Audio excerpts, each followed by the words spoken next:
That's funny. Yeah, that is funny how that works. And hello, chat. How are you all doing? We are back at it again with some D&D. Um, but before we get started today, we do have a new face. We As you, have the rare and awesome cat. Hello. So, Good talk. unknowing Eh, by our we're not heroes, but we're not villains because we like to cause a lot of shit. We're definitely not heroes. hell, um, no. our ragtag bunch of misfits. There we go. We're neither heroes nor villains. We are protagonists. No, we're just a bunch of fucking Protagonist. misfits. You guys, you guys do your best in the world you're given. Yeah. I'm the misfitious misfit. Anyways, shut up, Declan. Welcome to Arc 3,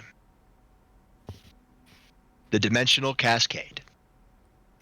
As you can see, we have a new member of the crew, Cat, also known Jando Cray. Should be playing a dedicated healer to the group, or at least somebody who's more support-oriented. But can still do damage. So it's not just sideline stuff. She's not the weakest link. That's Gesganor. Yeah. No, I'm sorry, Gez. No, I don't worry. I love all my characters equally. I gotta say this. We do throw Gez under the bus way too much. We do.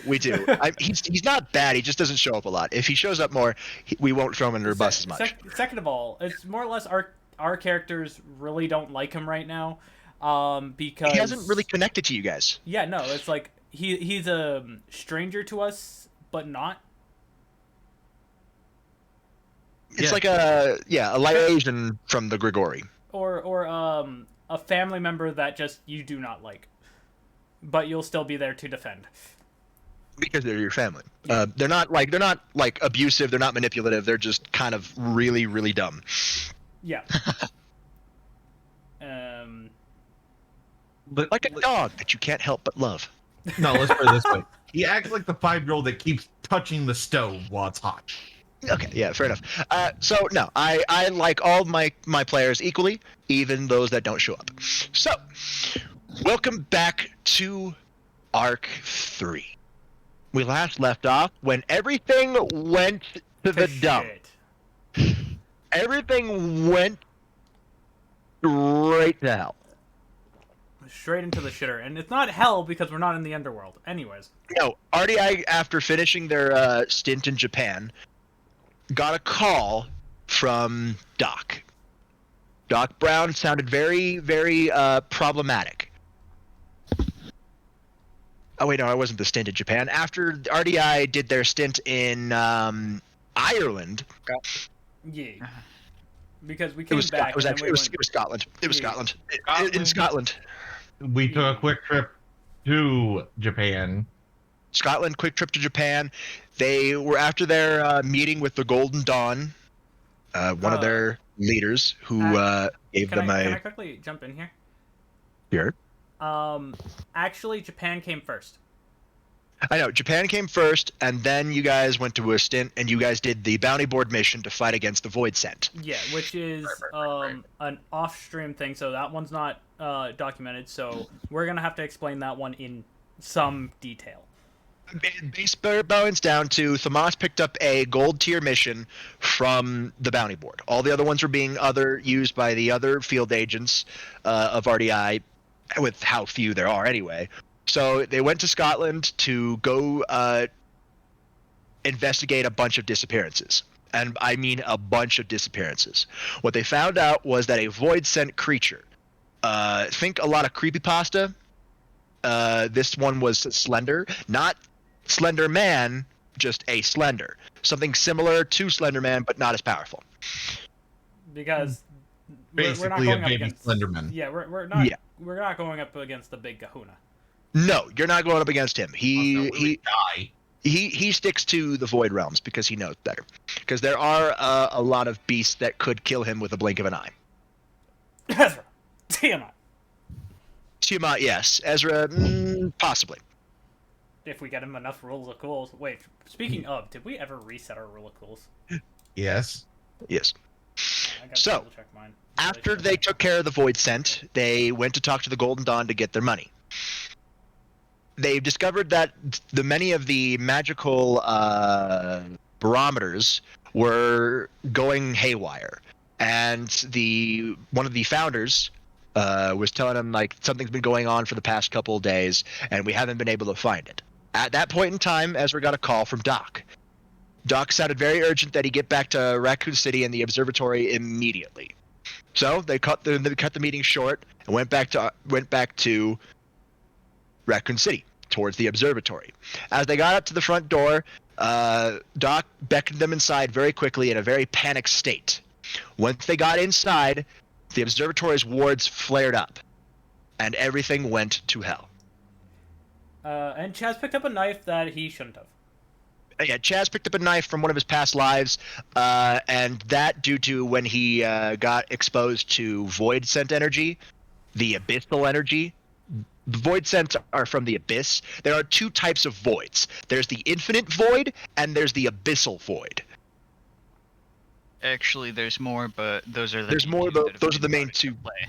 Yeah, there are a lot more different types of voids, but the abyssal void is the big one that you really got to worry about. Yeah.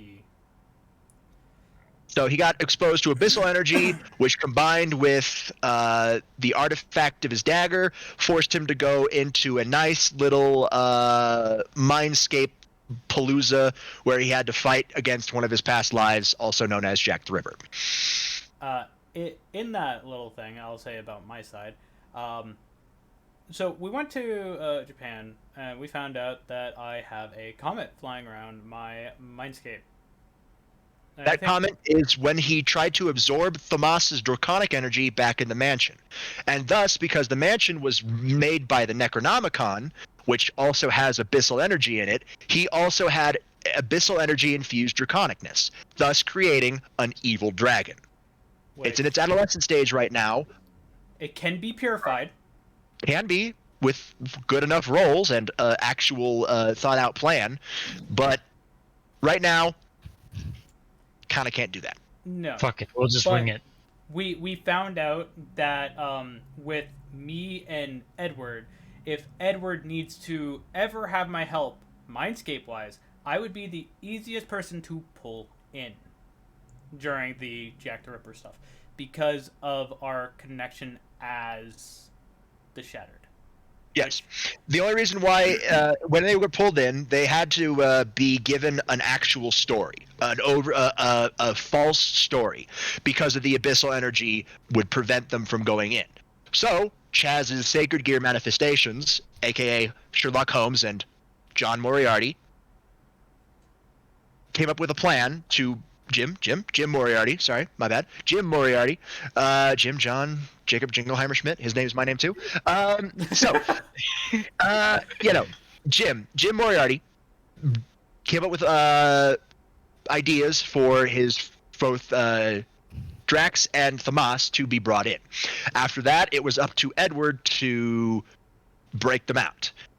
Did pretty good with Drax, didn't even get scratched. Almost got his throat torn out by Thamas. So, give and take. Actually, Perfectly balanced. didn't I hit once because of the robotic arm? Yes, but you didn't do any like quote unquote. Long-lasting damage, but Yeah, you I got a punch basically to knocked the the gut. wind out of him. Yeah, you knocked the wind out of him, but Thamas did the real damage. yeah. When he was dealing with Drax, he was working with Holmes. When he was dealing with Thamas, he was working with Moriarty. It was really cool. At least I think it was really cool. It was actually fun. It was actually fun. I wish I was recording, so I at least had a VOD to fucking Yeah. put So after that, they took down Jack the Ripper, and everything went back to normal. Now, I mean normal. Now they're back into the observatory as Doc is explaining the situation and what is known as a dimensional cascade. The entire world is everywhere at once. All the dimensions are overlapping on each other right now. Everywhere is in one location. And they already have a suspect. The third Shattered, who is everywhere But at nowhere. once. Everywhere at once, but nowhere. Too spread thin because of how His much his nature. yeah. Which mine is, I'm here.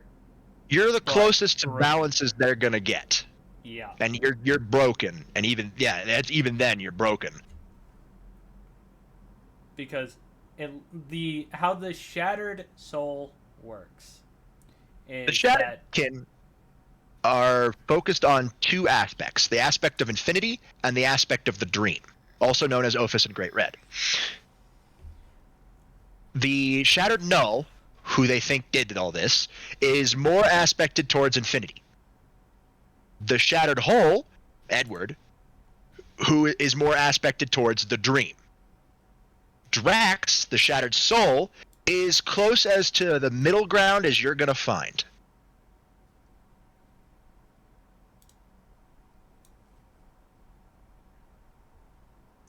Oh, I just had a bad thought.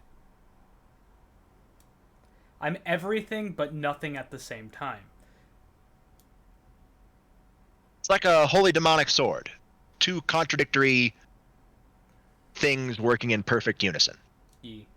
Well, Where- perfect unison. So the one that's more able to resonate with the null out of the three of us would be me because of how balanced and Correct. how my aspect is. He can be everywhere and anywhere and nowhere at the same time. I can be anything and nothing at the same time. The Shattered Soul is a combined essence of the two that latches on to people when big giant accidents happen. They get super close to dead or gone, broken, and the Shattered Soul latches onto them and keeps them there. It wants to exist. The essence of the Shattered Soul wants to exist. It wants to be somewhere. And be something. If that is destroyed, it will eventually reform on another similar situation somewhere. However, depending on what it latches onto, the character will know its name or not know its name. Depending on how that role goes. However, we do not have a backup for my character, so please, all I can say is my character can be revived. Please let it be revived. Please don't let it die. Because I'm bad at making up shit, as Robert sure as hell fucking knows. Anyways. But I'm pretty much one of the tanks of the group. Then there's Ezra, who's the main tank. And then the rest is everybody else. They can function as tanks and DPS. It's less of a set roles and just how they play their character. By the way, Kat, Yes.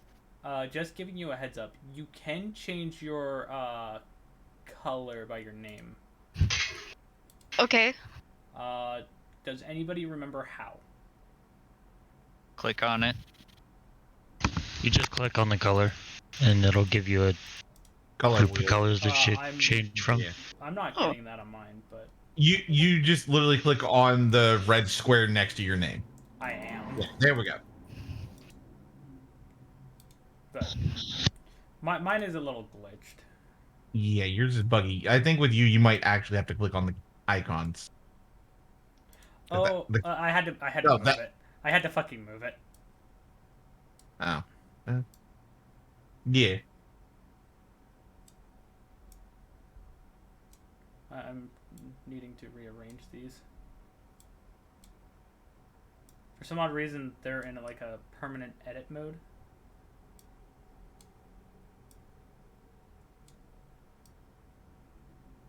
Which I'm not a fan of.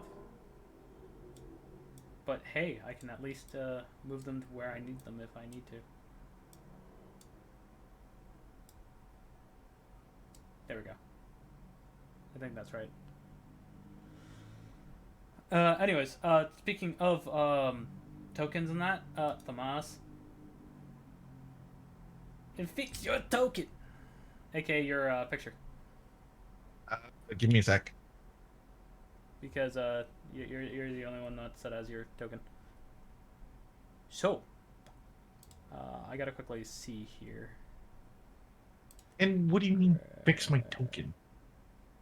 No, Go you're into the chat set as to your character name. It is. Like on the drop down menu at the bottom of chat. where you Yes, like. it is. Does anybody else see that glitch then? Yeah, No, I see my name twice. do you My see your character. token? Yeah, yeah. Go to the other one, the other name. It's the one that's associated with your token. Yeah, Which one? Because I had it set to that the one. top one. that one. Yeah, the one you're on. The one you're on right now. All right, everybody's on their tokens. Great, mint. 10 out of 10, 100 out of 100, 50 out of 50. All right, cool. So we're here.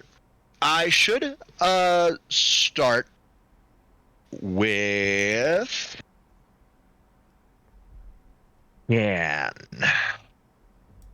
because the world is fucked and you're in a temple.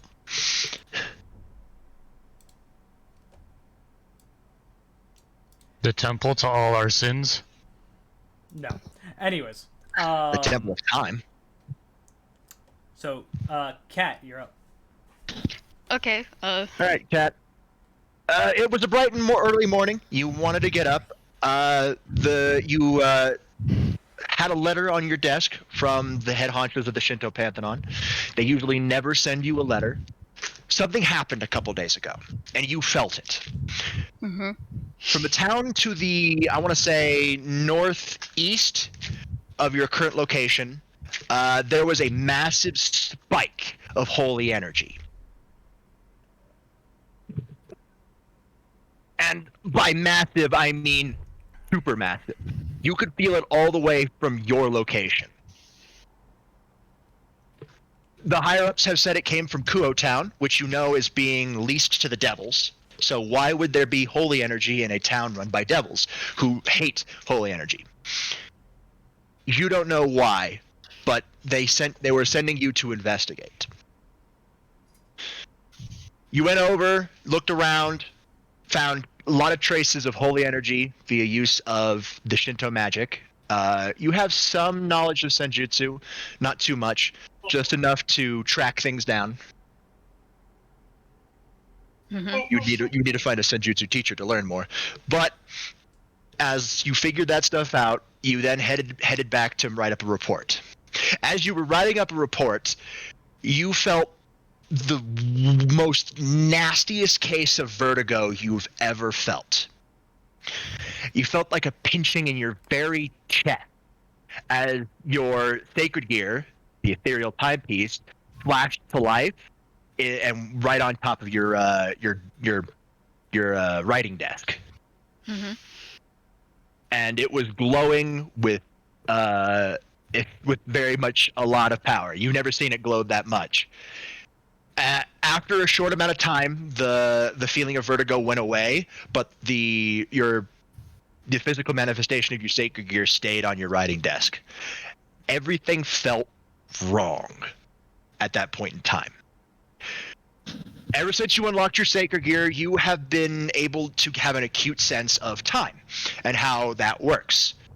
Temporal magic has given you you are more in tune with the primordial forces of time itself. So when something is wrong with time, you can feel it. And something is very wrong with time. It feels sluggish or frozen even. Sluggish, frozen. It feels like everything is happening at once. You took a short couple of minutes to have a slight panic attack, as this is the feeling you've never felt before you were able to calm yourself down and take stock of the situation. You can feel the drain of your sacred gear slowly but surely draining. So you realize that, well, you're on a time clock. So you need to find out what's happening right now and get the protections that are layered around this temple that you're in active. Okay.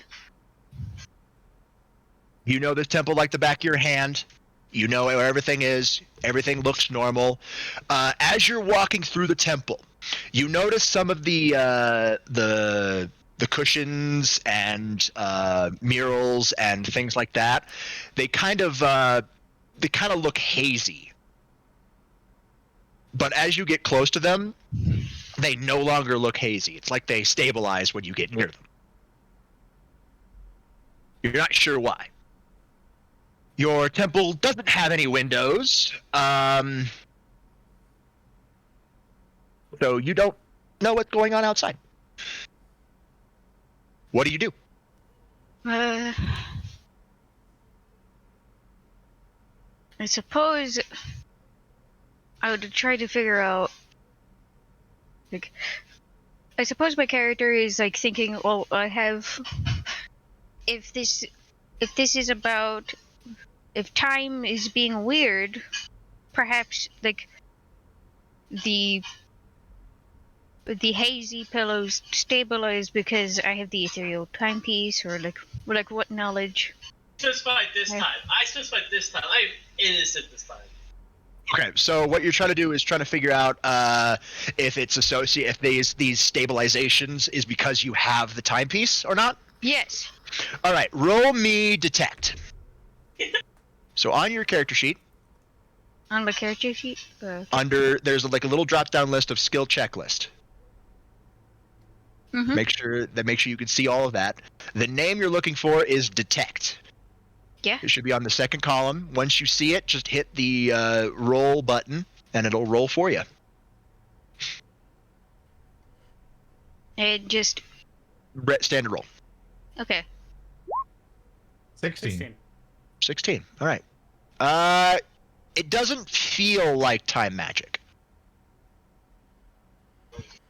It's just stabilizing when you get near it, and when you look at it through, when you try to detect you use sensing magic or analyzing magic to figure it out, it does not come up as time magic.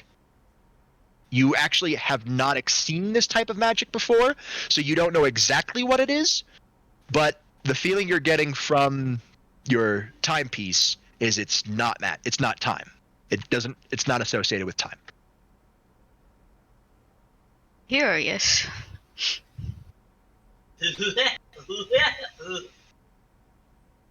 You do realize that you shouldn't use your timepiece too much because you don't know what happens when you run out of energy. Mm-hmm. You need to get the protections of the temple up and running. Okay. I suppose I would go and do that. All right. You know where the wardstone is. Pretty simple. For some reason, it's off. Like it's not connected. Normally, it's connected via use of the ley lines that run through and out of Kyoto. So you don't really need to do anything with it, but there is a failsafe built in that Lady Yasaka put in case the worst happens. Very pragmatic, your leader, who leads the Yaokai of Japan, but also is part of the Shinto, so you actually have interacted before. Wait, you want me to tuck you into give you a good nice move? It appears to be off. If you want to turn it on, I will need a hack check. Okay. I'll turn it on. Right, Let's turn it on. see how this goes. 25. 25. Beautiful. You're able to start that right up as the wardstone flares to life in many different Shinto runes. As you feel the wards go up and the strain on your sacred gear is lessened. It's still there, but not as heavy. Enough to where you can. It's enough that the energy recovery is nearly. Yeah, it's nearly balanced right now. You're able to use it more. It's just the energy recovery would be a lot longer than what normally is, but so you're able to use it again, just nothing too strenuous. It is what it is. Okay. The wards extend. I want to say 60 feet outside of the doors, out from any given direction of the building itself. So you can walk outside now. Okay. Well, my character is probably like, okay, the temple is secured. Let's try to figure out what's going on by just checking out outside, like taking a peek, seeing what's going on. Uh-huh. You walk to the front doors, and you slide them open. And you come face to face with chaos. Normally, you'd come face to face with a nice the scenic of Japan. A nice your shrine is nestled in between a couple mountains, so you'd see a lot of trees and a waterfall. You don't see any of that anymore.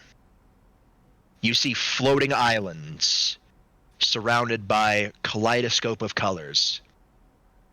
Many different structures, buildings as tall as are really huge.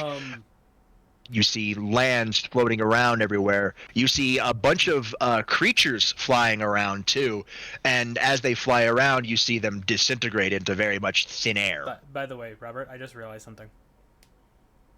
You know that little picture you used for the dimensional gap that swallowed up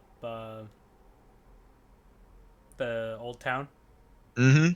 Why don't we use that as the picture for the map that we're currently Of doing? what you see. Yeah, so visual representation. You'll have a visual representation. It won't be perfect because there won't be any really. It's not going to be really necessary mapped out. It doesn't. There will be no real maps in this example, but I will show you what you're seeing. It was like the. Unless I roll horribly, I'll be fine running around outside of the islands. Oh yeah. I mean, at least a couple of us can fly, so. Yeah, we'll get back to that of how much of a bad idea that is for anybody but Ezra. I'm just saying in general, there's a few of us that can fly. Like if we fall, we can easily get back to where we need to be. Ooh. I was way too close. This is what you see of the kaleidoscope of colors. Just with a lot of more different floating islands. As you are looking at the islands, some of them actually shift. They actually change shape right before your eyes into something completely different. Sometimes it looks like something out of the medieval ages. Sometimes it looks like something out of sci-fi. Or something steampunky. Or something steampunky. Everything can be different. They're constantly changing. But they do all have that same hazy imagery. At least some of them do. You see canyons. You even think you see like a deep forest floating around. There's many different types of biomes everywhere, and they're all connected. It's just very trippy and very dangerous. I need you to roll me a detect to see if you recognize where you are. That's gonna be a very high detect. Not really, considering Well, No. it's either she knows 21. where she is. It's either she knows where she is correctly, or she has. She's only heard rumors about this place. And she got a 21. 21. You've heard rumors about this place. The kaleidoscope of colors is what you've heard referred to as the dimensional gap. Hmm. The place where a large dragon god lives. Something that even your Panthenon's deities are afraid of. I want to quickly say this just to get a laugh out of everybody. Hey, look, there goes Big Red now. Yeah. You can't see any large what would look like a dragon god, but you realize that you're not in Kansas Japan anymore. anymore. In a manner And of speaking. you are in very much danger if this is the dimensional gap. As you can see, there are many of the creatures that are flying that are literally being torn apart if they fly too far away from any one given island. The dimensional gap is tearing them apart, Literally. atom by atom. Um, Oh God. By Bad the- joke. The dimensional gap snapping them. oof, there's Thanos. Turning him into dust. By the way, for us that are at the observatory, is it safe just to go outside the door? Yeah, you guys can go outside the door. Okay, The I wanna wards go much outside on the yeah, you go outside the door. You're seeing there's a lot of buildings, which you both see actually. So I'm able to do that. You're able to see a lot of different buildings, and Kat, you looking at all of them. I'm gonna start referring to you as Lucy. Okay. So on your you can actually be Lucy. You are Lucy. So yeah. So Lucy, as you are looking around, you do see many different buildings. As I stated, some of them are hazy, but many of them are not, and they are stable, like the one you're in.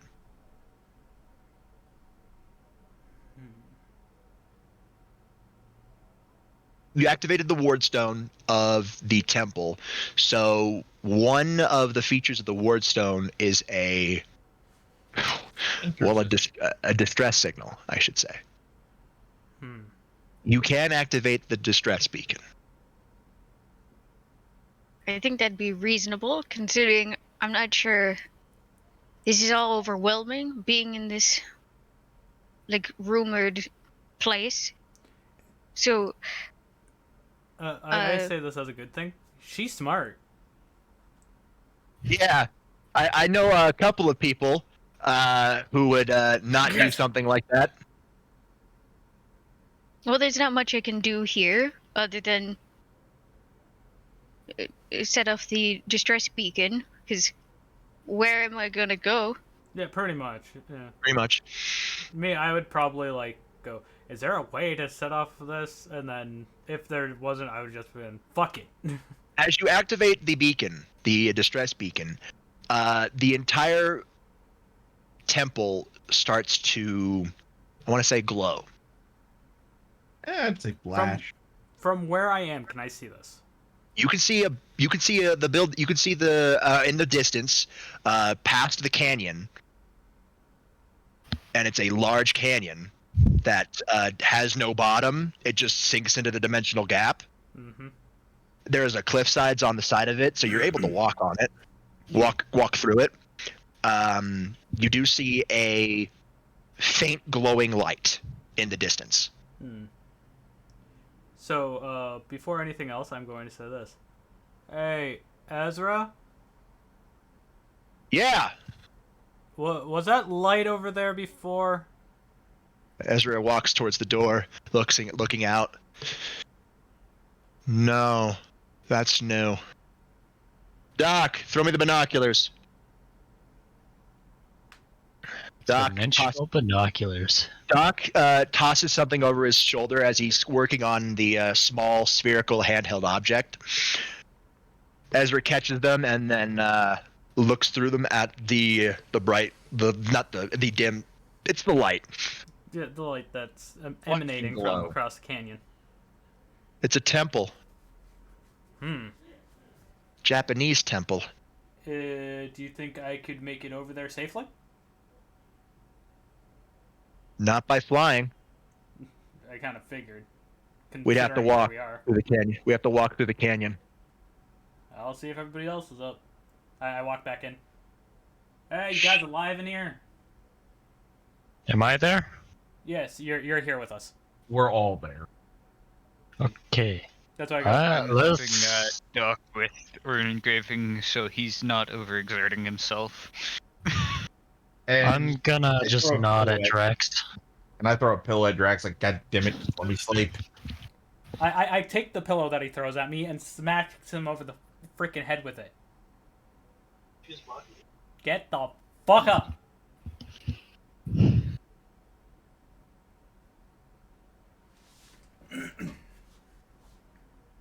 It's time to go.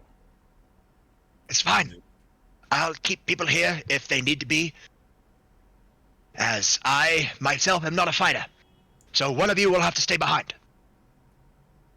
I think, Cascade. yeah. I'll keep Gesgador here with me. As his ranged capabilities far outpace yours. Fair enough.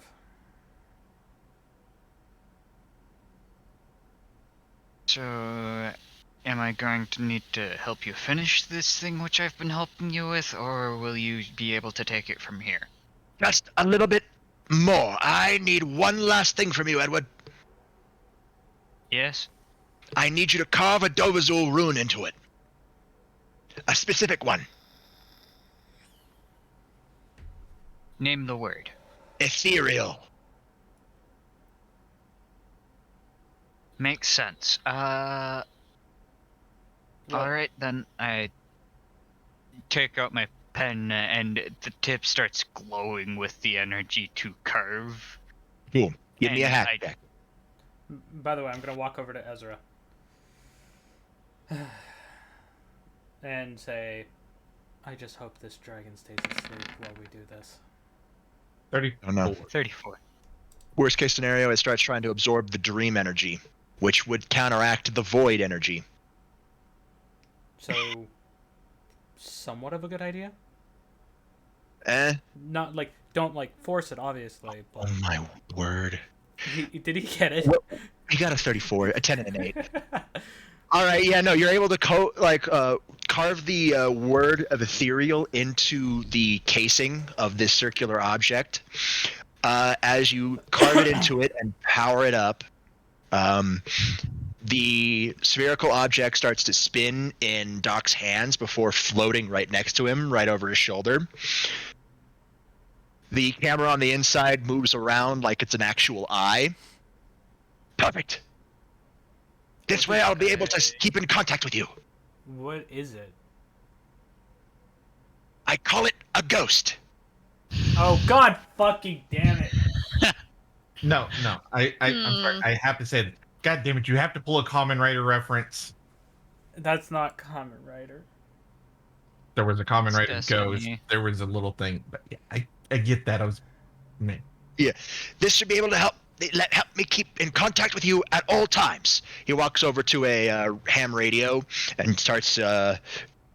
It's an actual ham radio, and he just tunes it and then speaks into it, and you hear Doc's voice coming from, The ghost. well, him and the ghost as well. So what are you gonna call it? It's your invention. It should have a name.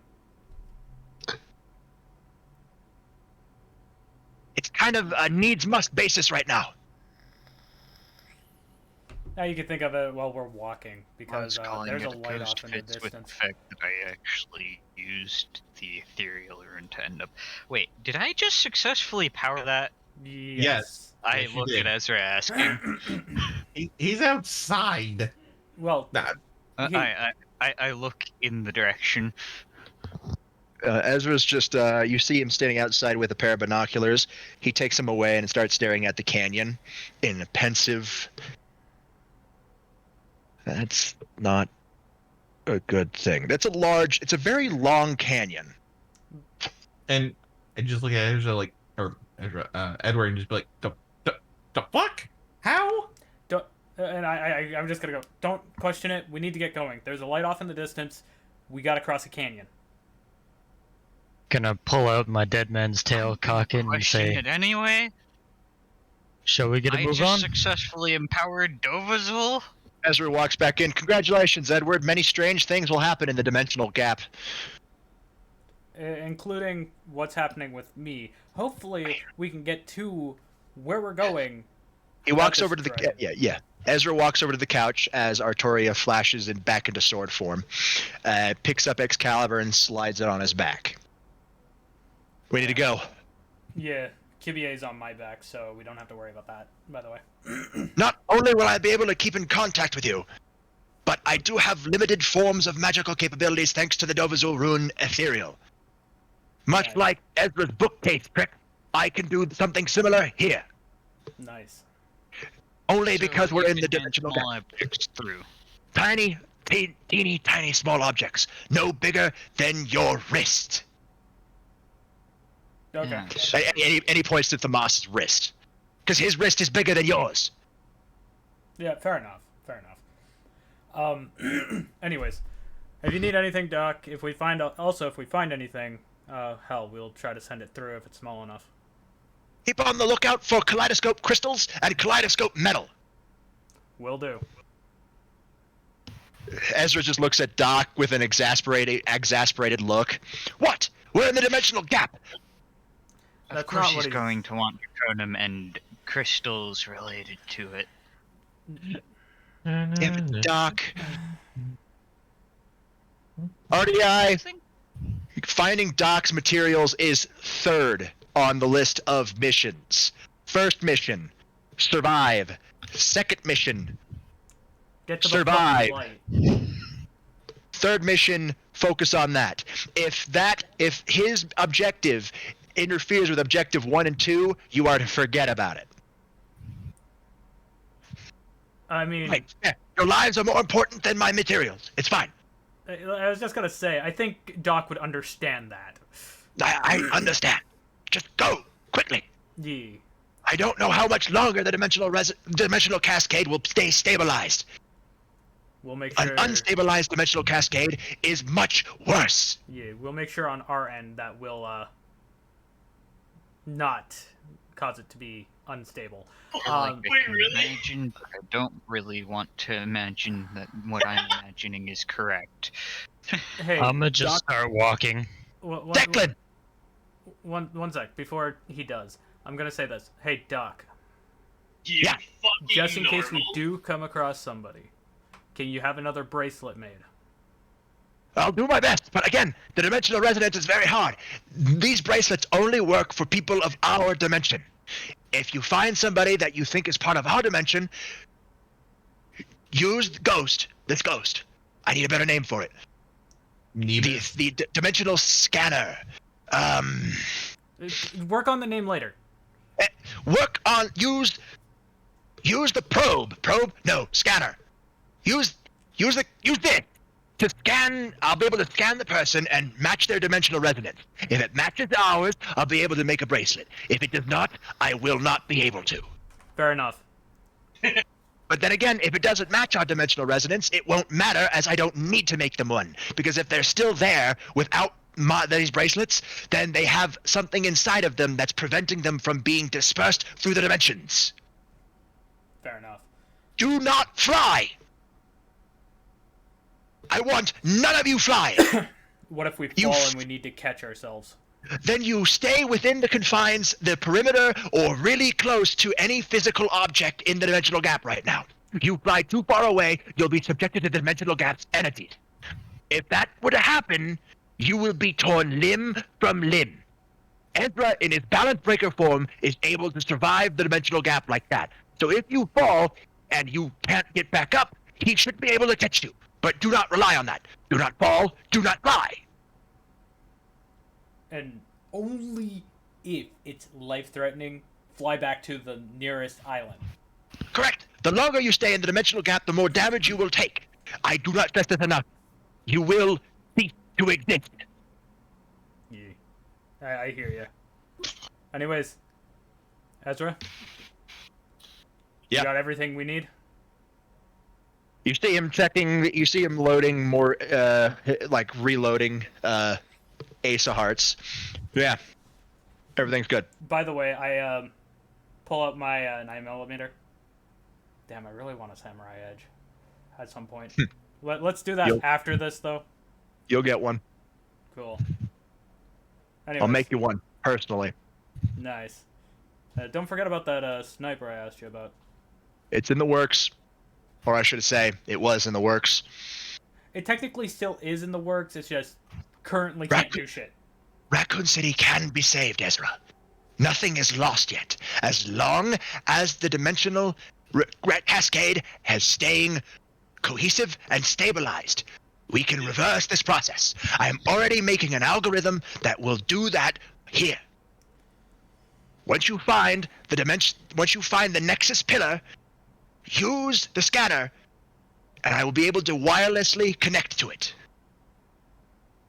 It's like, think of it like a pylon, a booster pylon, that allows me to amplify my signal across many different distances. So it almost acts like a boost from the boosted gear, huh? Hell no. Nothing like that. I'm meaning like amplifying energy. No, not that. Think of it like a... Oh, I don't know. Thank you. Thank you, Edwin. A relay. Okay. That makes more sense. Yes, it's a relay. Ooh, maybe I should call it a relay. A dimensional relay. Yes, that's it. That works. Use the dimensional relay. I'll be able to see everything you see. And watch this. Declan. I only entrust it to you or Edward, as Edward went help into making it, but you have Artificer's sandbox. He tosses it to you. I catch it. As soon as you catch it, it literally disappears. Good. That's the Dovazul rune working. Now, I want you to want to bring it back. I want to bring it back. You hold out your hand and want to bring it back, and floating above it comes the dimensional relay. Good. Good. I should be able to see what you all see, because even though you don't see it, it's still floating around you. Any one of you can summon it whenever you want. But Sounds like a Declan delay. has the main use of it. Here's the hierarchy. Declan, Edward, Ezra, everybody else. Fair enough. Nah. I'm special. You're only special because you have this artificial sandbox, dummy. It would be more. I'm just thinking to myself, it would be smarter to keep Kiwi on my back, so I'm gonna have to use my arm a lot. This is gonna be fun. Just be careful, all of you. I'm special because of my relation to this place. If you die in the dimensional gap, your essence will disperse across all dimensions. Hopefully, we can find what's causing that light, and also to find stars. We're gonna need some help. You'll need to find some allies. I don't think you'll see stars anywhere here. But First, Wait, go do the song for that. if you seize, I want you all to remember everybody you've lost. And I want you to realize that if you see them out there, they will not know you. Girl, bad. Fair enough.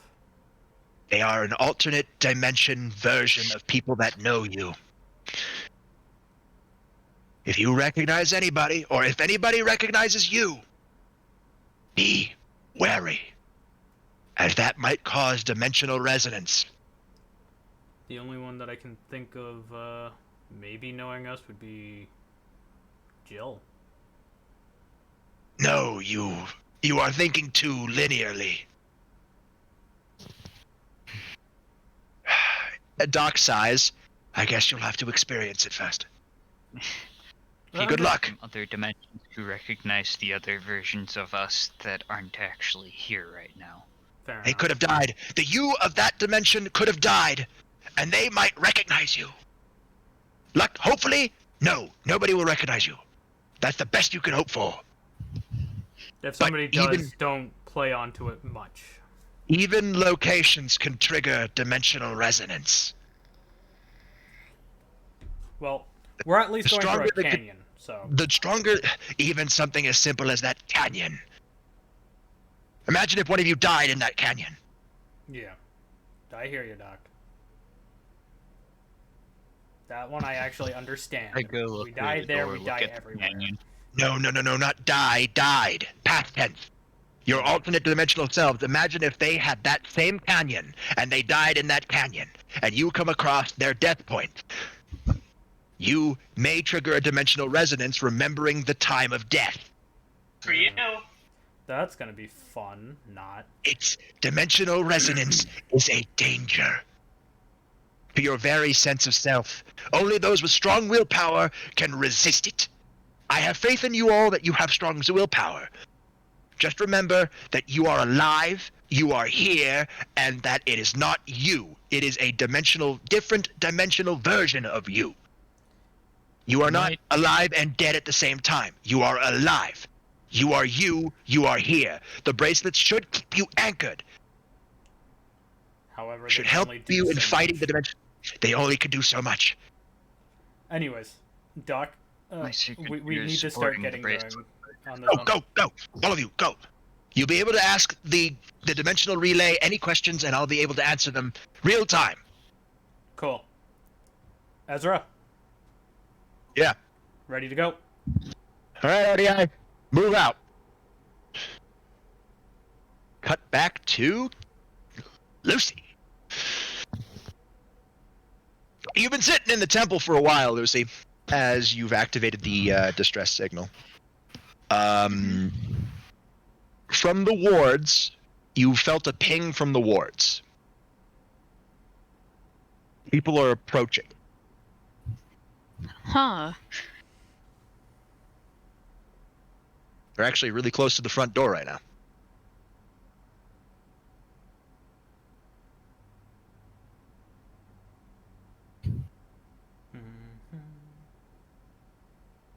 You hear a knock.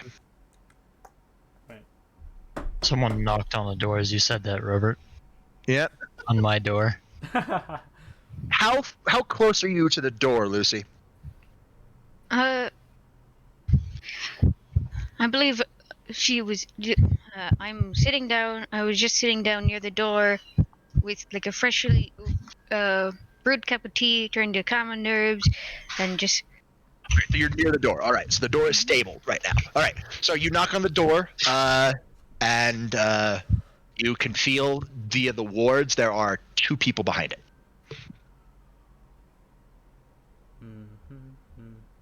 Okay, two people. She approached. Lucy. They approaches feel the like door. they feel like dragon. You can feel the aura of dragons coming off from both of them. It's faint, but it's there. Or at least faint in the case of one, and not so faint in the case of the other. So, what do you do? Cautiously open the door. Prepare for like anything. Just. You come face to face with the bluest shade of hair you have ever seen in your existence. Oh? A man, sizable man, blue hair, large sword on his back, muscles upon muscles, is looking very confused. Hello. Hello. My companion and I, we saw the light in the distance and we decided to check it out. Are you all right? Yes, I'm fine. Other than being here in this dimensional gap. He looks confused at that word.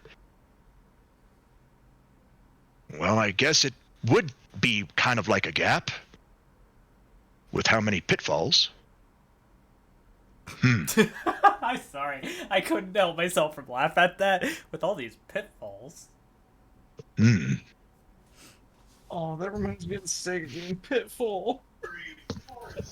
As you look around, you see his companion, female with pure white hair, wearing a very big, bulky robe. Has a spellbook on her hip.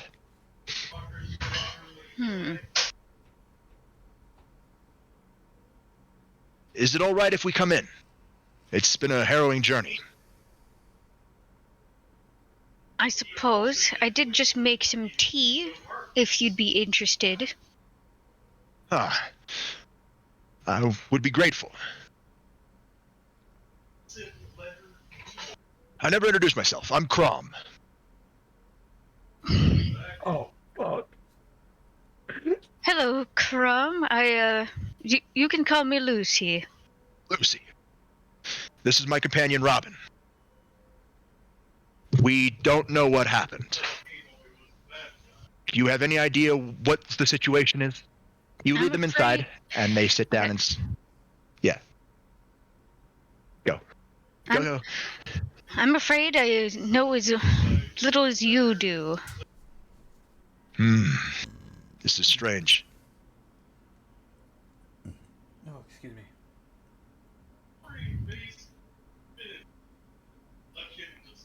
You see what appears to be a calculating look from Robin as he looks around and is very much deep in thought. You see Kron kind of look sheepish at that. I'm sorry about Robin.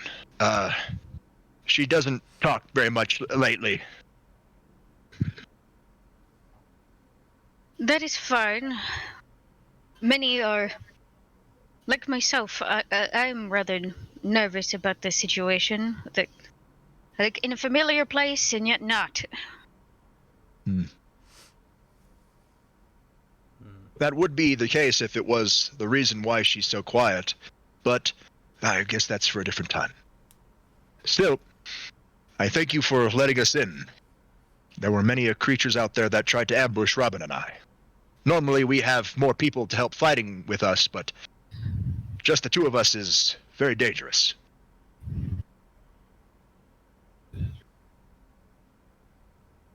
I haven't encountered any of the creatures here.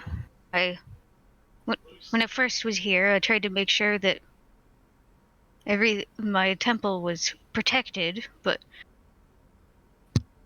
I've tried to stay inside and try to wait for help from somewhere else, but I don't know if there is anyone else. I think the most prudent course of action would be to wait here for more people. If Robin felt your signal, then I'm certain other people could.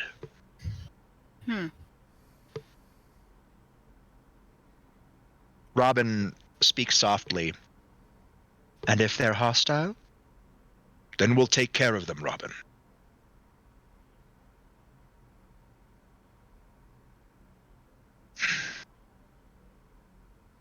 Hopefully we won't encounter anyone hostile here, but True. if anyone else approaches, I'll be able to at least feel that they're here. So in the meantime, I suppose the best we can do is just relax. Best we can. Please, we'd like to get to know our allies. Tell us about yourself. Cut back to R.D.I. I'll keep cutting back to you intermittently because there's going to be one other group that's coming towards you. Two, technically including R.D.I. R.D.I might get there first, and just... Oh, hell no. Yes. How quickly we move. Technically, you'll get there first, as part of their party will reach there before you do, but the other part, well, you're going to find out. You guys are walking through the canyon. It's very large, very wide. You can see all the way down at a dimensional gap as Ezra kicks a rock over the edge. The rock falls, and as soon as it passes the bottom of the canyon, you see the rock literally disappear. Well, that's a good visualization of that. Thank you, Ezra. I'm totally glad you did that. Yep. I'm glad I did too. Yeah, make sense. You know, I was saying that sarcastically. Yep. I was saying that too. It'd be really nice if we could just get a status report from the primary resident. I don't. Primary resident? Red. Oh, Big red. Big Red. I'd rather not have Big Red flying through here. Yeah, I don't think that would keep it stable. I think it would actually unstable the situation. It would destabilize it hardcore. Because this is his domain. So. If he's not here, then that means this Nexus pillar is somehow separated him from his primary place of existence. Or it's cloaking part of the dimensional gap. And he can't see it, which could be a good thing and a bad thing. The dimensional gap is infinite, so Great Red could fly through the entire dimensional gap and never find this place. It's hard to conceptualize infinity. Yeah. But the dimensional gap goes on and on and on. Never stops. Yeah. So it literally goes on forever. As you guys are walking through the canyon, it gets rocky. The space gets more enclosed.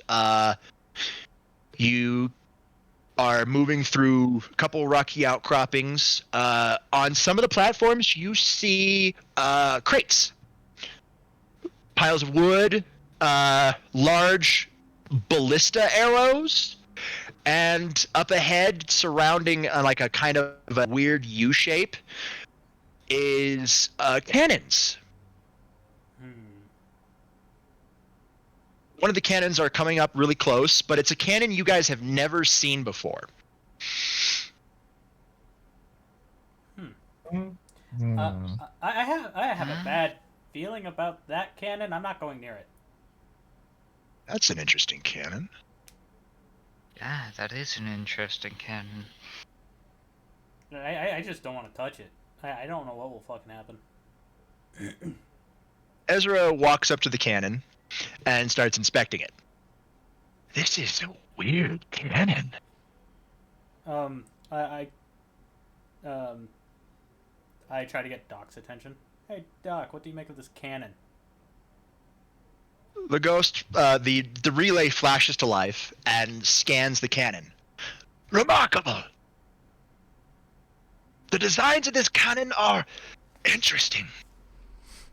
Ezra, flip that lever on your right. Ezra flips the lever, and the back of the cannon slides out, revealing a place to load cannonballs, as in more than one. It's a cannonball. It's a cannon that can fire more than one cannonballs. Oh, I God, just I know realized. what the fuck this is. Monster Hunter. Uh-huh. That's amazing. Oh. I know that game wouldn't be out at this time, but I'd be like, where do you think it's from? Don't know. The relay flies over to one of the crates and scans it. Well, found the cannonballs. Ezra pops open the crate and just lifts up a cannonball. Pretty heavy weight. What's in it? Copious amounts of gunpowder. Excuse me? Are you telling me this thing is filled with gunpowder? Yes. Big bang. In fact, it is very tightly packed with gunpowder. You load it into the cannon, 5 shots total, and then you pull the lever again. The back slides in, and it fires 5 shots. In one whole go. Damn. That's a pretty good camera. That's a pretty good cannon. I know. I've just saved the idea. Everything I scan with the relay, I get a nice little blueprints. I hope you're willing to share those with R.D.I. Of course, Ezra. I work for you. Duh. We need to get him a badge. He has. I have one. Yes, he's part of the research and development. That makes sense, actually. Yeah. He's not a field agent. He's part of. He's a rad. Did I just say this? Why didn't you tell us he had a fucking badge this whole time? We could have used him a couple times here. His badge is different from yours, guys. He has okay. So the intelligence side of R.D.I. has a different type of badge than the field agents. You guys have the field agency badge. Since I technically fall under both categories, could I get a badge that could connect to both sides, or at least have mine modified later? I'll be able to modify as your laters, yes. Most of you will only be able to keep the field agent badge, but those of you who spec into difference, like Edward, will be able to be part of intelligence and research and development. Doc is the head of R&D. So he has his own separate special badge.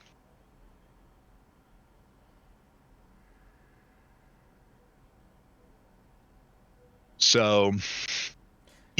Anyways. Should we keep moving? Keep moving. Something doesn't feel right. I've been hearing noises for a while now. I think something's going to be coming up soon, but we should still get going. Yeah, you guys hear like a low, like a what sounds to be like a propeller going in the distance, but you can't. Yeah, like something that's flying, but you really can't like you hear the, but you also hear the flaps of wings. So they're two distinct sounds, but you really can't see through the canyon because the dimensional gap does have an obscuring factor to it. I take a look just in the general direction which I'm hearing it. Wait a minute. I know we did this as an RP thing.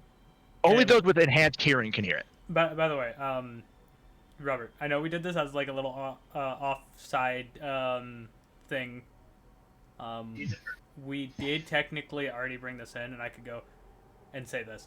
Wait, hey, Ezra, remember that job we did in the Bermuda? Yeah. Same kind of design for the cannon? Ezra looks at it. Well, Looks somewhat similar. And Of course, there's a lot of different aspects to it, but and I'll do what Chaz was trying to do. I'll turn to look where the sound's coming from. fair enough. Ezra states like, yeah, but the ones at the Bermuda were designed with magical runes. This is completely technological. There's no magic involved in this. I think I think it could be the same thing. Dimensional Could be. counterpart? Maybe. Dimensional inverted? Possibly. You're looking in the direction. It was the way you came from. You do see some. You think you see like some flashes of much I care about. amber light, Except that. but you are unsure as because it's pretty far away. Like that will get me. That's seriously. So, I Let's think get that shit we really personal. might want to get moving, you guys. yeah. Ezra turns around to look at you, Famas. Why? If I'm thinking what it Lift is, my head towards the direction I'm looking. Ezra pulls out his binoculars. I'm not seeing anything. Well, there's And like again- an emberish light out that I way. look towards them and then I try to follow their gaze. It just appears to be like the dimensional gap. It's hazy. It's weird. Hard to Well, tell. I can hear and somewhat see something coming. Very nice. if it's like the Bermuda, we're dealing with big things. So yeah, he's right. Let's get going. Ezra looks further up ahead. There's more cannons up ahead. We should be able to get to the cannons before whatever that is catches up with us. Because no matter how fast we move, they're moving faster than we can run. I just go under my breath. Go speak for yourself. Because me and you can run as fast as we need. I don't think Ezra feels like running that fast. Also, he'd rather not leave the rest of us behind. Like I said, I was saying this under my breath. Like I'm out of earshot, type of under my breath. Basically, you're mumbling to yourself. Yeah. I mean, those with enhanced hearing would be able to hear it, like Declan and Famas. Well, you too, but you're not paying attention. Technically, because Ezra does have the heart of a dragon, so technically his senses are enhanced to dragon levels, and he's biologically still a devil, so I guess that's technically correct. Yeah. But you don't know how to use your devil magic. No, because it's technically because he knows how to use it. It's just He can't. He gave up can't the really control it. capability Yeah, to use that's it. what I'm saying. Like he can't use it. he can't use it. Every time he tries to, his inherent ability of destruction eats away at it.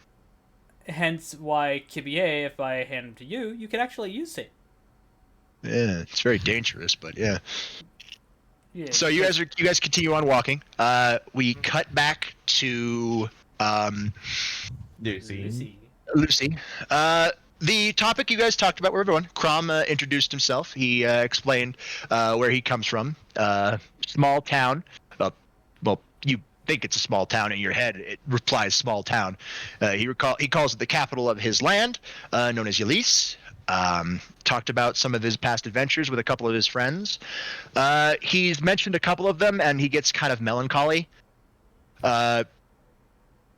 And specifically one person in particular, you see Robin kind of flinch at the name. Oh my god. Hmm. But What name? I wonder. But the only one that can find that question out is Lucy, Lucy. Correct. who is currently being talked to. Cat. Yes. So, did you hear anything that Robert said there? Yes, I did. Okay, I just wanted to make sure. I was just being quiet. You're fine. You're fine. Yeah, and honestly, if you have any jokes or anything you just want to comment, pop in on, just Fucking go do for it. Just fucking do it. It makes Yeah, everything that's what we better. do. Well, I'm currently busy.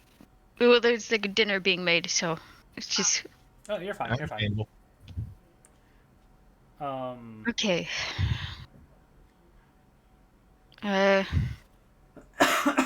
He's referred to many of the people by nicknames. The one that Robin flinched at, he called Zaz.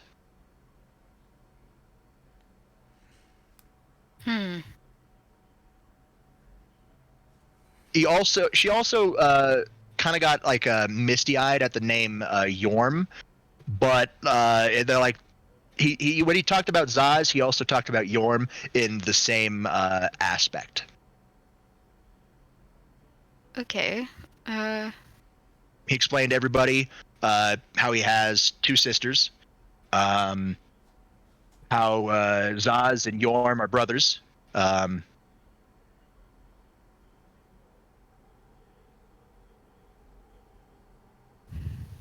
So there's that. If you'd like to ask any more specific questions, go right ahead. Well, Lucy, seeing the how uncomfortable some of the topics are, she It's less uncomfortable and more melancholy. well, it's like she's very Aware of the situation. she like recognizes that kind of feeling, and Well, like every time I play SolTor, he'll be like, "Hey, let's start new characters." Every time we get to level 20, every single time. By the way, we've learned to tune out Dom's background. Yeah, Okay. we've learned to do that. We can shut it out. Don't worry about it. Just keep talking. That's fucking 20. she's very familiar with that type of feeling, so she chooses to just ask more about Crumb's sisters, and just like Mhm. chooses to like respect the like. Crom talks about his Crumble. sisters. He does. He goes into his own personal fighting force he calls the Shepherds.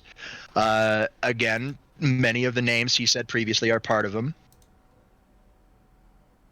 He talks about his wife, who is not here right now, and he's very worried about them.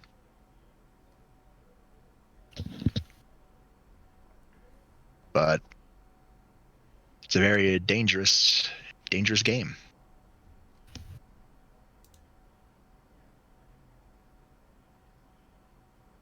Well, Crum, if this is any consolation, I believe that if you and Robin are alright, then I believe you should just assume for the better that all your companions are fine, and you should just trust that you'll make it back to the people you care about. Just have to have faith. I do agree with that completely. And as Lucy says, people she cares about, she trails off a bit, thinking back to her family a bit. She's a bit secretive about it, but... Rom nods. He sees the look. You've lost people too? Yes. As you can probably tell, Robin and I can relate.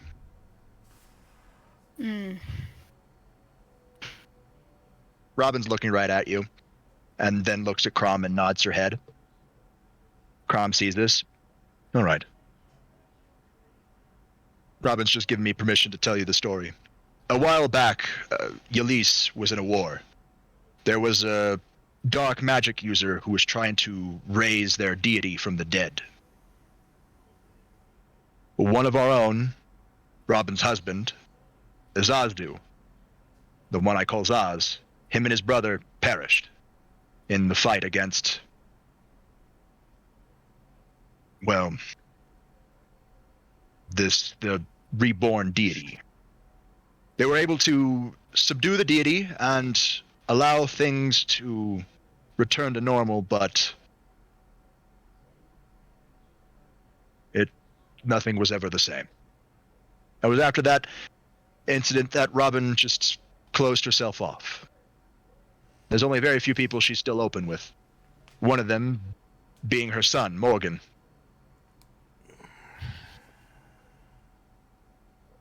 And the rest of the shepherds. Still, I would rather have nobody else behind my back besides her. Her tactics are unrivaled. So if you need somebody outthought and outplayed, Robin's your girl. You don't have to tell us about who you lost. We just want you to know that we understand. You feel more people approach. 1, 2, how many people are in this group? I want to say 3. Because on the R.D.I team, which is 5. Yes, there are 3 that are approaching from the opposite direction. They don't feel like dragons like these two do. Lucy gets this look of she senses something, and she tells Crum, I believe three people are approaching the temple.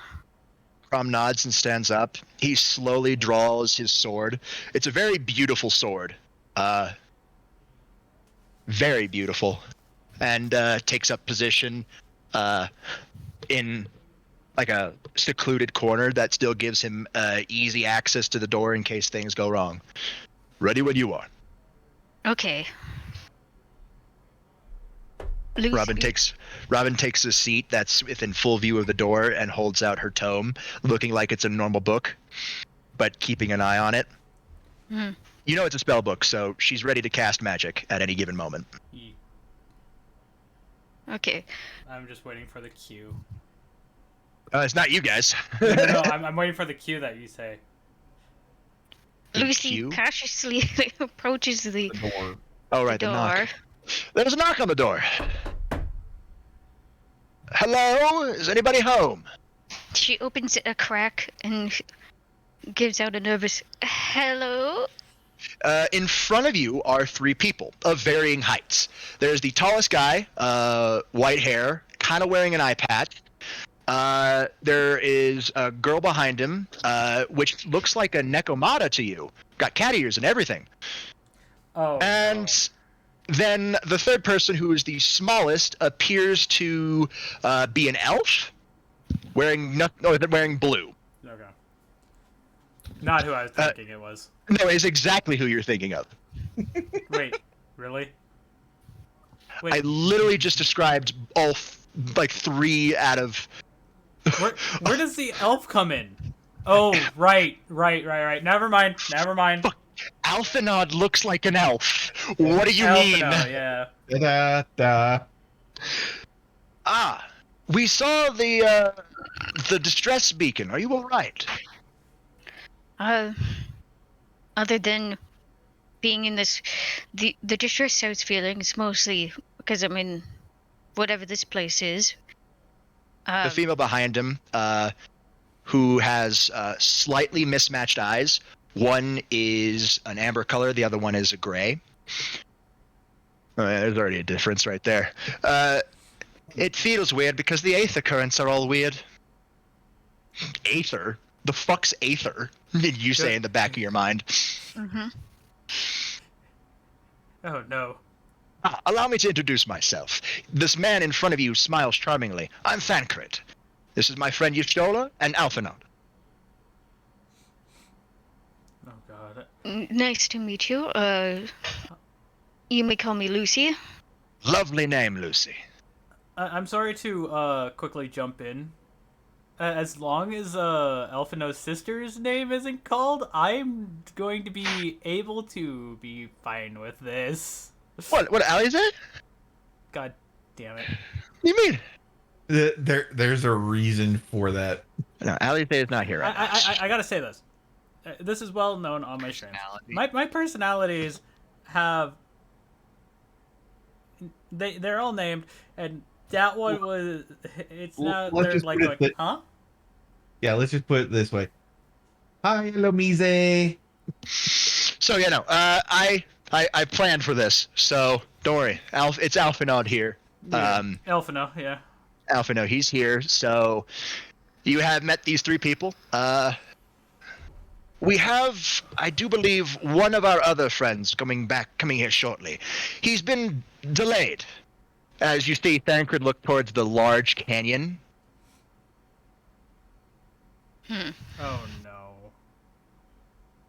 Let me guess. We're gonna meet them Possibly. on the way. Anyways. Yeah. So. Alfino, yeah, the small one speaks up. Do you mind if we come in? Hang on a moment.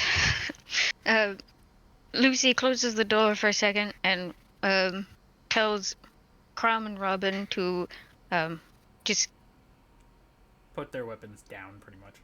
put their weapons down, but still be like stand down and but still be cautious. Stay alert. All right. Crom sheaths his sword, and Robin still is reading her book. Looks like she's reading. She just nods.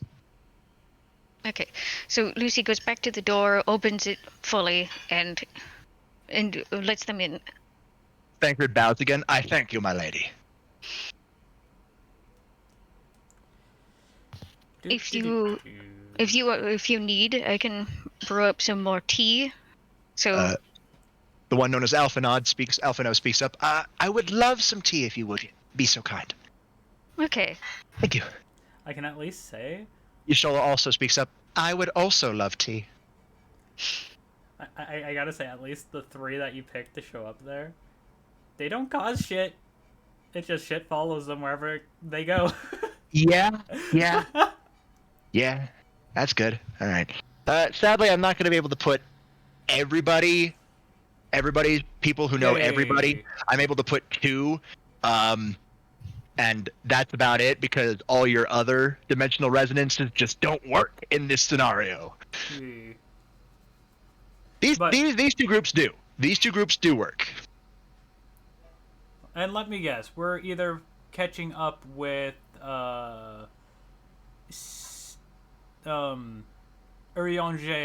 or one other. They have a couple friends coming. You'll know them when you see them. Yeah, that's what I'm saying. Like, we're probably meeting up with those 2. You won't even need to see them to know who it is. Yeah. You'll just know because of the whip they have. But hey, whatever. All right, cool. Cut. Thancred introduces himself to Crom. Everybody introduces themselves. Cut back to R.D.I. Okay, well, I'll be right back. So I just start rubbing the bridge of my nose. Ezra, this place is starting to confuse me. Why are there Bermuda weapons here that are fucking like different? Don't know.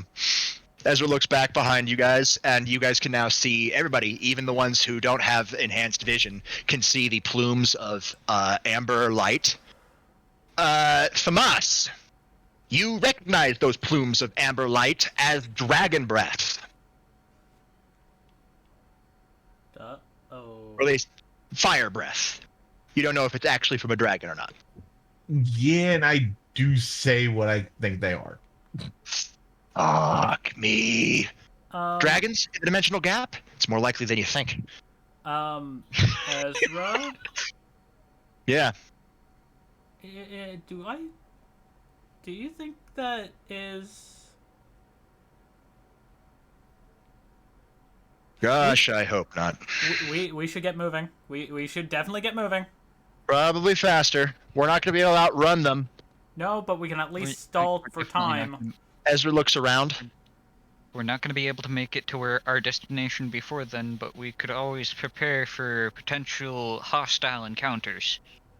Got it. How many cannons do we see in front of us? There are 5 cannons. Cool. Because of my speed, I'm gonna go try to get to the farthest one. All right, R.D.I. Man a cannon. Start loading them up. Yahoo. Lift checks? Oh no. Oh yeah, lift checks, baby. So I open my cannon. Is there a way for me to improve upon these cannons already? Roll me a hack check. I'll roll a lift and a hack. Oh, there's Thamas's lift, and god fucking damn it. There's the lift for Dom. Mm-hmm. Now we need Double- the hack. Oh double my strength. god. 40 on the fucking dollar. All right. Almost the green 42, but almost. Yep. All right. There's my 26 lift, 28 lift. All right. So you and Edward take a while to load. But I also Famas, picked the farthest one away from the plumes. Make it you and Declan are able to load the cannons pretty quickly. Declan, with the 40, I will say yes, you can improve it. There is a mechanism that you can replace with different materials that give elemental effects to the cannonballs as they're firing. Ooh. Oh. Pretty. So you're able to apply that. It's like the cannonball passes through the mouth of the cannon, and it passes through an empowering ring, which you put yourself. That empowering ring then applies a elemental effect based off of a button press on a panel that you now have at the back of the cannon. Is this for all cannons or just mine? Just yours. You would have to have multiple hack checks, but kind of hard to, as the people are approaching. In the dimensional haze, through the plumes of fire, there are like 3 separate plumes of fire. One's bigger than the other 2, but every time a plume of fire comes out, it's like you can see something metallic reflected in the haze. Whatever it is, it's dodging the plumes of fire. The flapping of wings louder, but you can also hear what sounds to be a propeller again going at very fast speeds. That one, I think I know who it is. And What the fuck is going on? Okay. I shout from my cannon. Ezra, do we help the airship of whatever that is? Because that's what it sounds like. They're pretty far away right now.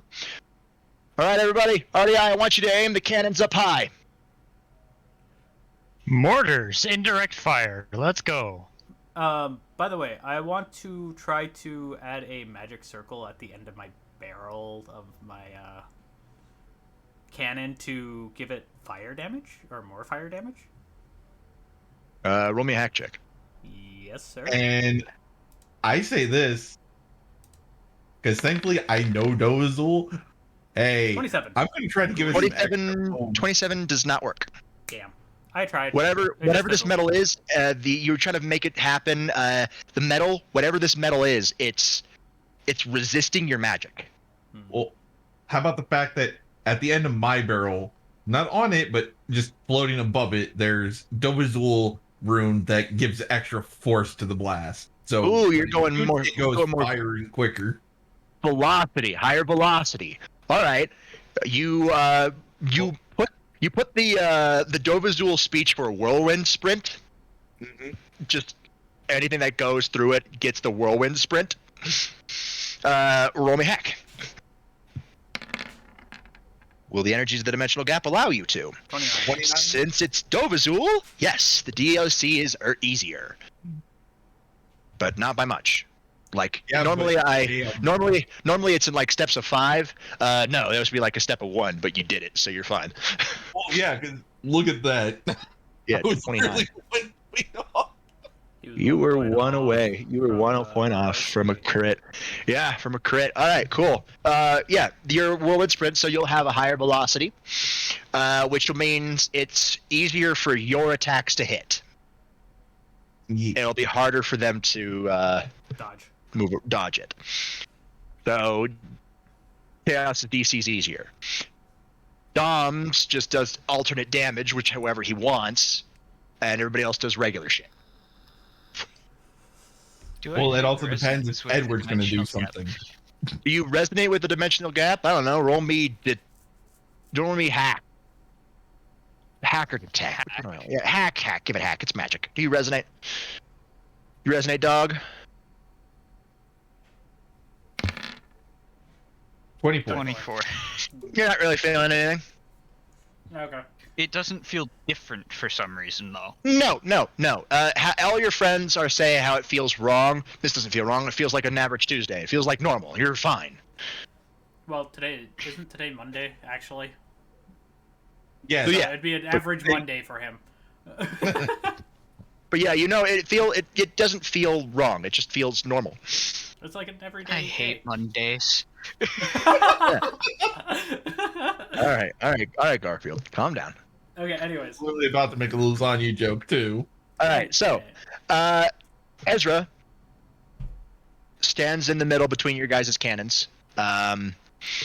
He did not load the last one as it's kind of at a weird angle. It would only work if the thing was passing right underneath you. So Ezra raises his hand. Steady. You all fire on my mark. You see Ezra's eyes kind of start glowing a ethereal emerald as he's looking. Steady. Now! I fire. I need 5 separate attack rolls. And this As would be these for one range. for each cannonball. Are these heavy? These are heavy. Oh, right. I'll let Tomas do his first. Hey, Tomas. I'm sad, Tomas. I'm sad. Third one. Oh yeah, no, you're fine. Tomas, good. 5. Almost. And here's my last one. Now, Dom Okay. needs 4 more. Famas, you get 3 hits. Declan, you get Everything. pretty fucking much. I'll go. Just for my rolls. There's 1. Nah, Declan, you miss 1. That 32 will not hit for you. Okay. Since you were doing so good.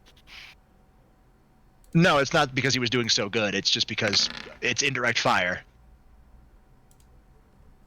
All right, Drax. 32, 26, 25, 27, 26. Sorry, Drax. They all miss. Well, indirect fire, so. No. Declan, you all hit. Drax, you hit 1. The 23. The 32. Or, sorry. Dyslexia's fun. You're fine. All right. And Edward. then mine.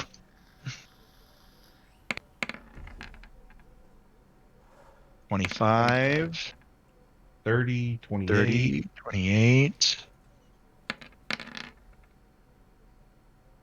29. All right, 1 hits for Edward. So, Drax and Edward roll damage for 1. 7 and 6. Okay. Famas, roll damage for 3. 10. 3. 8. 8. And now Dom, roll 5 damage. Okay. Give me just a second.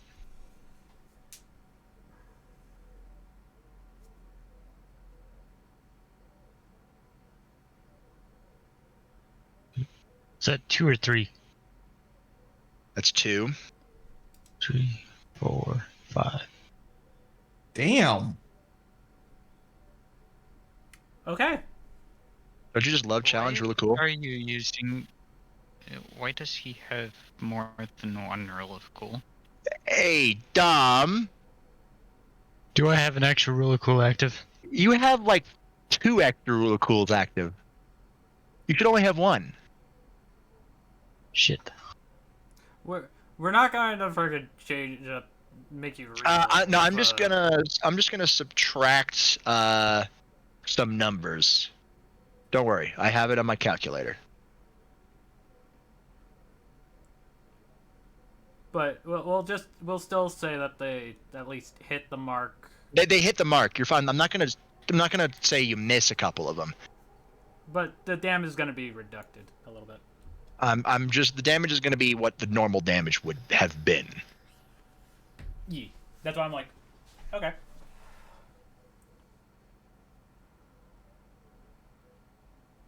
And my grandpa just got home. Yay.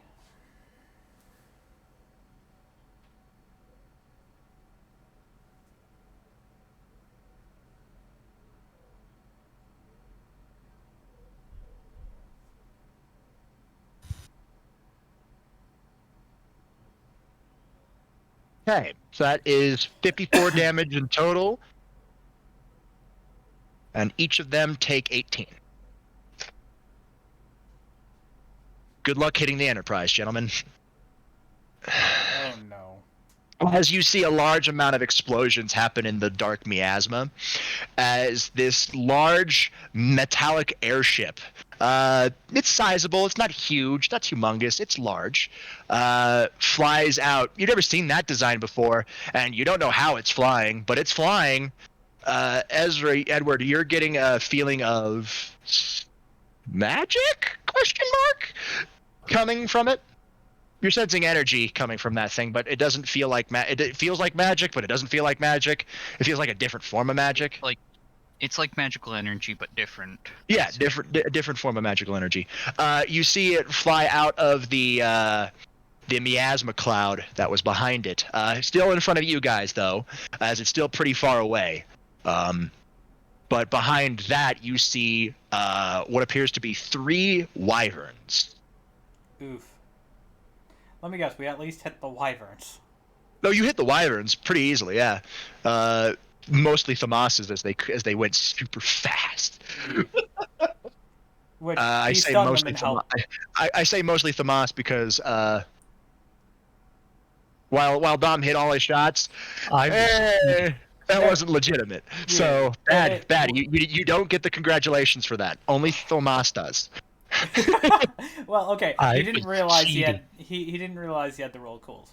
No. I knew it was just an innocent mistake. He wasn't purposely adding really cool. That's why I'm saying like it's not cheating. They just didn't do as much damage. He was just being a dummy. Yeah. So 18 across all three, which is not bad at all for indirect fire at least. Yeah. Now, you see this airship coming on. You see a couple people aboard. Two, actually. One at the helm, and the other one appears to be casting spells. Ariane is a magic user, right? Yeah, he is. All right. It's mainly defensive spells. Yeah. To block against the fire from, roasting whatever this is. I forget what class Urianger actually is, but he does use magic. I remember that in Shadowbringers that he was using Astrologian, but I don't remember what he was using before that because all of them used something different when they were in the Shadowbringers expansion. Other than Alize, she was always red mage. He's an Arcanist. Okay. He is Astrologian in Shadowbringers. Thancred But was he's- rogue, and he's now what? Gunbreaker. Yes, but I'm using interchanging some of their classes. Don't worry about it. You're making it where it's not Shadowbringers, but somewhat Shadowbringers. Yada yada yada. Yeah. Like it happened. Shadowbringers Endwalker happened, but like who cares? Which, if we were going off Endwalker, I at least know that Sage Elfino is Technically, a thing. Ariage is also a summoner, so No, that was Endwalker. I haven't seen that yet, but I know that. Lithomancer. Secondary class to summoner afterwards. Yeah. Anyways, so we're more or less just trying to stall the Wyverns to ship get by. Yeah, I guess. Sure. Hold up. Let me just pull this shit up. If you want to drop your tokens just to use them as like, you can. We should. Yeah. But you don't like if they're big, don't worry about it. Just roll initiative for your token, and then you can delete your token. That might actually mess up the turn order. We can delete it afterwards. I can. Yeah, we'll delete it afterwards. But just let me just.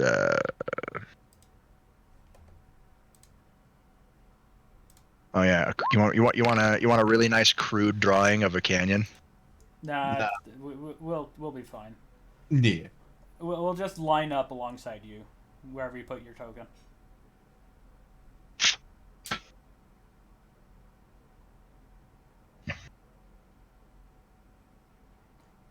Yeah, and speaking of, I still need mics. I don't know how to. Okay, so, click on the journal. Click on your name and drag it over to where you can in the dimensional cap. Oh, the trap button is too. Initiative. Okay, what the fuck? Why is my shit acting up? Ah, there we I go. had 2 9s and a 7. 2 9s and a 7. Too bad it wasn't 3 9s Fucking or Mario, 3 that 7s. shit. Too bad it wasn't 2 10s.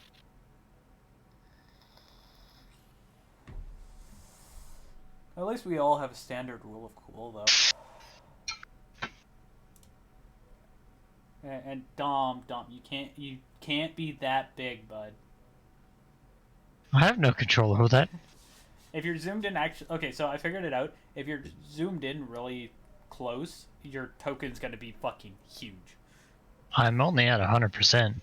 Yeah, I'm at 58.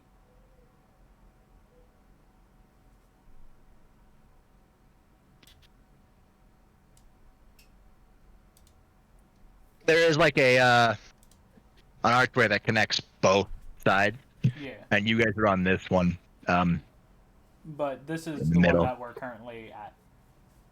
Yeah.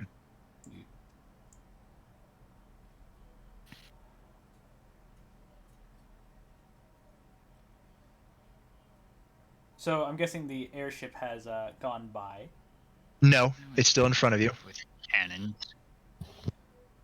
Yuki, let's put it this way. It's coming from this side, essentially. Yeah, Yeah. I know which side it's coming from. I just didn't know if it passed us already. This is not. This distance is not to scale. It's very far away. Yeah. I kind of figured. Like if I want to change the toolbar, I can make the standard distance to be Pretty big. instead of pretty big. It's still gonna be like in feet. No, meters. Meters is longer than feet. Is it?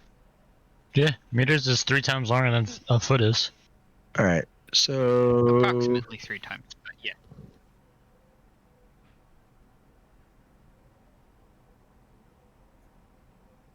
Sorry, I'm just checking in myself.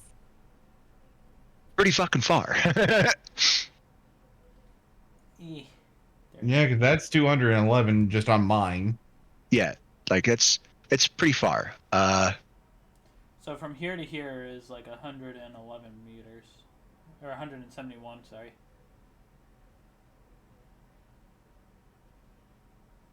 Well, yeah, it depends on the angles too. That would be airship. The airship. That's the Enterprise. Time to cheat on accuracy, Ezra. Now would be a really good time. Yeah, I suppose I'll start with the magic circle for my cheating then. Well, hey, mine have got better velocity. Hey, can I try doing my thing again? Because all I was trying to do is like put a circle in front that will augment the cannonballs to be on fire. If you think you can do that and still attack the enemy, go right ahead. Let's go.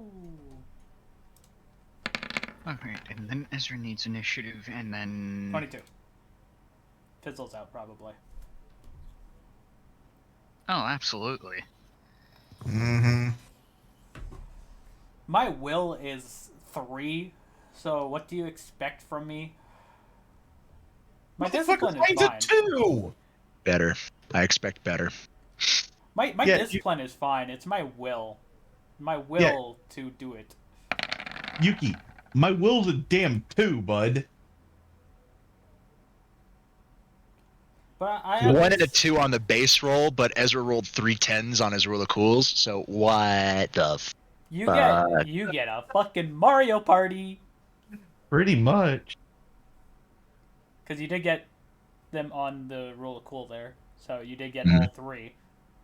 It's fine. Well, he got 3 or 4, so hey, he almost got a Yahtzee.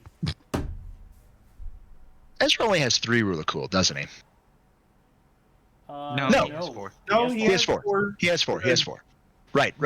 He did get one for He had our 3, and then the reforging Excalibur and turning it into a 6.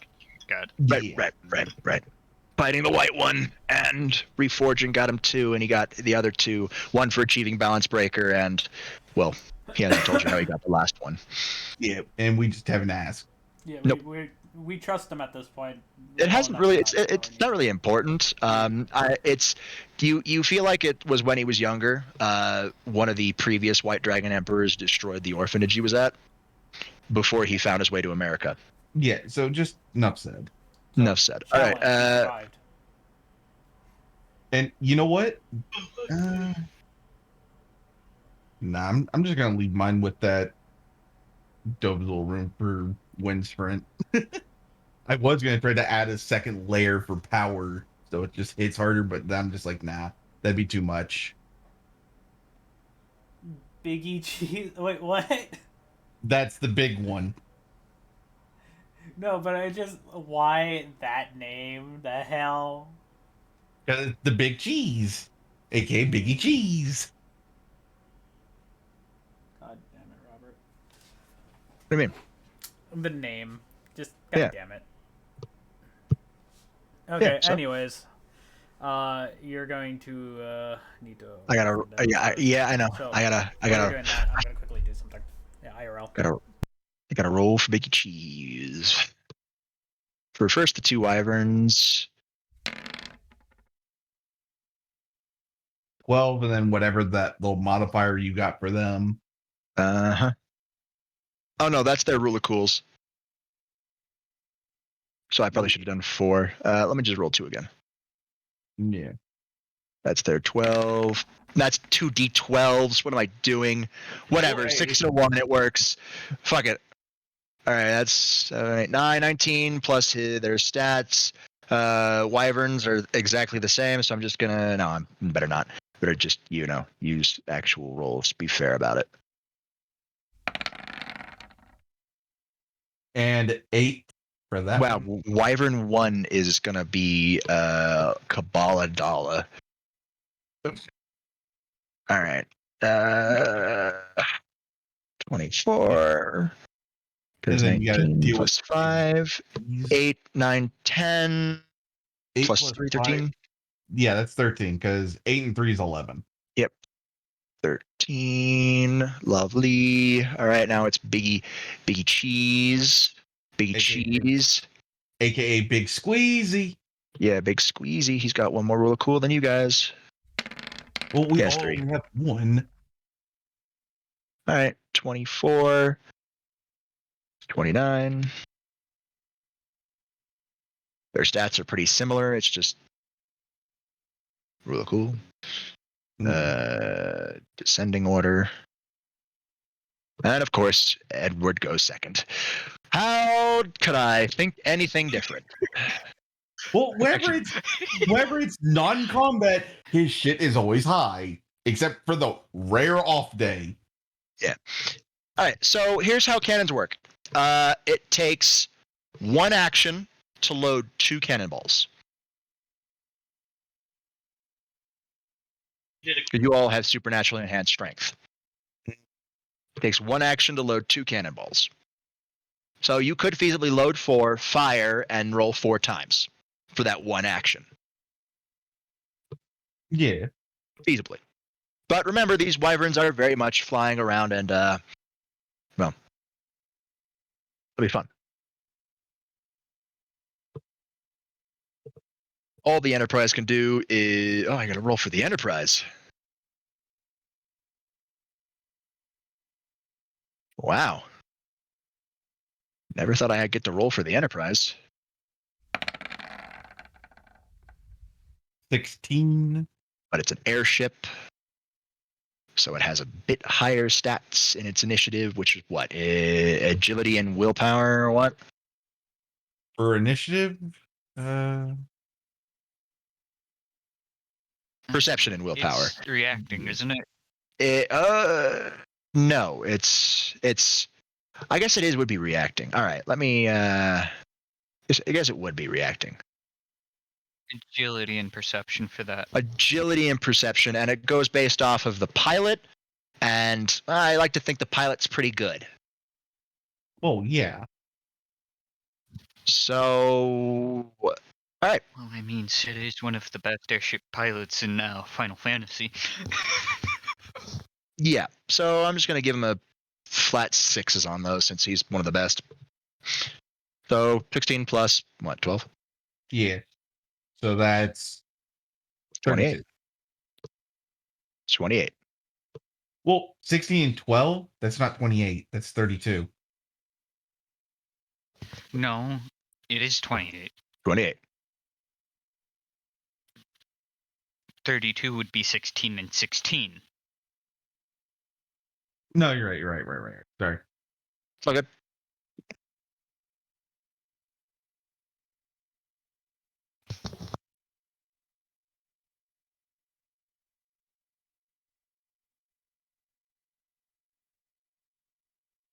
All right. Sure, it has its turn in the order set. Technically speaking, if I have to react to anything, I have a slight advantage over trying to initiate.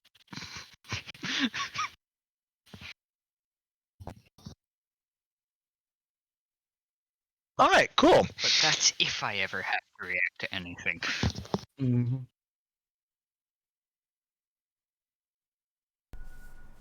I mean, fair. Okay, so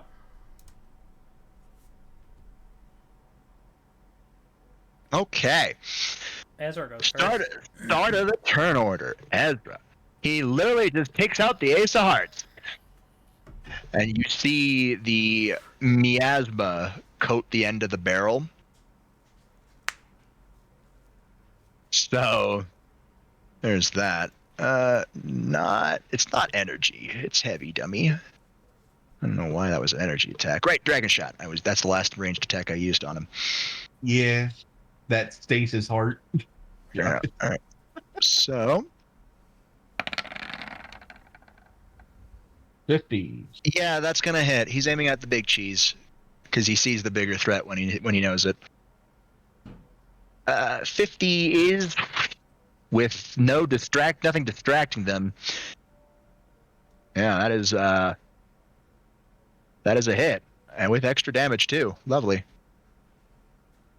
Yeah, and Yuki, since you kind of went AFK at the exact moment he was explaining. No, I had my headphones on. All right. I just didn't want to my dad did some laundry because we're still All right. getting stuff done. So And you garbage bin. damage big easy.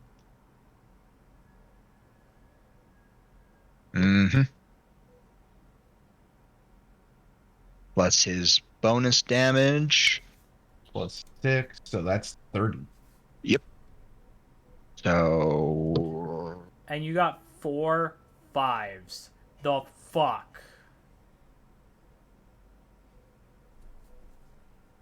nice. Cool. All right. That charge shot was His whole turn. yeah, charge shots takes a bit. Also, this is a new intrigue. If you guys all load your cannons, you can do a team attack. Team attacks are really interesting, as they don't just use your action pool, they use your friend's action pool as well. So you could feasibly do a hell of a lot of damage and a lot more cooler shit more together than you could alone. As some actions are just more than 3 actions. Yeah. But now, if you confer with your teammates, you can, in fact, do cooler shit. I mean, Much like your first cannon volley, that was an R.D.I. team attack. The only reason why so many missed was Moment to call out reload. so cover me. you're saying team attack? Team attacks are now enabled to be used in any combat. That's why I'm asking Ezra, or not Ezra, fucking Edward here. Is he calling out team attack on this one? He's just reloading. Yeah, we literally used all of our shots just now, so Yeah. we're literally on a reload phase. Yeah. So so how many do you reload?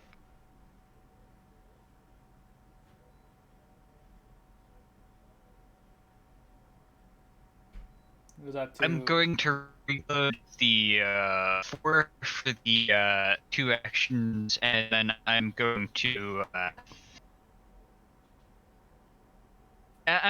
try to spice up my ability for aiming to make my aim better, Okay.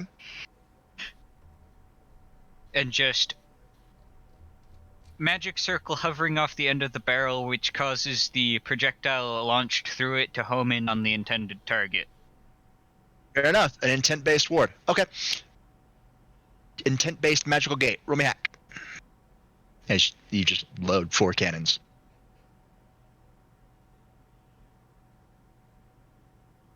Come on! Fuck! No, the magic fizzles out. Dimensional Gap does not like magic. Or at least that. It's just like nope. Rip Tried Biggie cheese. Takes a breath actually no, he has to catch up because the Enterprise pulled ahead a little bit. All right, so he will have to use his movement to catch up. But he will catch up, as he's kind of faster than the Enterprise. Him, only him. He's bigger. He has bigger wingspan. The more lift, essentially. Yep. Enterprise. Big character You moving see. in a straight direction. You see the pilot. From what you can see with your enhanced vision, bulky pilot. He's got muscles. Handsome man. Good beard. He puts the Enterprise into evasive maneuvers, thus taking the dodge action. Well, with his ability, it's the heightened dodge action, so it's harder for the Enterprise to get hit. Mm-hmm. While the man on the front of the bow is casting protective magic around the Enterprise to protect it from fire. Declan, you're up, buddy. Good. I'm going to load 4 rounds and fire. Are you just gonna go for it? All right, roll 4 times as you load and boom. Any specific element you want to press on your little keypad? Do I have any specific information about these so far? You've got fire, ice, lightning. You got mostly But the whole about the shebang? enemies. You just see their wyverns. I'm just gonna shoot standard stuff at them. Standard stuff it is then. Actually, I'll go with ice. Go ice. Okay.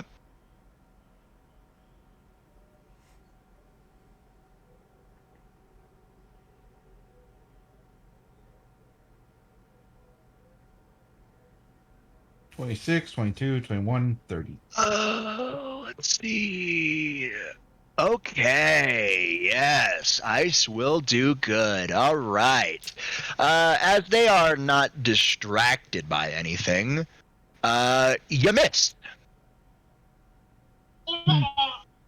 As you see the wyverns, whichever one you were aiming at, or if you're aiming at different one, I was they're just able to. aiming generally. All right, generally, all right, yeah. They are easily able to dodge through it. Weird type of wyverns. You really never seen them before. Kind of look like a weird version of Rathalos, but you're not entirely sure. Not at this distance, at least. Well, The colorations are all wrong. The ones that went to Bermuda, not everybody went. Yeah, those who went to the Bermuda. Okay. Myself.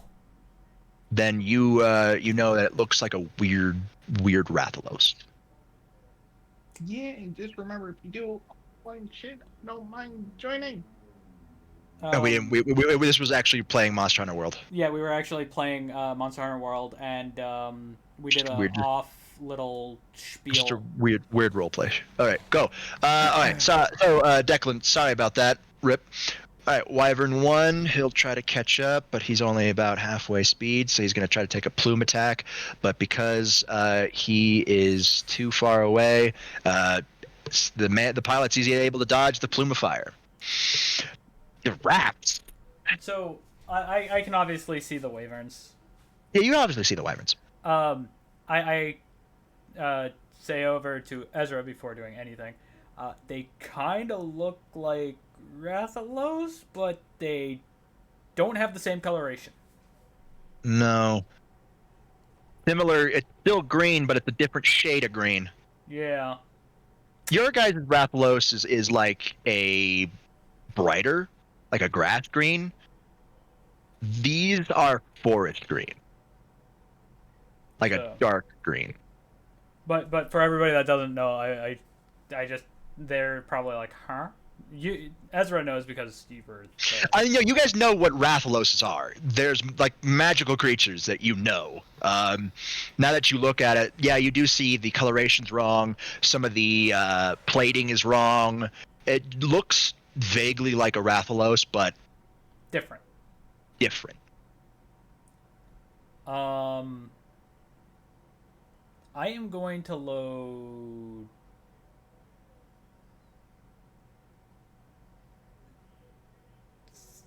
3 cannonballs.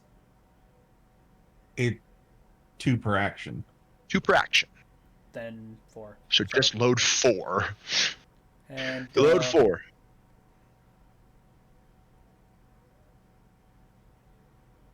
Yeah, I'm gonna fire. All right, you fire as well. Roll 4. Remember, you can hold. You can use that last action to hold until another one of your friends fire. Actually, wait a minute. Because I haven't rolled yet. You know what? Fuck it. No, you haven't. I'll do that. All right, so you're holding actions until one of your friends fire. Right now, the only one else who's loaded is Edward. But we're going to Thamas, so, you know. And honestly,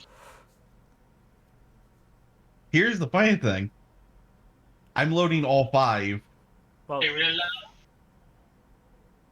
Loading all 5. Okay. yeah, I mean, he can do that. Yeah, he loads all 5. You have all 5 in now. All right, Wyvern 2 does the same thing as Wyvern 1, but once again, Enterprise is just too good.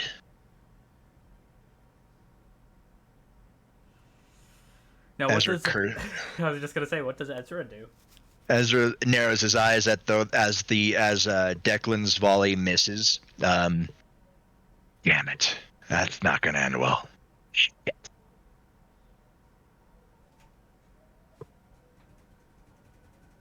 He narrows his eyes and shifts his aim a little bit, and you see again yet another miasma energy coalesce at the end of the Draconic Ace of Hearts.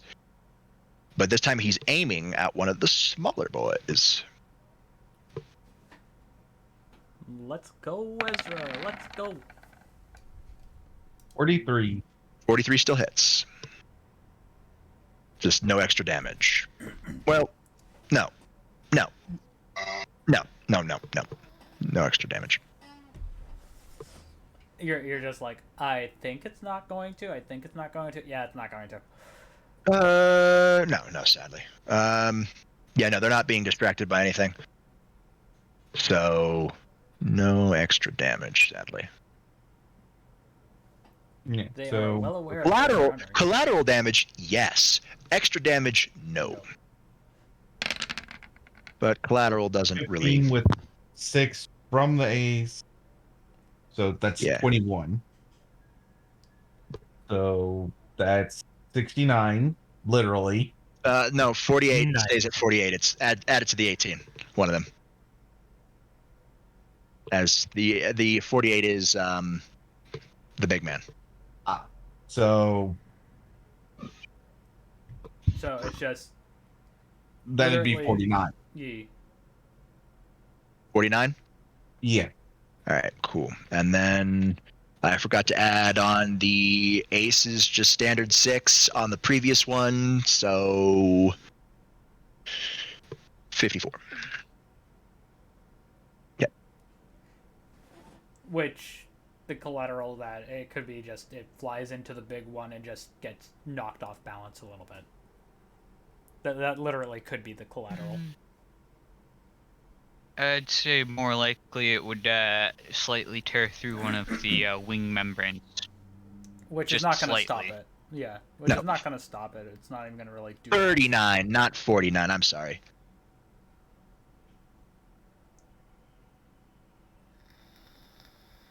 All right, 39. Right. Because you're splitting it up between them. Somewhat. It's 39 because my math was a bit off. It's all good. All right, so 18, 39, 54. In that order. So, yeah. Edward. They kind of can't dodge a small ass bullet.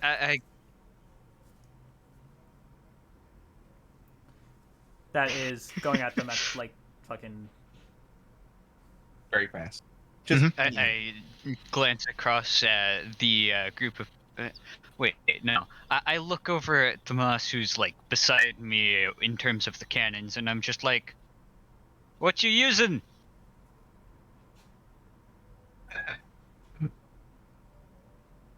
and I just tell him what draconic rune I'm using for the wind sprint. Whirlwind Sprint. Yeah, Woldnakest.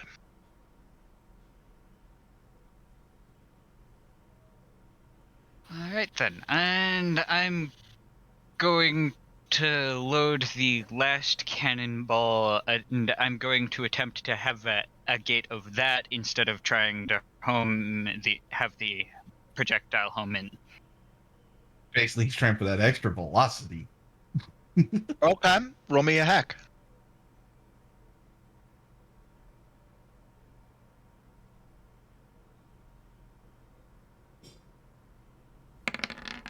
Come on. 23. Damn it. What the fuck?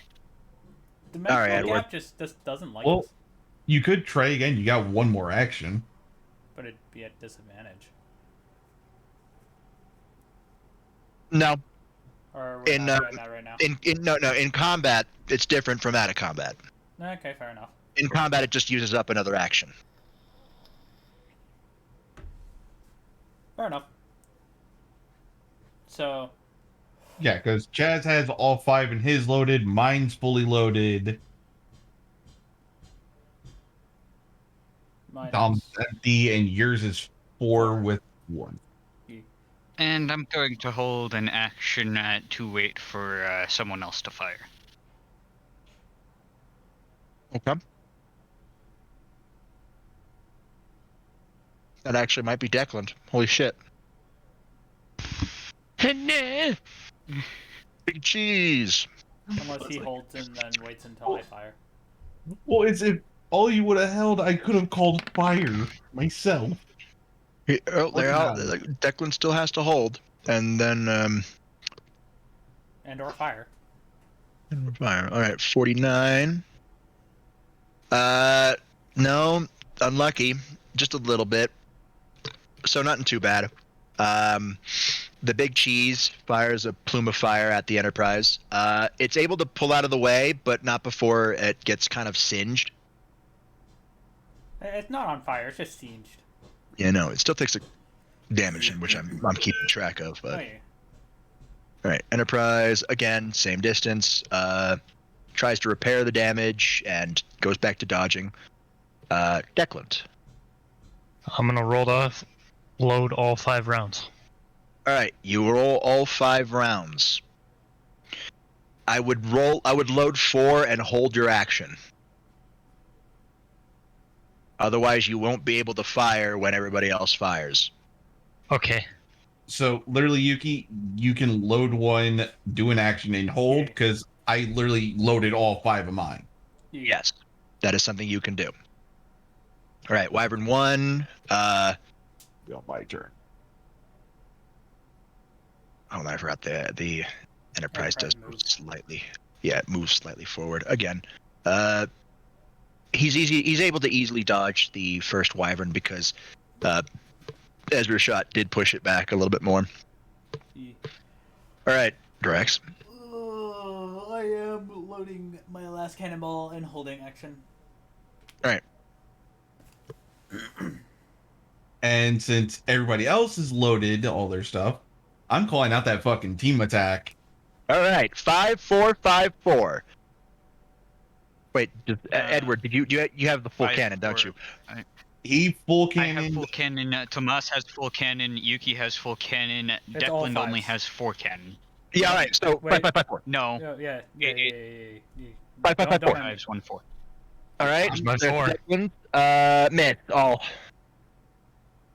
Sad. Tomas. Yuki, you go, because I'm going to do mine last. Okay. So 1, 2, 3, 4, and 5th. Okay. 1 hit. So I'll roll damage for that, just so we can get it out of the way. 7. Yep. So the question is, which one would you hit with that 7? It's a team attack. I'm gonna add all your combined. Oh, is that almost? Not quite. So close. All right, again, 1 hit. Wait, no, 2 hits. 2 hits. 2 hits. Yeah, 2 hits. Edward's got 2. So you roll 2 damage. 2 damage. Dagamooge. 8 Give me your and go. 5. 5. 2 Okay. damage. Famas?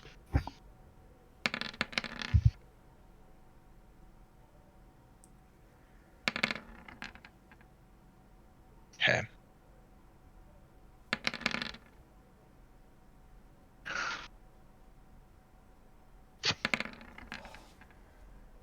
Okay. 27. Really? You reversed it. Really? 10, What? 2, 2, 10. You reversed it. How the fuck? Nice. Yeah. Yeah. 2 hits. Well, remember, Yes. I do have that set up. Yeah, and that's why that 27 hits. All right. If it wasn't for that, only 1 would hit.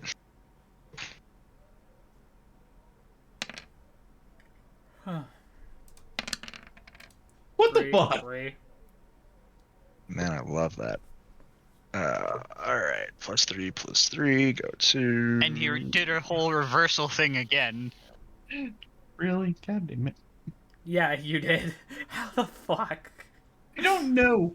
1 and 2 and 2 and 1. All right. We'll go. We'll say that's a 8.6 for each of them, but I'm rounding up to 9, so fuck it. And who is it hitting? It's dispersed across all 3. You guys didn't specify. So 27, 48, 63. Yep. As your barrage hits it. And again, Ezra, as the Wyvern 2 tries again, dodges. Ezra's kind of angry, like, shit. Actually, let's say they move a bit closer. Do they They're like- sense that we're firing at them? Hell yeah, they can see the cannonballs coming at them. That's how they've been able to dodge. They're not Ah, blind. Fuck. Are they precognizant though? That's what I'm asking. No. No! They're just cause and The effect. only one here who has the capability to precognizant is Edward. As Ezra curses, holsters his gun. R.D.I, don't shoot me. And he calls out Balance Breaker Oh, God. and jumps off the edge as his wings kick into effect, and he jets straight for the Wyverns, right over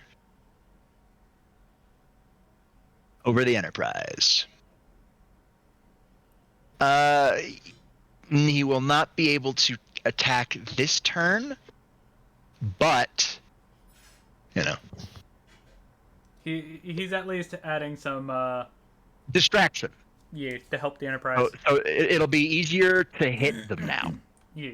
By the way, or at least when he engages. all I can hear in the back of my mind IRL is Welsh Dragon Balance Breaker. Yeah, that's what happened. Yeah. Welsh Dragon Balance Breaker. Oh, Lordy.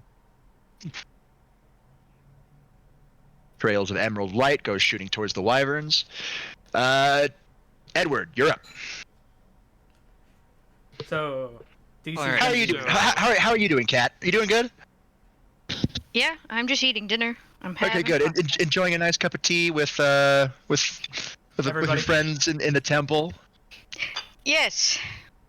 You do see plumes of fire and explosions in the canyon every once in a while when you look outside for their friends. So you don't know what's going on in there.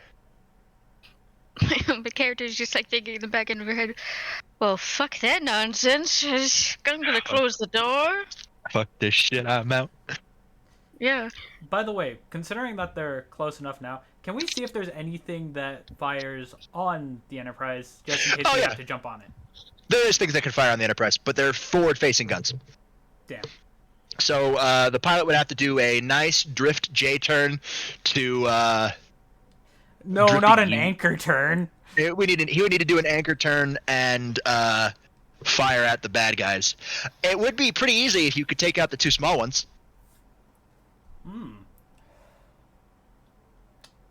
Oh, we know what we're aiming for. Right, All right, PDA? Edward. The 48 is Wyvern 1, right? Yes. 48 is Wyvern 1. This man. And then what was the damage for Alright, Wyvern? so I'm 27.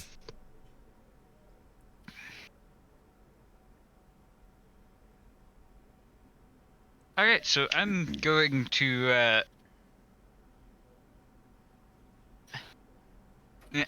to say we should follow Tomas's call again and have him Oh, be the I'm one. doing something else. on Tomas, my when it turn. comes back around, Tomas, you're gonna need full reload. What is Tomas And doing? I'm But going- we'll know about what's on his turn. Edward.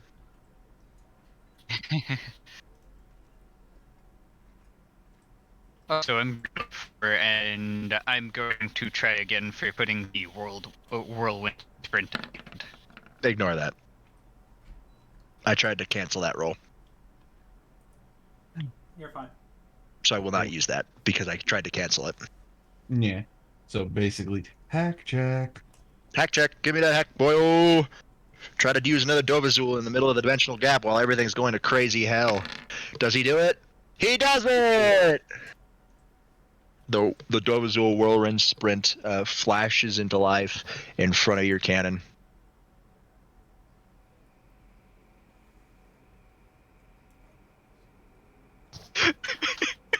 With sprint on top of whirlwinds.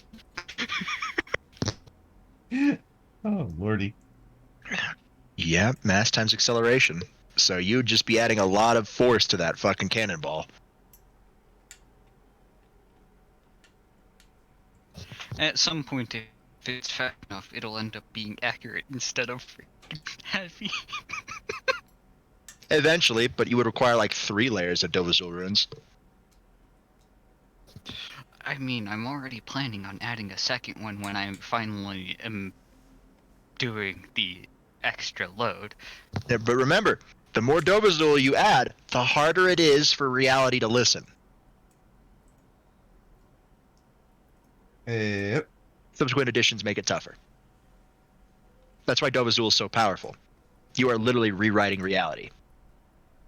Anyway. And that is why dragons, while useful with it, don't use it that much. Nope. They'd rather not have bugs in the program and explode in their face. Anyways, all right, you have what? 2 more actions left? Wait, no, you loaded. Did you load 4 cannons? Yes. All right, Big Cheese. Now I roll that D100. 60. All right, Enterprise dodges narrowly.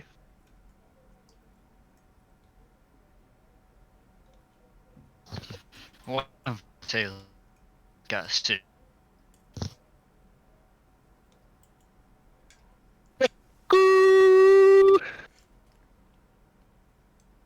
Declan Kuhn, Uh, you're up.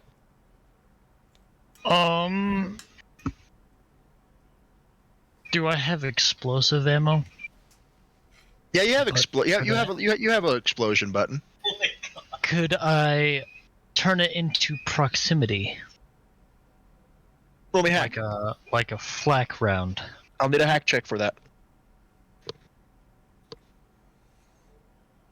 26. Yeah, I'll give it to you. I'll say that since it's not really, it's an augment and an augment. Yeah, you can turn it into a flak check. All right. Now I'll load 4 rounds. Okay, load 4. Wyvern 1. Doesn't really see Ezra quite yet.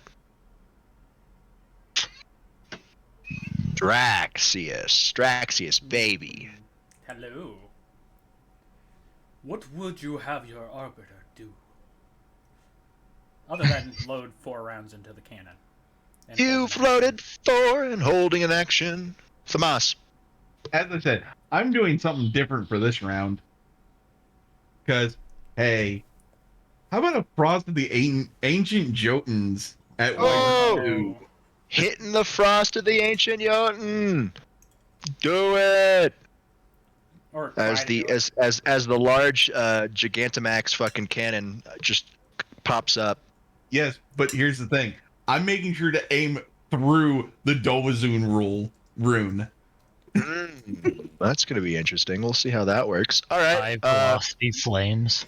This'll take up your actions. Oh, I know. It's the whole thing. The whole shebang. All right. All right. Roll so the hit. hold on. Well, remember, it's a weird thing. So it's like end and diz and skill roll, right? Yes, it's a semblance. It is a semblance attack. All right. So here we go. Come on. Something good. 29. Through your Dovazo rune, those will hit. 29 will hit. Roll damage. And on Did which someone one? say long range blowtorch? No, not blowtorch. Wrong. Long range ice blast. It would have done a lot of like Dom's ice cannon bombs would have worked if he hit anything. Yeah. If I So hit anything. what would that fall under? It's just it'd be technically like just an energy attack. Okay, so just energy. Energy damage, as it's just the d6s that are rolled because of that. 8, but it's ice, and these things are weak to ice. Yes. So ye.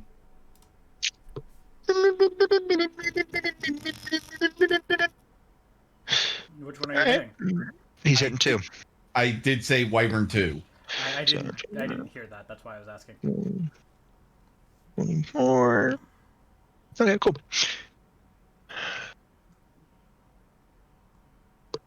My dad forgot to bring me something to drink again. Oof.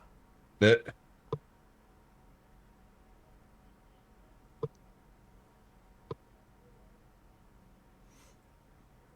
I'm just saying this jokingly. Why do we keep on fighting stuff that are weak to ice? The fuck?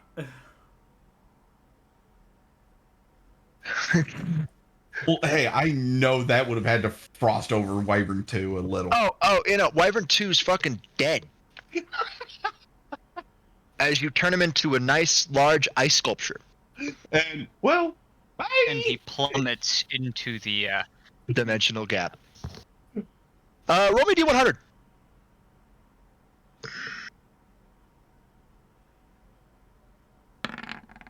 $85. That ice is not being destroyed. Well then. So now there's just a Permanently falling thing. in the dimensional gap. falling. Yep. I mean, So- until somebody fucking decides to make it a fucking lawn ornament. Again. No, we ain't going to that one. Thamas, with your enhanced hearing, you see as the blast goes, you hear somebody from the airship go, "Bloody hell!" Scotty, is that you? No. You wish. Anyways. That's it. Are they in earshot of us? Not quite. You can hear them, but they can't hear you. You guys have enhanced hearing. No, I mean, like, if we yelled. No, Okay. unless Yeah. you think somebody can hear you yelling 60 meters. I've never tried. Yeah, 200 feet, just about. Yeah, no, there's no way, dude. Dude. But like I said, I never tried. We never know. But I'm not gonna try it. I'm not a dumbass. I'm dumb, but I'm not a dumb ass. Yeah. Like, I'll do dumb shit, but I'm not gonna do something almost Yeah, nearly impossible. 200 feet is about a length of a fucking yacht. I mean, Yeah, if you in- yell loud enough, you no. can actually yell from one end of the yacht to another. But you gotta be fucking... Yuki, Yeah, let me exactly. put it this way. I've actually done that before. The person barely heard me. And I mean, that's why I said, like, it's I gotta had to be yell like dead. 5 times for them to Give hear it a couple. Give it a turn. Around. Give it 1 to 2 turns, and then they'll be able to hear you. In fact, you should be able to jump onto their boat at that time. Yeah, no, that's what we're, I think, planning on. But I I was figured. gonna, like, say, we're friendlies, don't shoot the red guy! They're not shooting anybody. No, I'm just saying, like if they use magic, don't use magic on him. I was just saying, like, I was gonna say that, but I can't. Anyways. Famas, since you fucking murdered Wyvern 2, it's now your turn. Oh, no, that was your turn. It's now Ezra. Ezra, baby, gets to go ham on this man. You see him draw Excalibur, and he goes for it. All I can hear is shing. 44. Plus the holy damage. 23 plus the bonus damage of, yeah, he's up close and personal. They don't have their ability to dodge as easily. So, No, and the fact that at that point, technically, if you think about it, Excalibur, well, no, it's not just holy damage. It's also the fact that it was dragon slaying too. if that okay, you know what? Iron Knight. 81. Yeah. Sure. Yeah, due to the dimensional gap energies, I guess that's another aspect of the sacred gear. It's an anti-dragon sacred gear now. I don't know. Remember, it already was because That's Ascalon. yeah, but yeah, true. Excalibur was never a there's a, I guess there's like a direct. Yeah, Well, it's again because Artoria is in the sword and she was a dragon slayer. she's killed a Fair. dragon before. Fair. So it's a conceptualize of her story. So yeah, I guess it could. It could. It's not inherently dragon slaying. It's just an attack could be dragon slaying. Yeah. Which right now probably being used. You just hear dragon slash in Artoria's voice Mm-hmm. coming from the distance. It's magically enhanced, so that's why you can hear it from that distance. Magically enhanced noises, of course, and also anime. It's fine. Don't worry about it. So yeah, 23.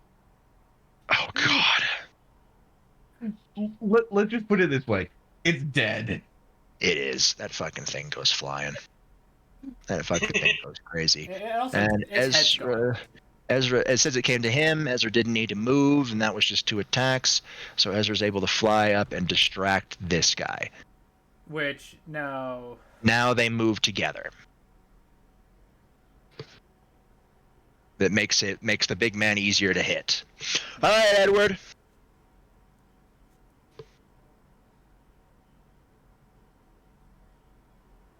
I load the last cannonball and try the homing intent gate again. All right, roll to hack. You gotta hack into the machine. Come on, where's that big magical energy dick? Hacker man. We need that fucking magical dick Hello. energy. I'm in. Just give it a moment. I didn't close it. It's just it. Yeah, it's taking its sweet time to roll. Not wanting to load. Come on. And it is 26. 26. Nope. No, I don't want to do that. I was trying to click on that. Sorry, buddy. Click on something else. You got 1 action left. I hold to prepare to fire alongside others. Big cheese. Biggie cheese. Biggie. This Smalls. D100 roll. He's now being distracted by Ezra, so the D100 roll is a bit easier in the Enterprise's favor. Doesn't fucking matter. Super lucky, which means the Enterprise pulls slightly ahead out of a cool and risky maneuver that you guys saw. All right. Then he will move up closer. Enterprise maneuvers. You see the now that you're getting closer, you see the pilot flipping switches, and you see him get like a determined look on his face. It looks like he's about to flip that bitch around. He's now. You said that one turn we could probably almost jump. Not from that distance. No, It would need said almost. almost. Yeah, I'll give like an almost on that one because it's still 60 meters away. 50 50 meters away.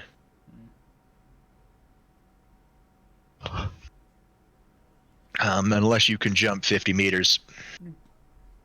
Well, I was told not to leave the ground pretty much. I mean, I could. I mean, if you want to try to jump 164 feet, I was told not to leave the ground for flying. I could make it if I could fly. I mean, you just need a jump maneuver. You know, a good jump roll. Or I we mean, can just wait another turn. Wait, 1 second. I actually want to see what my jump is. As the Enterprise gets closer, the jump roll is easier. Yeah. Right now, it's feasible to make it, Yeah. but you need high rolls.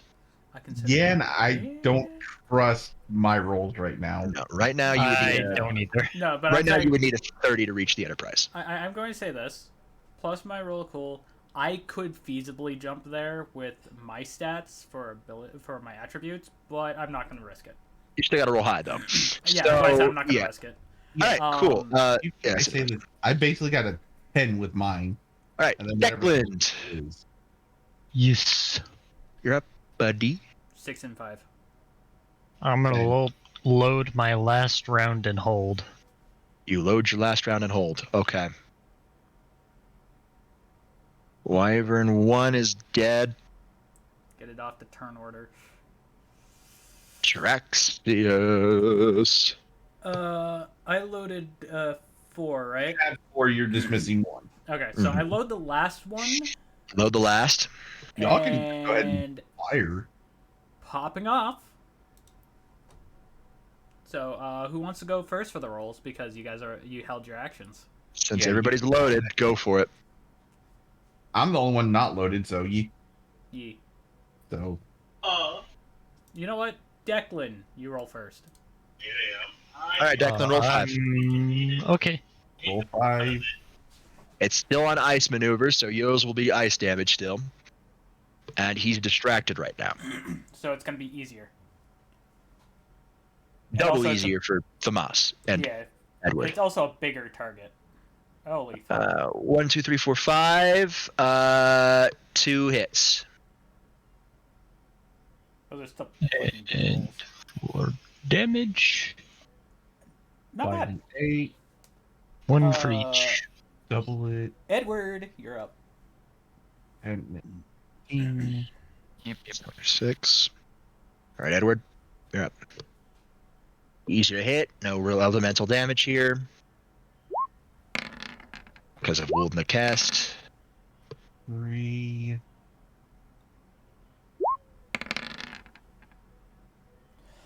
Cool. 3 Because of Ezra distracting him and Wold in the cast, you hit all of them. Ah, nice. And I'm So going 5 to damage rolls. They ask the Roll 5 bonuses damage. stack. Roll 5 damage. The bonuses stack.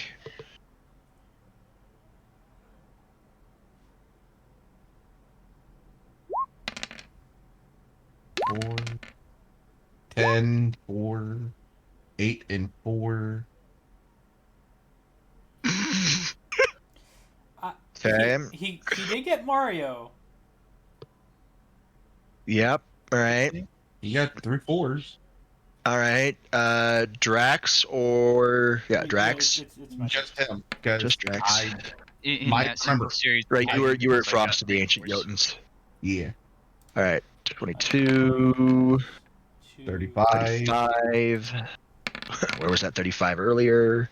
I know, right? 7, 27. That's 3, 4, 28, 5.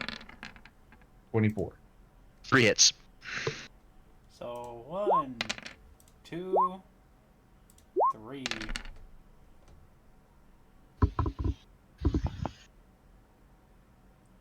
$899. Never in a million years gonna get that fucking roll again.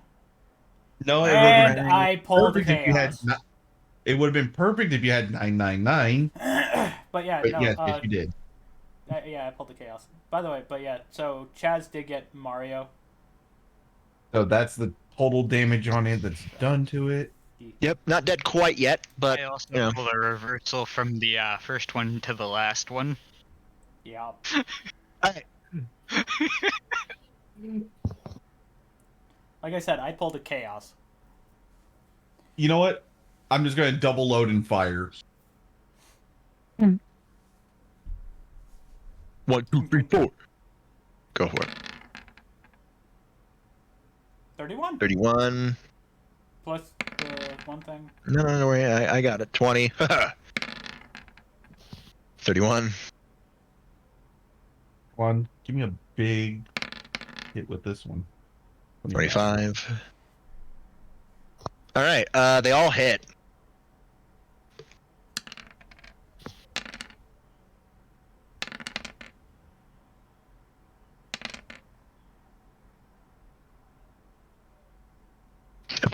Yes. Yep.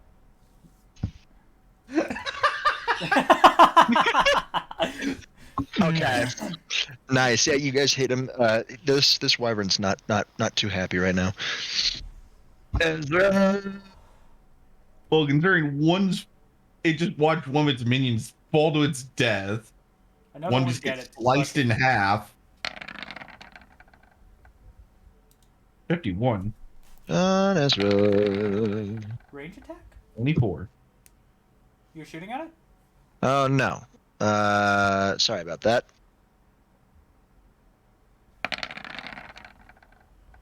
43. Okay, that's much better. I'm glad I Still caught that for hits. you. Yeah, no, it Still hits. But yeah, all right.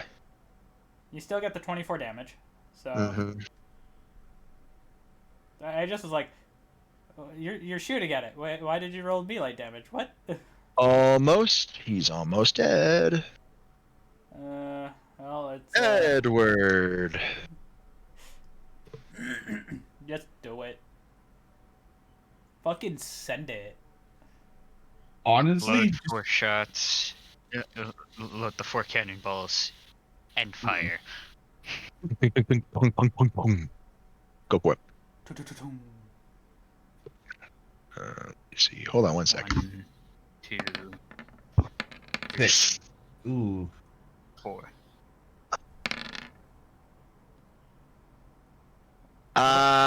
They all hit. Because you had the Dovizul runes. Plus your targeting matrix.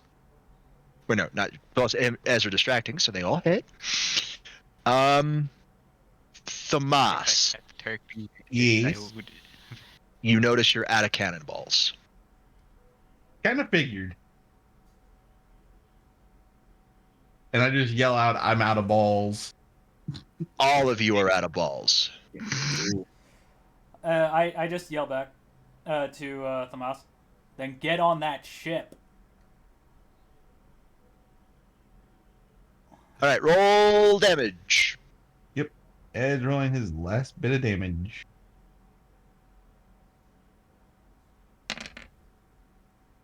Six, 5. 5,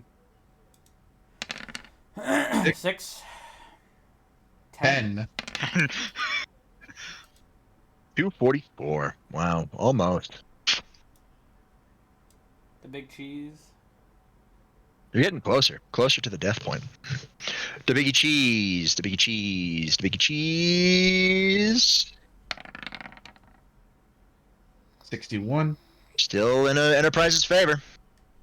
Yep. All right, And they move forward. they move forward. Like right there. But then the Enterprise moves a little bit more.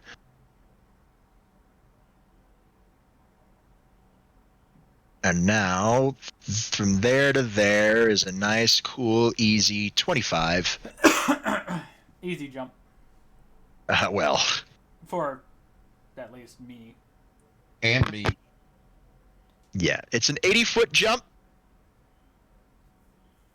But they're coming at you as you're jumping. So it'll lessen You'll the need distance. the jump roll is a lot easier than what it was last turn. Yeah. You no longer need a 30 to make it. I'm just gonna pull out my elephant gun. Well, that's them. Okay. gonna pull out your elephant gun? Yep. Okay.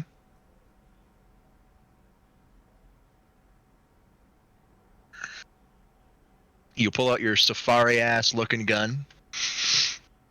What are you doing? And bang bang. Go for it. Pow. Roll the hit. 24 and 14. No and no. Sad. I thought I heard a ricochet off of Ezra's armor. One of them make contact with the dragon, but just Thick scales. thick scales. The wyvern, not a dragon.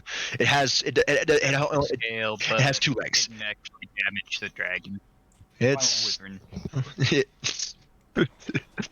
I just imagine every time you say dragon, Famas goes wyvern. Yeah, I would literally be saying that. Even I was saying it too, like, wyvern. Right, cool. Drax, I'm jumping on the fucking boat. I need a Jump? jump check. Good luck. 29. 29. 29 will do it. You're on the boat. Success. You land with a loud thump Ah, onto the boat, I and made it. Oh. you look up and you see a glowing magic energy pointed right at you. Friendly? Lost in Leonze, focused on the giant wyvern. I would agree with him. We were up there covering your asses. He just grunt. He just like and then just goes back to casting magic towards the ship again. While this man flies like none man has ever flown before. I'm gonna quickly talk to the person on helm. Can't talk right now. Kind of avoiding flames. Getting ready for the cannons charging up. Just don't shoot the guy in the red armor. I figured. Thank you for stating the obvious. Are you the captain or am I? I just wanted to let you know. If you know magic, help Leonze cast it. That'd be better for one of the allies, but I can do my best. Oh, balls. However, I have a gun. Oh, that's nice, cute. And I'm gonna pull out my 13s. Yeah, he doesn't. He goes back to concentrating on all the dials and all the readouts of the ship. He just completely zones you out again. Yeah, I just pull out my 13s. Guess what? Right. Because I used only one action to get over here, and I was just more or less. Yeah. Well, jump 1, movement 2. Yeah. Because I walked over to Sid. No, it counts as a jump movement. So Sure, a jump sure. movement is 2. Sure. So I have one shot. And I'm taking it. Okay, roll the hit.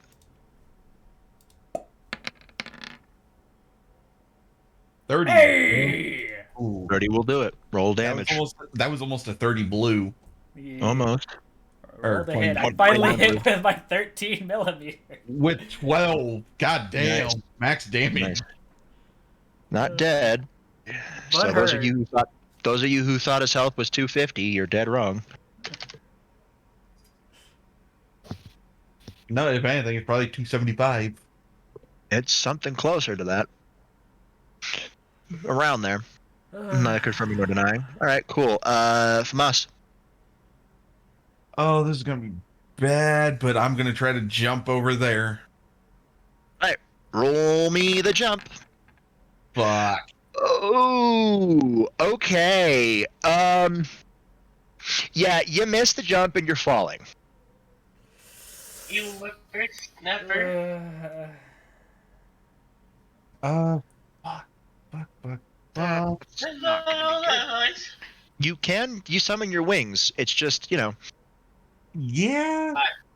Bitch. Basically, I would have to. All right, as you summon your wings, as you're falling, you summon your wings to get back up. I require a...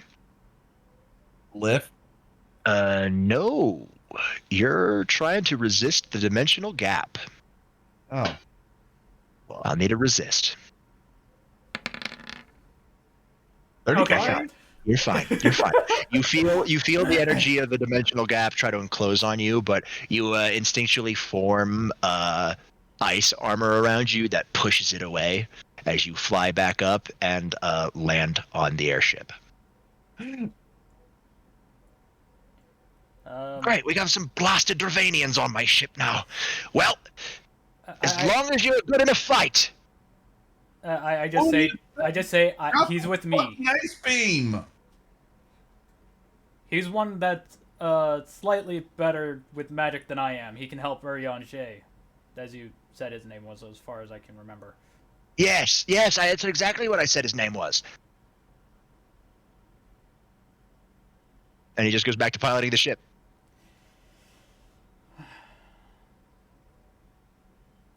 Ezra. By the way, I just say to Sid just so he's aware. We're expecting 2 more other than the guy in red. Oh, sorry, Ezra. Not today. Uh-oh. Ezra's holding action. Ooh. Because he has to resist the dimensional gap. Alright, Edward. I really don't want to do this. I really don't want to do this. And I run and jump. Give me the jump check. Bad.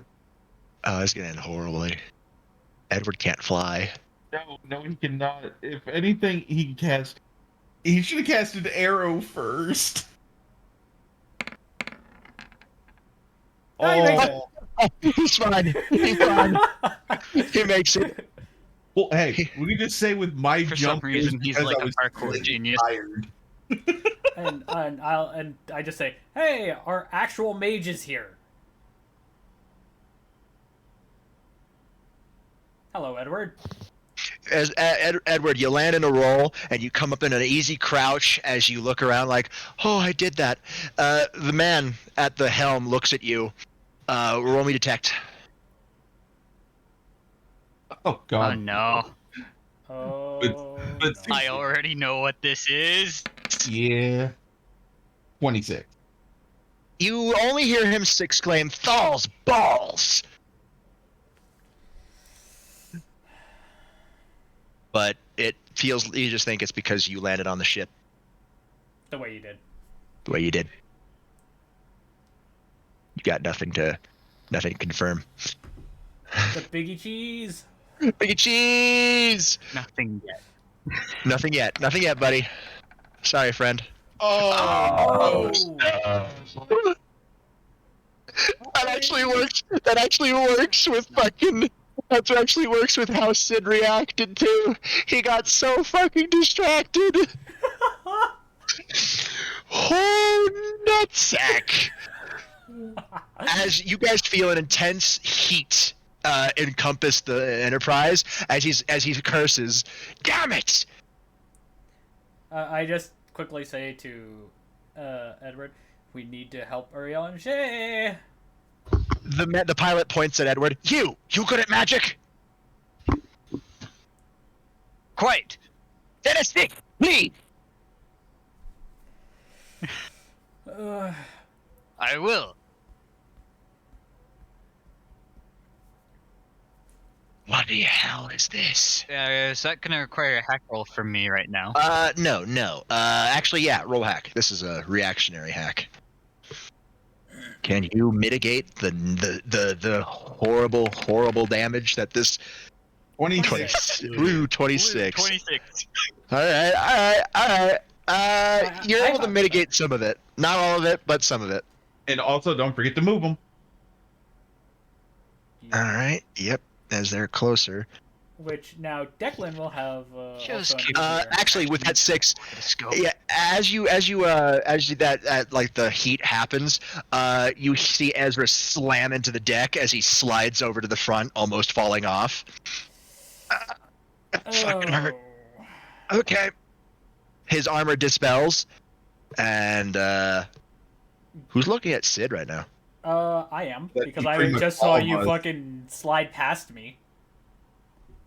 Yeah, he's on the front of the bow. Sid's on the back. So if you're looking at Ezra, whoever's looking at Sid right now, and be honest, roll detect. I am. I am as well because hey, I'm more interested in the fucking thing behind us than him. So 33. 32. You guys see Edward? Are you rolling? Or are you? He's really distracted with doing fire put out. 23. He's still looking. Edward can't see it. Draxius and Thamas, you guys see Sid's eyes widen once again as his eyes rapidly dart between Ezra and Edward. Impossible. You hear him mutter under his breath. Okay, let's deal with big thing, and I want to know what you're thinking. Anybody get the number of that wyvern that hit me? Yeah, it's called Biggie Cheese. Oh, I want it. I want his fucking insurance. Oh. You good to stand? Yeah, I should be okay. Oh, dimensional gap is not fun. No, it is not. By the way, we're missing a Declan as far as I know. If I need to, I'll get him. All right, then the Enterprise gets closer. Which, by the way, Declan, what do you do? Hey, Declan, how you doing, buddy? Hello. You see your friends jump onto this airship. And Ezra getting bashed into it. Yeah, you saw Ezra get fucking spiked. How close is the airship? Pretty fucking close. You can easily do it. Easily. The DC for them was 25. Yours is easier. Yours is like maybe 10. He probably just needs to get over 20. So roll me that jump check if you wanna get on the boat. Don't rock the boat. Hey! You're fucking 32. You're fine. He just jumps down and just like, hi guys. Yeah, he just literally just hops down and just lands like, yo. So I have one action left, yeah? Yeah. Then I'm going to fire at Biggie Cheese.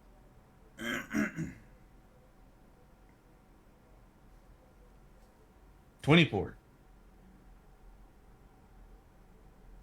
24 miss. He's no longer being distracted by Ezra.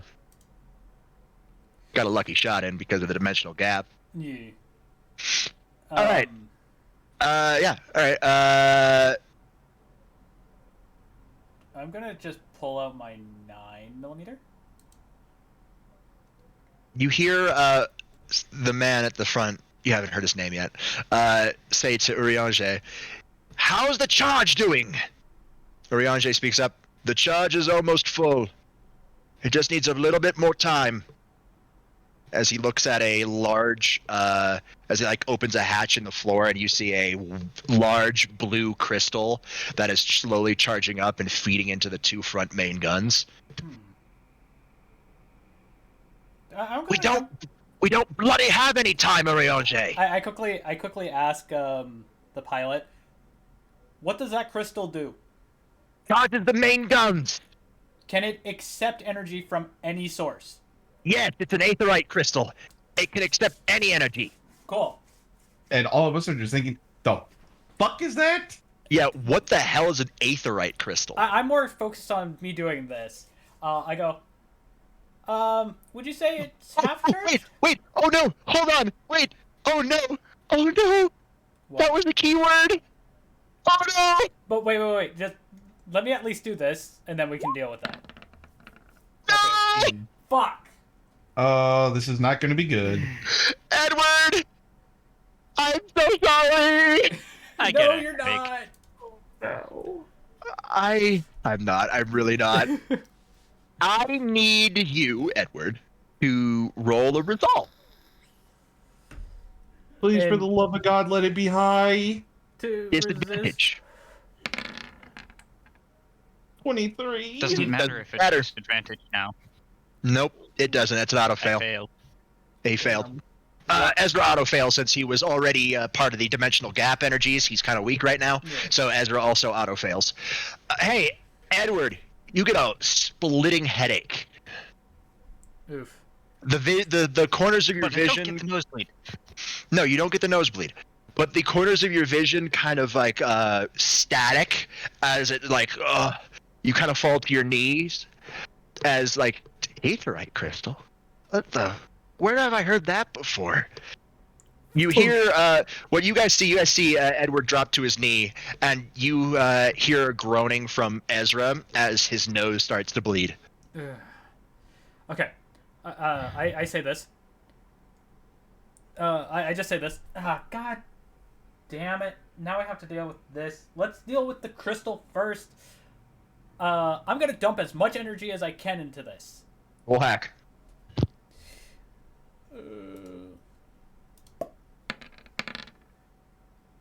Oh. Yeah! No. 31. 10 was real cool. I have a standard roll of cool. Yes. 10, 3, 10. No, but I was talking about me actually hitting the mark that I can The do roll, this. not I know. I know, but just in general. But If that would have been 2 10s, that would have been perfect. yeah, that would have helped. Anyways, besides the point. Oh. So I just say to the pilot, I'm dumping as much energy as I can into this.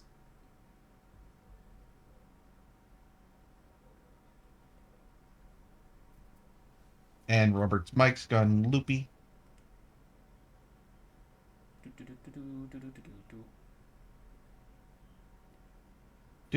Fuck. Oh, here we are. Hello. There we are. The pilot goes, "You better not bloody well blow up my ship." I can at least promise you it will not blow up your ship. Speaking of, nice ship. I'm so sorry about those keywords. I'm so sorry. I'm not sorry. No, you're not. You're Well, definitely no. not. Because my character wouldn't know about that. But No. anyways, so I dump as much energy as I can into this thing. Yeah, 31. You dump as much energy as you can. That takes up your entire action. Here's where I'm going to do another fun thing. Hey, I'm going to pull out the ace, aka the rough cut. At the rough cut. The rough cut. I'm pouring energy into it, and I'm going to take a shot at the goddamn wyvern. Oh, go for it. All right. Yeah, energy dumping. Yeah, I'll say that's a twofer. I'll say that's a twofer. Well, yeah. So still would be heavy just because I'm just doing a heavy hit with it. Yeah. It's just you're infusing energy to make it easier to hit him. So the DC will be easier. 23. Don't hit anyway. Damn. Sorry. The DC was easier though. You were off Yeah. by 2. Yeah, I kind of figured. It's all good. All right. You got 1 action left. You can try to funneling some of your draconic energy into this crystal. Yeah, I'll do that. Just with All right. what I have left. All right. Ezra can't move. Edward.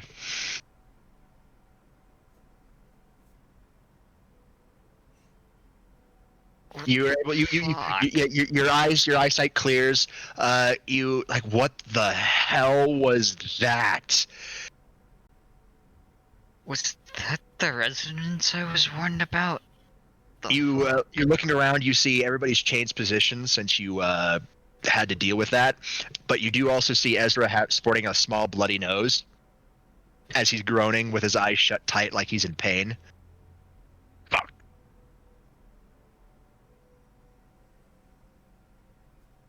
This is slightly problematic. I reach up and I'm holding the top of my head.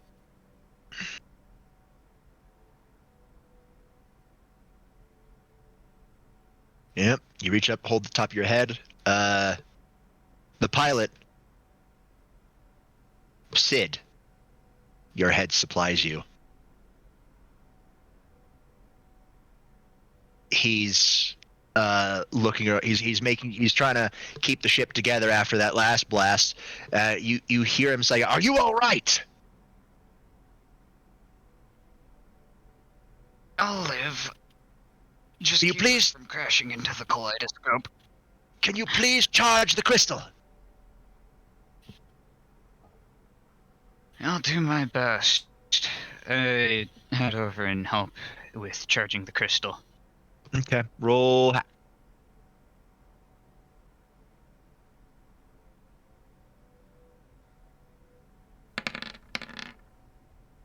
23. 23. You're able to get some energy in. But that's just because everybody else was already fucking nearly maxed out on it. To all of you, you see the aetherite crystal. Oh, fuck that is. Go from its light blue to like a dark purple type color now. I just speak up. It's gone purple. Yeah, I was gonna go. Is this normal? How should I bloody know? It's your ship. I'm not an aetherite man. I'm a Magitech guy. Fine. It looks fine. The readings are stable. Power's at 110%. Cool. You want us to hold on to something? Preferably, yes. Cool. I'm gonna walk over to Ezra and make sure that he's holding on to something. Yeah, you make sure like his hand wraps around one of the railings. You see it tighten as you can hear the metal start to bend. Yeah, I just sink the claws of my feet in one of my hand into the floor while grabbing the head. All right, here we go. Declan, how you holding on? I'm assuming there's railings throughout the ship, right? Yes. Yeah, of course there is. I'm gonna wrap the crook of my arm around one and lay down. Here we go. Yeah, this thing you can see like the purple crystal pulse with ethereal power. Biggie Cheese gets one last attempt in. Can he do it? 31. No, he can't. Because our boyo is spinning the ship. Yep, he's doing a nice, long, hardcore J U-turn as he goes down, and then he flips it around like super quick, and it kind of gives you guys a vertigo. It's still going backwards too, so he literally reversed it as it was going around. Yeah. And he looks up. Eat Aether, you ugly son of a bitch. And he presses the big button as the cannons charge up in an unearthly purple that launch towards the wyvern. Okay, so what's all your really cools? One. 1. 2, 3 total? Okay. Okay. Well, it's Chaz has one, I have one. I have All of us have at least one. Now, if Ezra was able to put some in here, he would have been able to, 22. Plus 12, because it's still bid piloting. 34. So 34 hit. I'm just gonna roll. I'm just gonna use Ezra to roll the cool. Yeah. We're just gonna roll the range damage from Ezra's sheet. Just to make it easier. 20. 20. Wow. Oh wow. Hey, buy my big cheese. 75. Thamas actually was right with it being at 275. And it's just enough to push it over his health. As your combined energies on these two beams just go straight through the wyvern's chest and blow out on the other side as he slowly starts to disintegrate due to the necrosis energy that was infused into it. Never seen that bloody before. I'll explain what it is. Can somebody help me lay this big behemoth down, aka the one that I'm currently holding up? Well, basically, I just stick myself and then go get.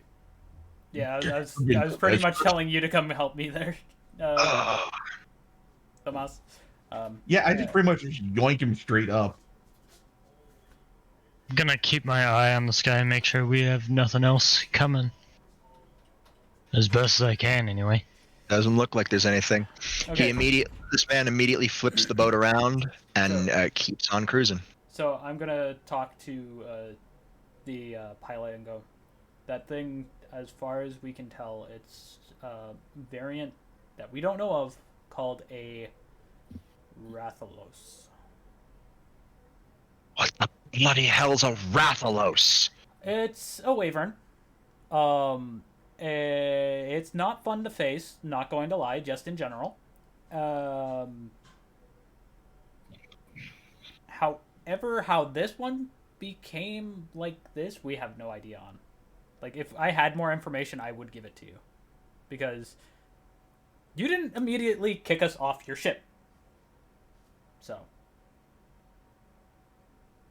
Well, I couldn't really kick you off my ship now, can I? I mean, you could have, but you didn't. Because it is your ship, mind you. He's a nice man. It would have been a death sentence, and he's not the type to do that. I'm And the fact that we guessing that. literally just helped him out. Yeah, like. Yeah, it's not the type to do that, Edward. You know that. But how does he know that? I don't know. And I go, Oh, indeed. I just go over to Edward and say, Edward, you good? I'm pretty sure that was the resonance Doc warned us about. Ezra's eyes snap open. Ah, fuck. Wipe your nose. Yeah, I know. He brings his fingers up to it and just sees the blood. Shit. You two got hit with it pretty hard. Let me guess, it was. Oh no. Anyways, I think Ezra got hit harder than me because I didn't get a freaking nosebleed. anyways, Ugh, I just got a massive headache now. yeah, from how it looks from our course, we're all heading the same direction at this point. I gave him the fact that we were up against some variant of Rathalos because that's what we kind of figured it was. I still have no idea what the bloody hell a Rathalos is. Well, our friend here that just opened his eyes has a better understanding of what they are. Rathaloses are creatures of magical origin. No. I know. I'm gonna stop you right there. I know Aether creatures. That was not an Aether creature.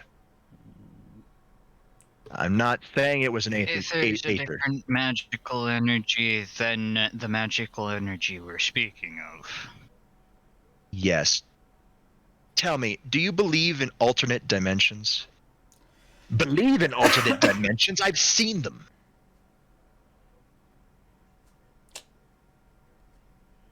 Well, this is a different case of that than what you've probably seen then. Right. He's looking at you guys like he's expecting you guys to say something, but when that doesn't happen, he clears his throat. Apologies, I should introduce myself. I'm Sid. Sid. Yes, that is my name. Sid. Ezra looks slightly over at Edward. Edward? What? He just looks at you and then nods, just making sure you're still grounded. And then I just, for Me, as far as sake, I can tell. Just for introductory sake, I go, I'm Draxius Balefore. That name does not seem to. He doesn't seem to recognize it. But when Ezra referred to me as Edward, it just like His eyes snapped to you. Yeah, his eyes snapped to you a little bit. And when you guys called Ezra, he got a bit confused.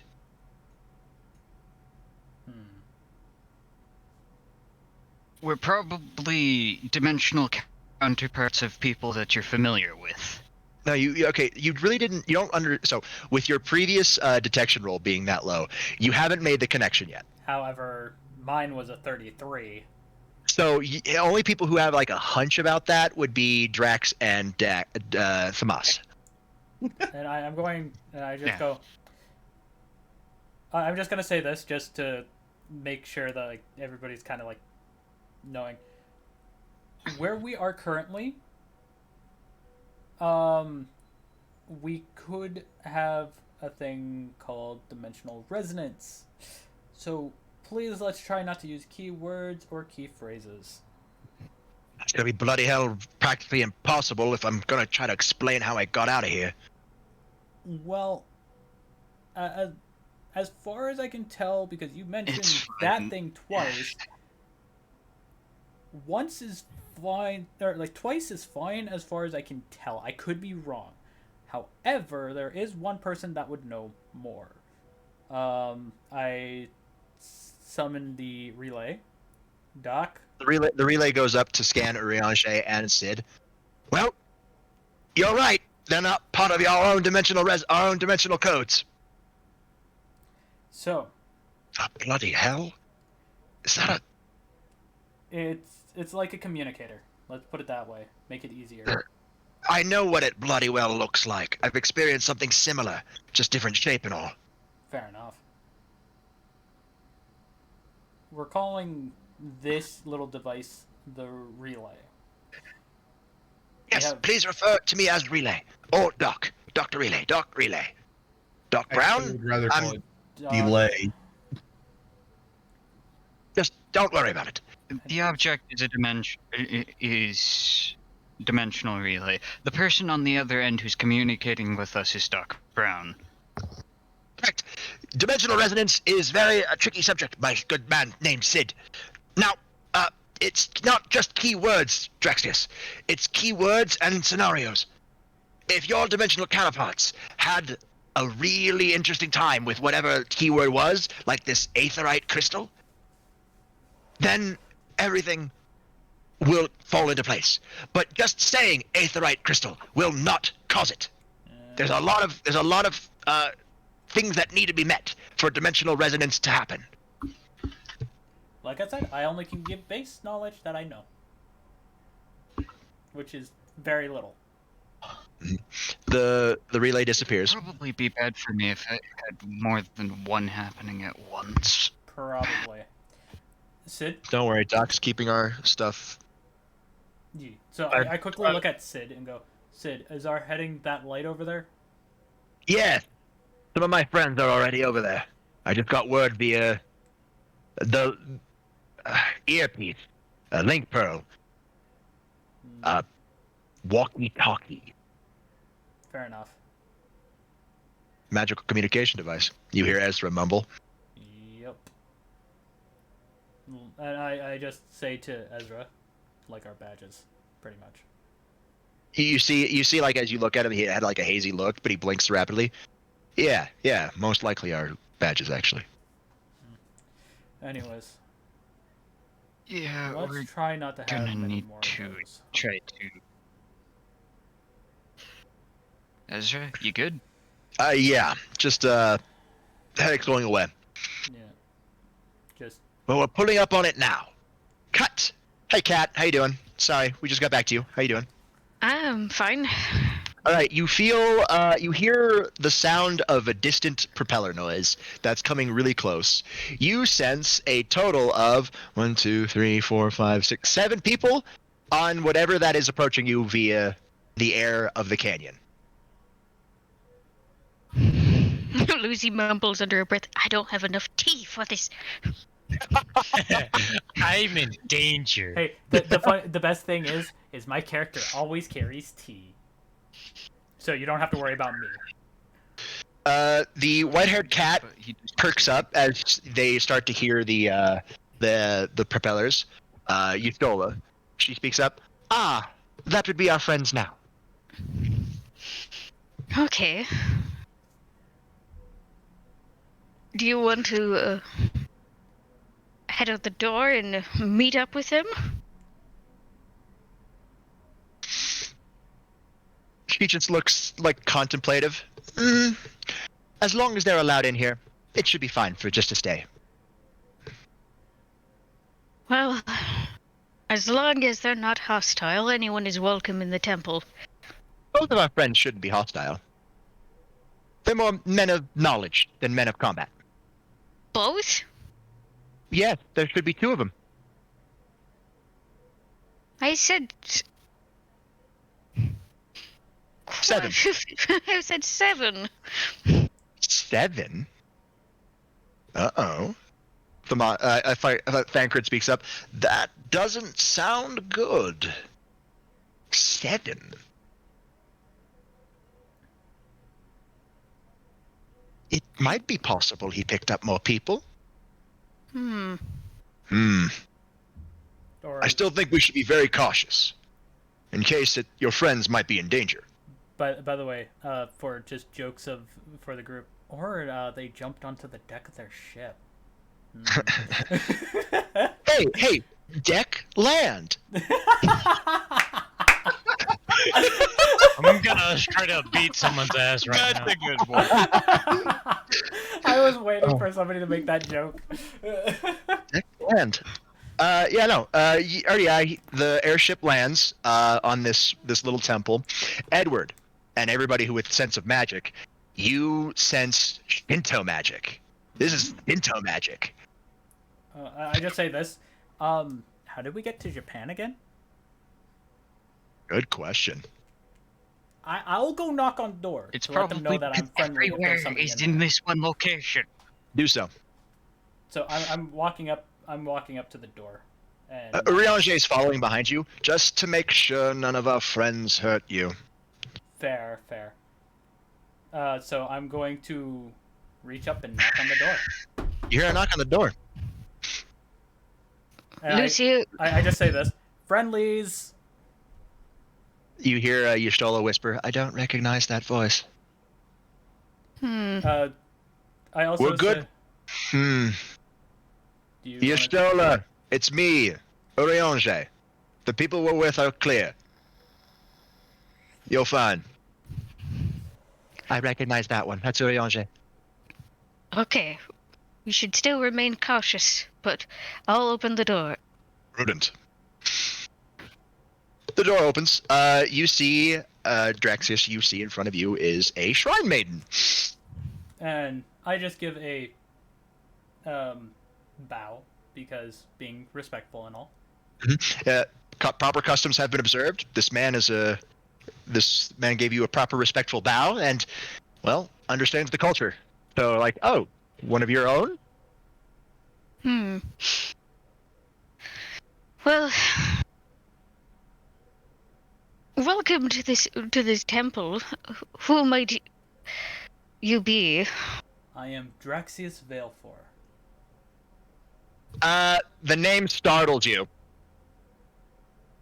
As you are a part of the Shinto pantheon, you are well versed in the other pantheons. Valefor is the last name of a devil clan. So you're dealing with the biblical faction here.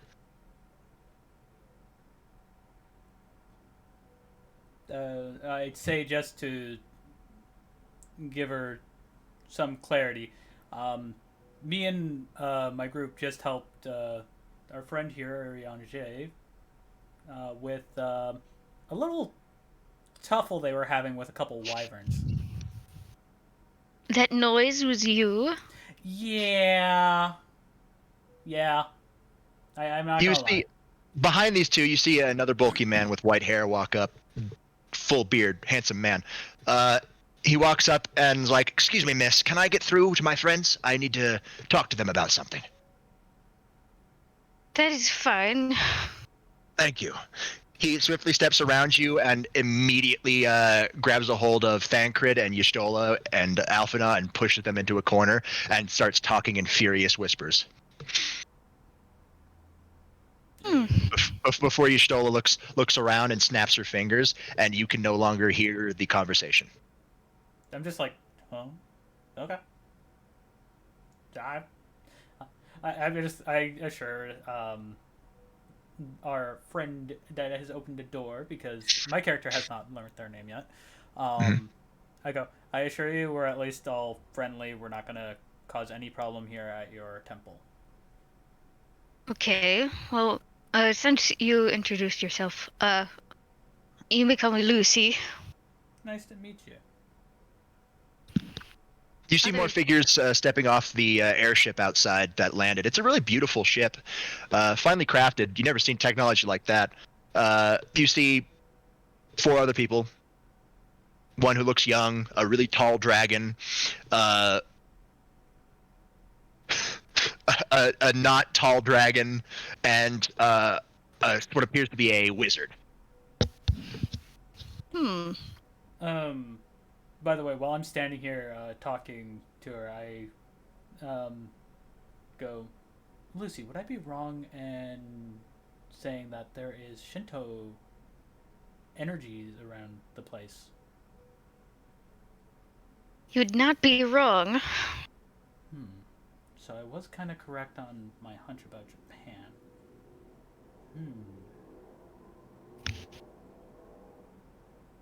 You guys are free to walk up to the door at any moment.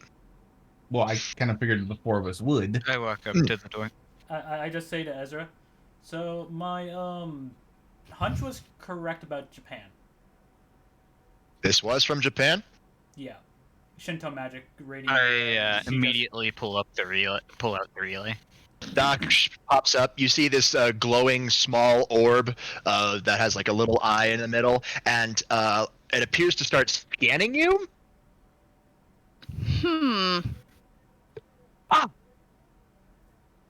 I'm back. Hello, miss. My name is Doc. Nice to meet you. Hello? You may call me Lucy. Perfect. Now, Lucy, I must ask a really big favor of you. Okay. In front of you, a hazy outline of a bracelet appears. Can you please put that on?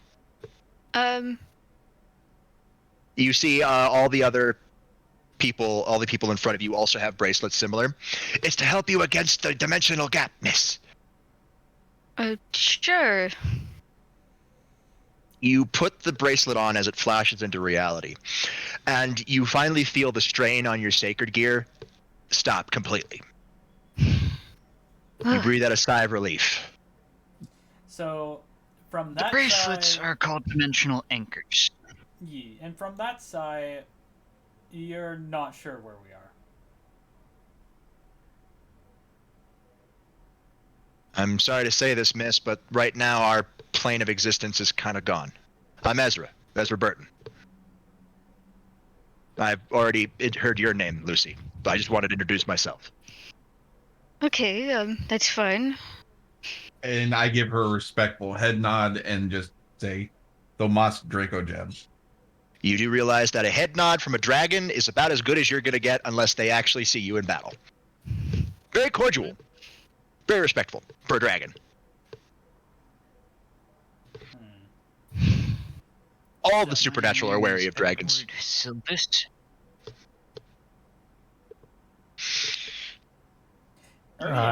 technically still standing by us.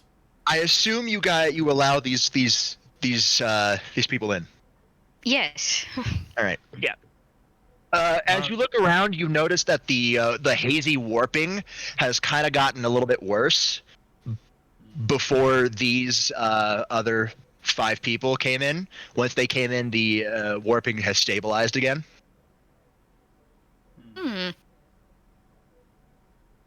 Nice place. Thank you. I would have your tea, but I'm a bit short. I've had... Just hold up a box of tea. I'm good. Just point me to where the kettle is. Down the hall to the left. Cool. Ow, I just hit my wrist on my desk. He turns around and goes to go for it, and his knee slams right into one of the pews. Not the pews. One of the pillars. Since it's a Shinto shrine, there's no benches. There's pillows on the ground to pray. He bangs into a pillar. Ow. Was that pillar always there? Was it? I don't know, was it? Who knows? None of us were paying attention. At least I wasn't to the door yet, so. Okay. Everybody roll me detect. Detect. There's my What if I don't? Well, then you won't notice shit. Fucking give me the I'm detect. trying to load my character sheet. Character sheet loaded. 26 for Declan. So me and Declan got the same roll.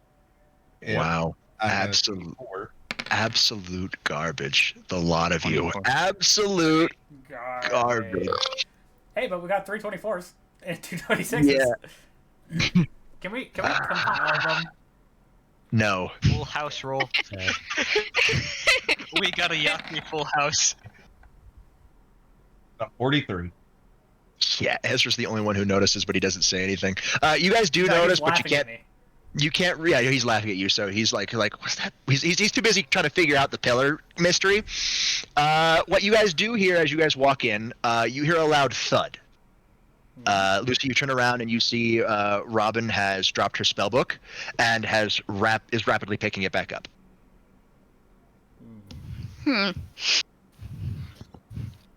Sure, all of us turned our head. To those of you who rolled a 26, you feel what appears to. She looks like she's picking it up in. It was surprise that made her drop it, but you don't know surprise at what. More people? A lot of people? The moss being super huge dragon, they don't know. You don't know. Anyways, I'm still gonna go make tea. Yeah, all we heard was just the thud of the book. Yeah, as she like, rapidly scrambled to pick it back up. I smacked my knee while I was turning to go make tea, didn't I? I'm gonna give her an inquisitive look, but then forget about it basically immediately. Anyways, To those of you who have a 26, you do notice the man with the sword, the blue-haired man with the sword, has a bit of wide eyes, but you can't tell who he's staring at. well, just because I want to, I'm going to say this. You want tea? You want tea? I'm going to make Fucking tea. children. I fucking like tea, okay? Fuck off. Ezra speaks up. While I do love a good cup of tea, right now I need some coffee.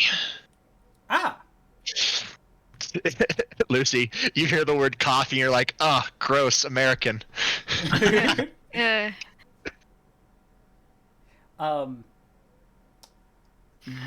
just speak up just to say to Ezra, don't think they have that here. He just shrugs. I didn't pack any. I'm just messing with you, Drax. I know. But I Looks was more right. or less, I point at the guy with blue hair. I was more or less asking him if he wanted tea. Oh, I would like some tea, yes. Thank you. Yeah, come with me. I'll make it for you. Of course. The name's Crom, by the way. Draxius. I'm going to go introduce myself to Lucy here. I'm Declan Abaddon. That name makes you startle. You know Abaddon as another demon clan. Extra Devil clan. Extra Devil clan. So you're dealing with two devils? 2 devils, 2 dragons, and someone else. You won't know. R.D.I.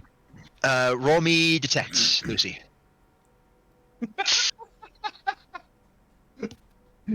23. You've heard of R.D.I. Everybody has. Everybody in the Supernatural. It's run by the Red Dragon Emperor, and you certainly know the Red Dragon Emperor by name. Along in his type sacred gear, everybody knows about those. So you know of R.D.I. Yeah, You know the basics that they're a freelance, neutral, supernatural agency that does odd jobs for everybody. You do know that they have done some jobs for the Shinto faction. You've actually met the R.D.I. field agent, Kazuma Kiryu, multiple times. So she knows Ezra's name himself. She knows who Ezra is. She doesn't know who he is as a person. She just knows that she's looking at the Red Dragon Emperor. Meaning, you can freely go and talk to him if you want to. Anyways, besides the point. So, in the kitchen making tea. Fucking. Another one. Another spicy Mountain Dew. Another water, yes.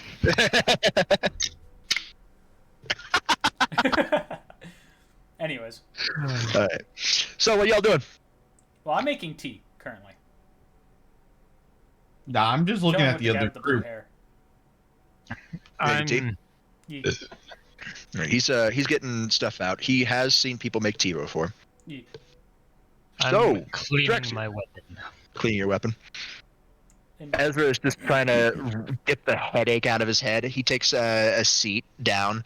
He doesn't really care where he sits, but anybody who's paying attention, just he automatically sits down, not too far from the white-haired mage that dropped her book, but he wasn't really thinking about it. ye. Again, as I said, I- I'm just And I walk over staring to at them. Ezra and I pull up a healing magical circle to try to help ease his headache. I'd Thanks, offer you Ezra. an aspirin, Ezra, but I don't think we have those here. And I don't think that'd work anyways, out of character, by the way. You would need something stronger than an aspirin, Declan. I'm dragon, and normal medication doesn't really work on us. Just ask Thomas. it really Which is doesn't. primarily why I'm using magic to help him. Anyways, It's helping a little bit, but it's still a Sorry. slight headache. It's dry throat. like honestly, for us dragons, just to get rid of a headache, it takes the same amount as what it would take to knock out a goddamn bull elephant. Anyways, as I was You getting talked to in the you kitchen, to those who paying I- attention. Hold on 1 second before you get back to the kitchen. You'll have another person join you in a short second. As you guys are talking about dragon stuff, you Thomas, at the corner of your eye, you see the white-haired mage stand up and walk towards the kitchen at a rapid pace.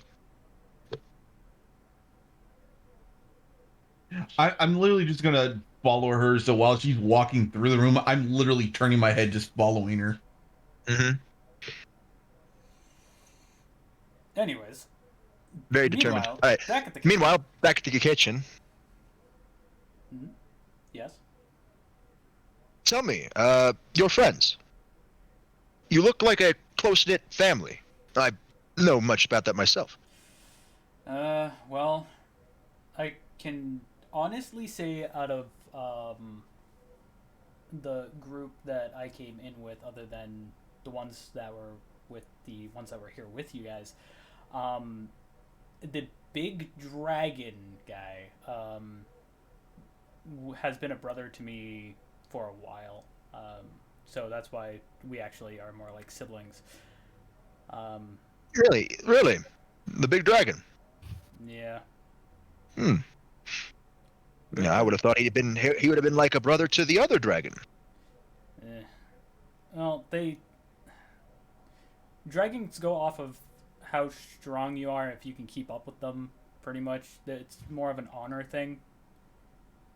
So that's why we're like, I was also adopted into his family because I didn't see him. I see. So hence why I don't have a draconic last name, as I'm not draconic. I see. And your friends, I didn't hear them introduce themselves. Well, the other one that came in with us, there's Declan and Ezra and Edward. The other dragon is Ezra. Small one? Yeah. Because obviously I know what he's doing. Yeah, smaller in comparison to Thomas. Yeah. Because everybody's smaller compared to the boss. You hear him say Ezra's name, Ezra, huh? And the big dragon? Thomas. Thomas. Detect. As you're slowly hearing footsteps behind you. 22. No, you just think he's trying to remember the names. Everybody's fucking failing these detect checks. Well, I mean, I had a very good detect on the ship. So It's a bad day for our rolls. We're all getting low as fuck rolls. Blame it on the dimensional gap. True. Anyways, besides the point. But yeah, other than that, like in the situation that we are currently in, as you saw outside, the kaleidoscope of colors, stuff is not going to make sense. I've seen most of that. Yeah, like Things that just don't make sense. things that don't line up or add up. Does this dimensional gap, does it bring people back to life? No, you could be seeing their dimensional counterpart, I see. which can cause a dimensional resonance from what I've heard from our friend Doc. If you were paying attention and saw the little thing that was floating scanning Lucy. It scanned everybody. Oh, Yeah, and just FYI, as soon as I figured she went to the kitchen, I'd follow her after about a minute or two. All right, minute two, so you'll come later. You hear footsteps enter as, again, the white-haired mage walks up, looks at you, and immediately looks at Crom, and starts fixing up a herbal remedy, one you haven't seen before. I just go, okay. Don't mind her. That's Robin.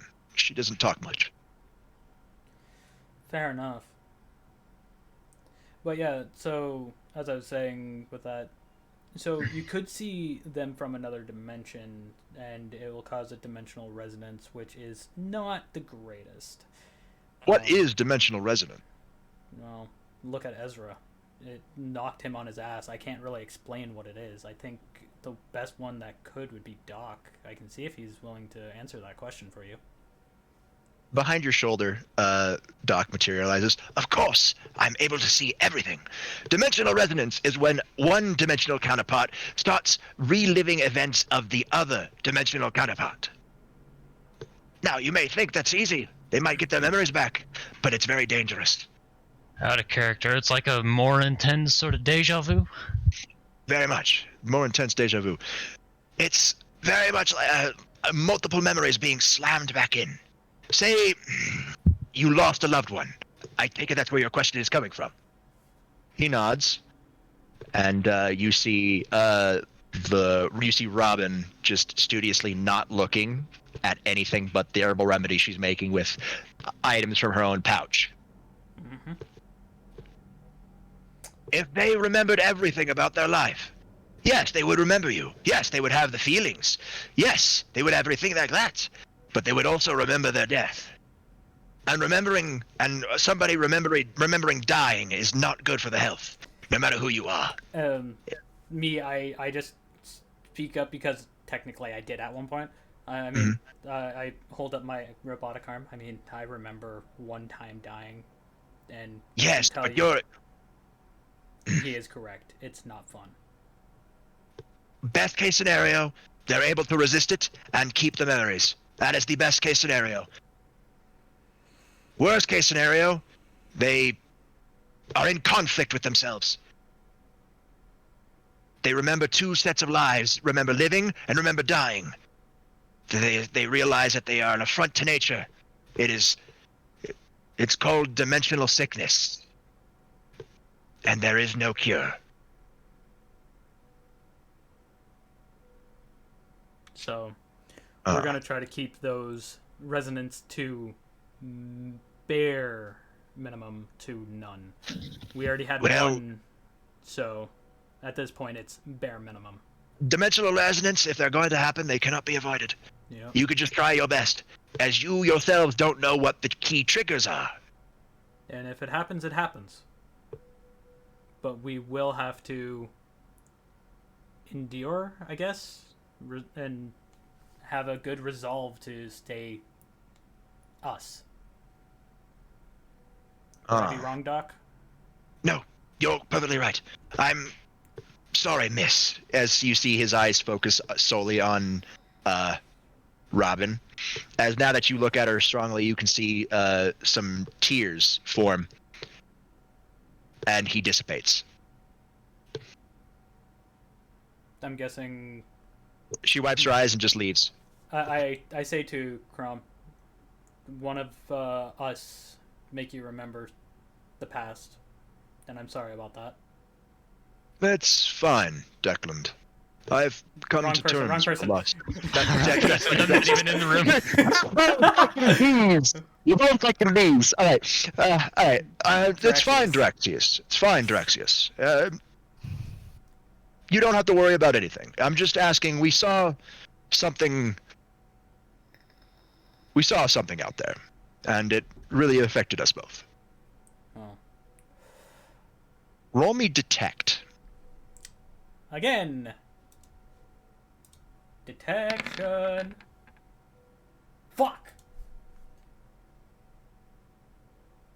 26. 26.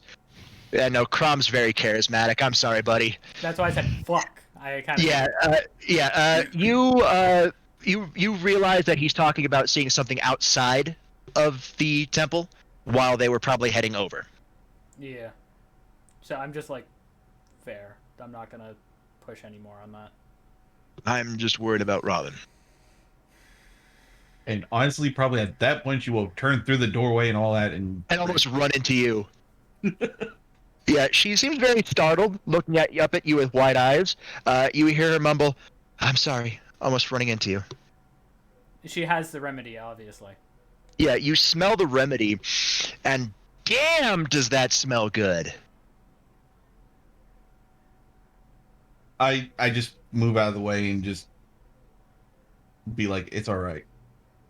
But that smells really good. You see like a slight smile, and then she keeps walking. Because I can obviously hear him from there. Yo, Tomas, you out there? I just walk into the room. You see the cobalt-haired male just relaxing, talking. He locks eyes with you for a second, and then just eyes just slide away. But yeah, that's pretty much all we know about this area there. But I'm well familiar with the idea of alternate dimensions. Back home, we had what is known as Outrealm gates that let us cross between worlds. Had a bit of a mishap with them, of course, a couple of years back. nothing like this. Nothing like this. Nothing at all. Well, the little bit of information that I can give you is how we got here at this particular time was something from I give him the rundown of the Shattered for the Null. We're thinking it's him causing it. And you need allies to help fight against this creature? Yeah, I mean, I say what I am. As the Shattered Soul, I cannot physically touch him. Neither can Edward, but that's for a different reason. I'll let him explain if he wants to. Crom nods his head. Again, he locks eyes with you, Tomas. Roll me detect. Oh, please, for the love of God, let this fucking text I'm be giving high. you so many chances. I'm giving you so. Hey! Thank you. You see what appears to be the flicker of recognition and determination. Yes, I'll help you. No questions asked. Mind you, depending on how this all works, it may put you straight back into your own dimension. I have no idea. You see Doc flare up again. I'm actually running some calculations. With your question of, can this dimensional gap bring people back to life? And I said no. Well, yes, normally that's true, but this is not the dimensional gap. Well, it is, but it isn't. It's a dimensional cascade. All dimensions are being rolled into one. So I've been running some calculations. I will get back to you on what I find out. The only thing I quickly asked Doc before he fizzles out, is it possible for people to stay anchored in a dimension with us, or no? He flares back together. I will will have to run more calculations. Because if we can figure out how to anchor them to stop the resonance, If we could stop the resonance, then yes, it is possible. do some calculations, see what you can find out.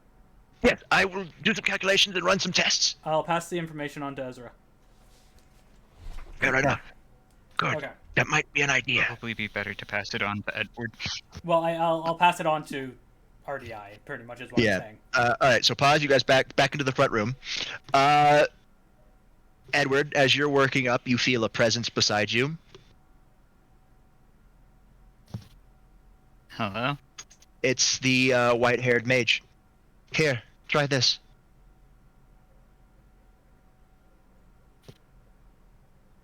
I look over.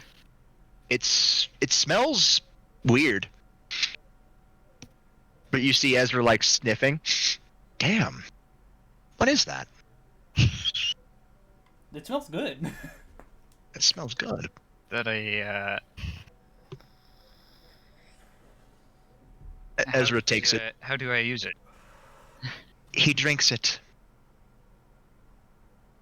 Okay.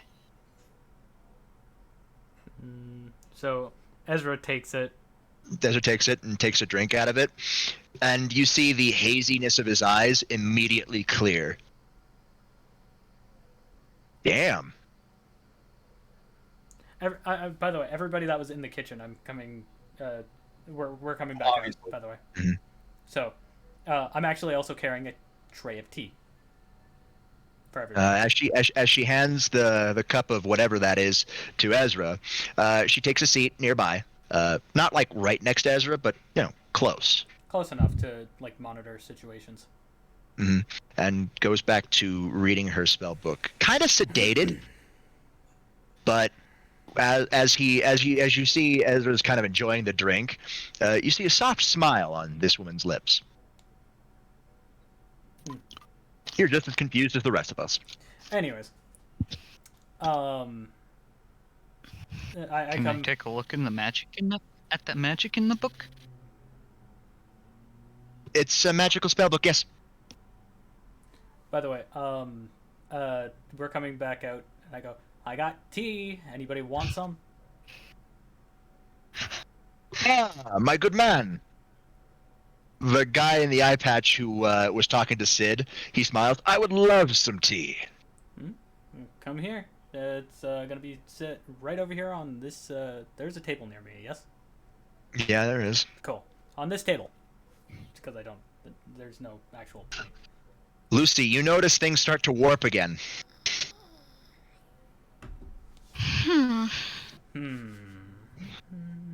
Like Edward, you're noticing the warping happening too.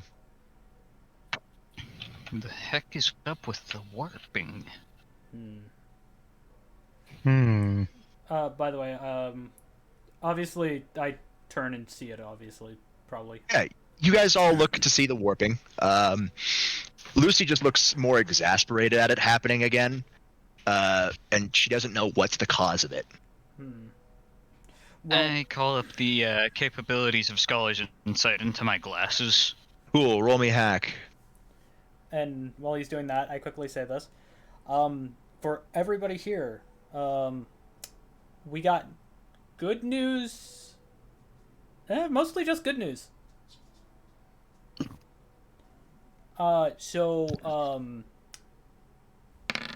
Mostly good news for us at R.D.I. R.D.I? The ones that Red came, Dragon Industries. Red Dragon Industries. We are that came in with Very their good. friends. yeah. The white-haired cat girl goes, "Oh gosh, you've started a cult." No, we're an actual What? business. we're a business. I can at least tell you that. I decide to walk over to the cat girl and just hand out a business card. Oh, great! A recruitment pitch. No. Nah. I must say, I'm already part of a cult. Are you now? I just start laughing because it's just It's funny. not a cult. Anyways, No. Let's get back to what I was saying. Um, actually, I'm going to let Doc take it from here. Doc, What? you want to fill them in on what you told me? On dimensional resonance? Yeah. Oh, of course. Doc fills you all in on dimensional resonance. I'm not going to repeat this and go through dialogue again. He explains the situation and the hunches you all have towards who's the culprit. Everything about what the Nexus pillar is. And what needs to be done. And I also asked him to see if we can figure out how to anchor people to try to stop the resonance. We're gonna wait on calculations from him to fully figure this out. Oh, you hear like, oh, anchor people to stop. I misunderstood the quota. Oops. I thought you wanted to be able to cross over dimensions. Well, I mean that, but I'm saying to stop it from happening currently. It's that's probably a subsequent idea to stopping it from happening currently that would have people able to cross dimensions. Well, it won't be like an easy cross. It's more of a like an all or nothing. Once you cross, that's it. That's over. However, we'd have to try to figure out how to get you back to your dimension, but that might have to be at a later date. Right now, we are currently working with the here and now. As we saw on Best we could do Sid's ship. right now is probably simulacrum bodies and running people through my mindscape in order to have people possess these simulacrum bodies. Pretty much. Yes, that's an idea if you like to be a discount magic user. Anyways, besides the point. I quickly say this. Besides the point of that, on Sid's ship, we had 2 people have dimensional resonance. Edward and Ezra are the ones that were affected. We don't remember anything from the dimensional resonance because it wasn't a super active dimensional resonance, but that doesn't mean it couldn't happen again. Damn, this is a good shit. Actually, I did remember that dude's name, the pilot dude. Everybody goes silent at that. You what? Yeah, so yours was a little stronger than Ezra's probably, huh? Or could it You just see, be off? I'm pretty sure I'm still me. Everybody's introduced themselves by this point. So you see Thancred and Y'shtola share a look, with Thancred shrugging his arms.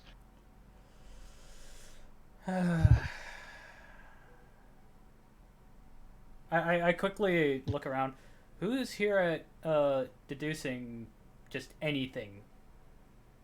Just their deduction skills is really on par. Nobody wants to raise their hand, but Robin slowly raises hers. I am a tactician. Okay, so I just crouch down I in also front of raise her my and go, hand, and I have the insight. Well, I quickly crouch down in front of her. What do you think is going on right now for just anything for the cause? We told you what we know. What do you actually think? Well, if this no cannot be anywhere at one given time, he must need to be somewhere physically to do something physically. And if it was centered around your dimension, then it would have to be something to deal with you two. You said you can't touch him physically, correct? Well, I know I can't. Every time unless I use my robotic arm to touch his shoulder, I can't touch him. Or we almost, like, the last time we did it, I felt like I was being pulled in. Robin frowns. Maybe that's what he wants. Maybe. He wants you all in one place. It might have been better to leave me unanchored if that was the case. Doc flashed up. If you were left unanchored, then he could literally pull you out of anywhere. Because everywhere is here. And he could even do that to me. Correct. Me anchoring you made it so that he can't find your essences that easily. If you weren't anchored, he'd just be able to take your essences straight from the gap itself. Smart.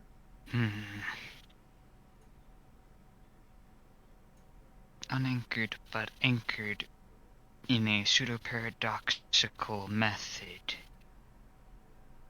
Idea. Like, you still like travel, like taps your finger. Kind of like traveling through the live stream. I just look at her and go, live stream? Yes, it's Aether currents. Aether connects everything. Life, existence. It goes through all.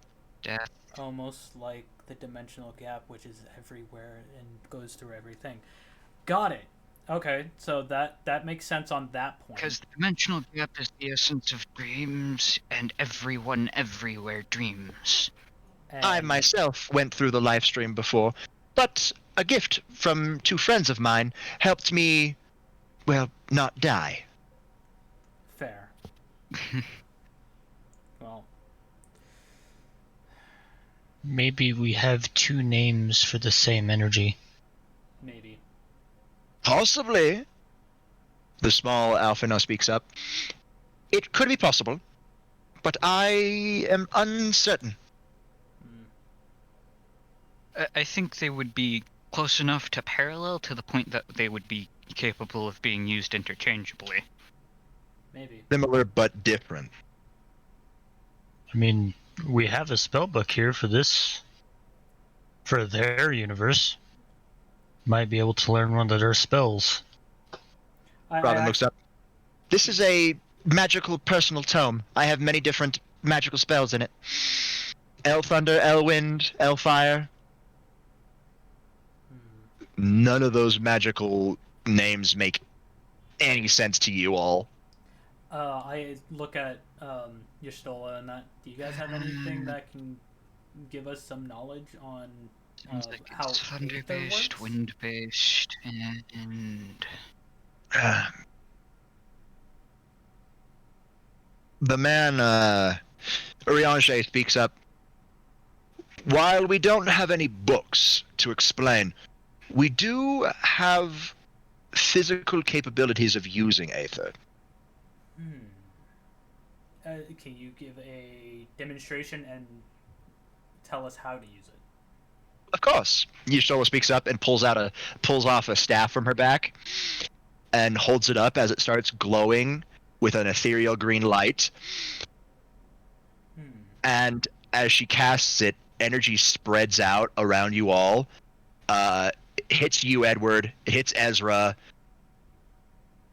And you guys see that energy coalesce, and you feel better than you did previously. You're no longer feeling fatigued. Simple healing spell.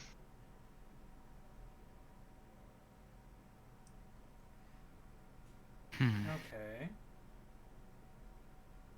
I go, if we're gonna make this work, we're gonna have to... By technicality, that would fall under the white magic classification of what I'm aware of. Well, I'm gonna go You play... said the word! No. I Yay! mean, it's also healing magic is also classified as white No. magic in... Oh yeah, no, like normally it'd be fine to say white magic. Said But a key thing. you Because said a right now key we're thing in the dimension. current situation. Yeah. So the key words in the current scenario trigger it. Give me a resolve, baby! Ezra, no. you gotta do it too! Ezra auto fails all the time. 26. You fail! Auto fails. I guess I'm gonna see this again. I'm just gonna facepalm. Yeah, you see them, both Ezra and Edward, clutch their heads hard. Um, I need you to roll me luck, Edward. Do you pass out now? Are we doing this now? 65. 65. You're fucking lucky. No, we're not doing this loud. No, you snap back to reality.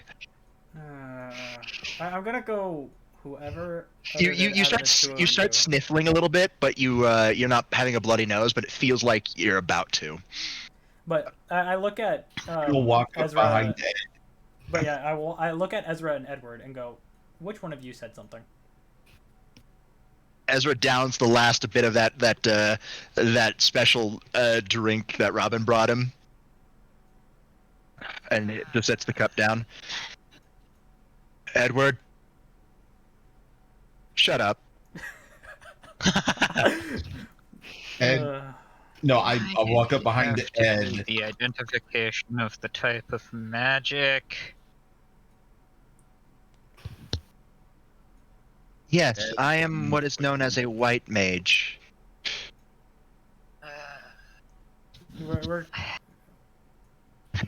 Your head kind of throbs at the word white mage. but it's not like bad. No, you already had the dimensional episode. I'm not going to hit you with a double whammy, Because that's unless, just of course, that's I just mean, mean. you would. you would I if know it if needs to. What if you really fucked up Yeah, or if any of us say certain keywords. in certain situations? Yay! Yes. Technically, I could cause one. Oh By yeah, the way, fucking do it! I um, dare you. I'm Do it. going. I'm going to take the big, tall, blue-haired dude for a second. And I say that I literally say this out of game. Do you really want me to do it? Not right now. Not right now. You won't. Let me do this first before you do anything. All right. So I look at Oh, our you weren't friend. there, Hamas. You weren't there when Krom said Outrealm Gate. Rip. Yeah, so I go. Just, No, I did walk into the room when he was talking about that. But you walked in after he said it, so you didn't hear him say Outrealm Gate. yeah. Otherwise, I'd get to throw this shit at you too.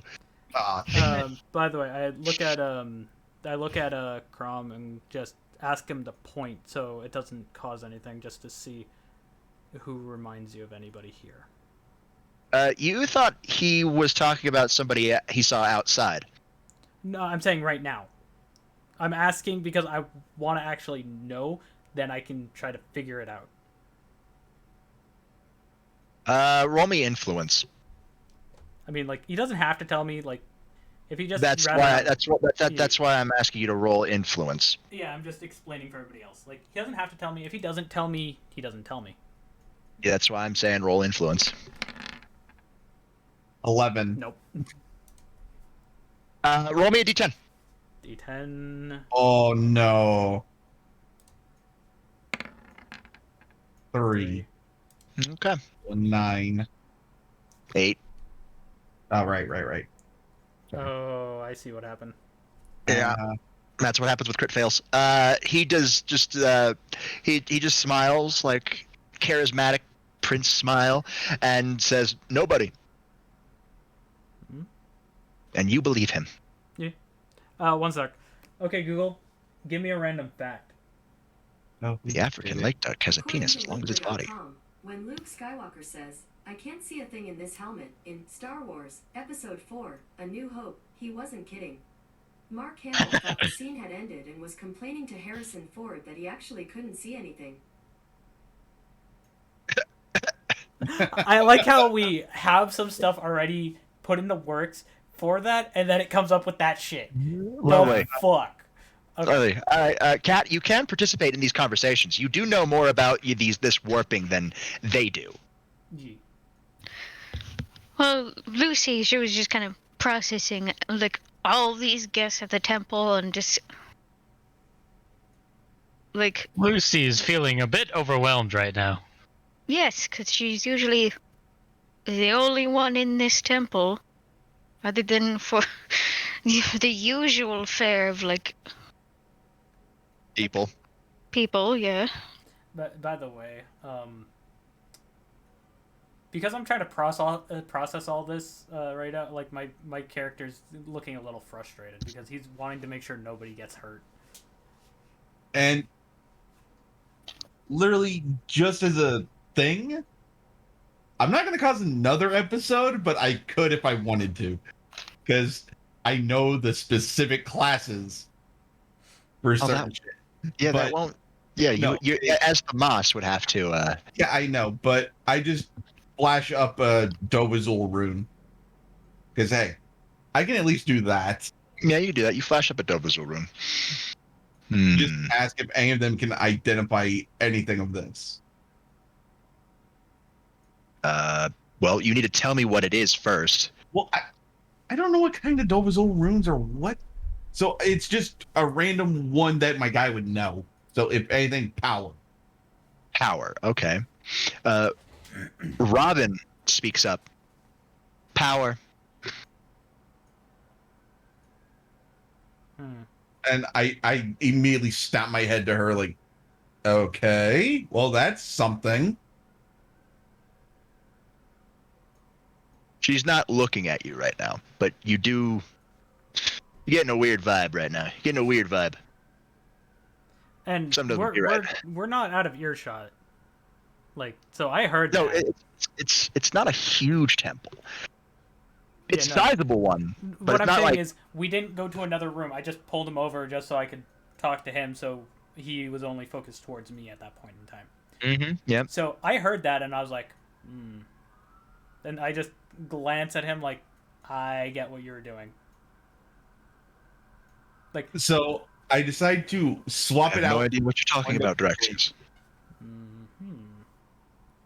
Just to see You- what it'll do. You swap it out to wind. Yes. I don't know what the. Oh no, you're fine. Yeah, you're fine. She fires a blast of wind at you. It's harmless, but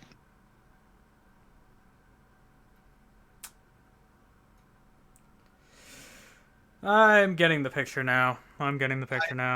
I basically drop the rune, just let it dissolve off, and I just say to her, you really need to learn when to keep watch of what you do. And I say that in Dovizul. Nice there, Fury. Nice. Ezra's watching with rapt attention right now. I know exactly what I'm doing. Then what kind are you? By the Yeah, way, you don't recognize any type of dragon. can I try to see if I know where the other dragon is?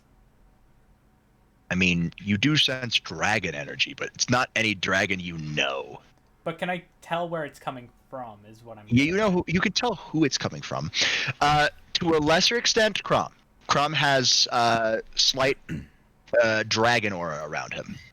It's faint. It's like he's a descendant of a dragon. Like he's got dragon blood. Yeah.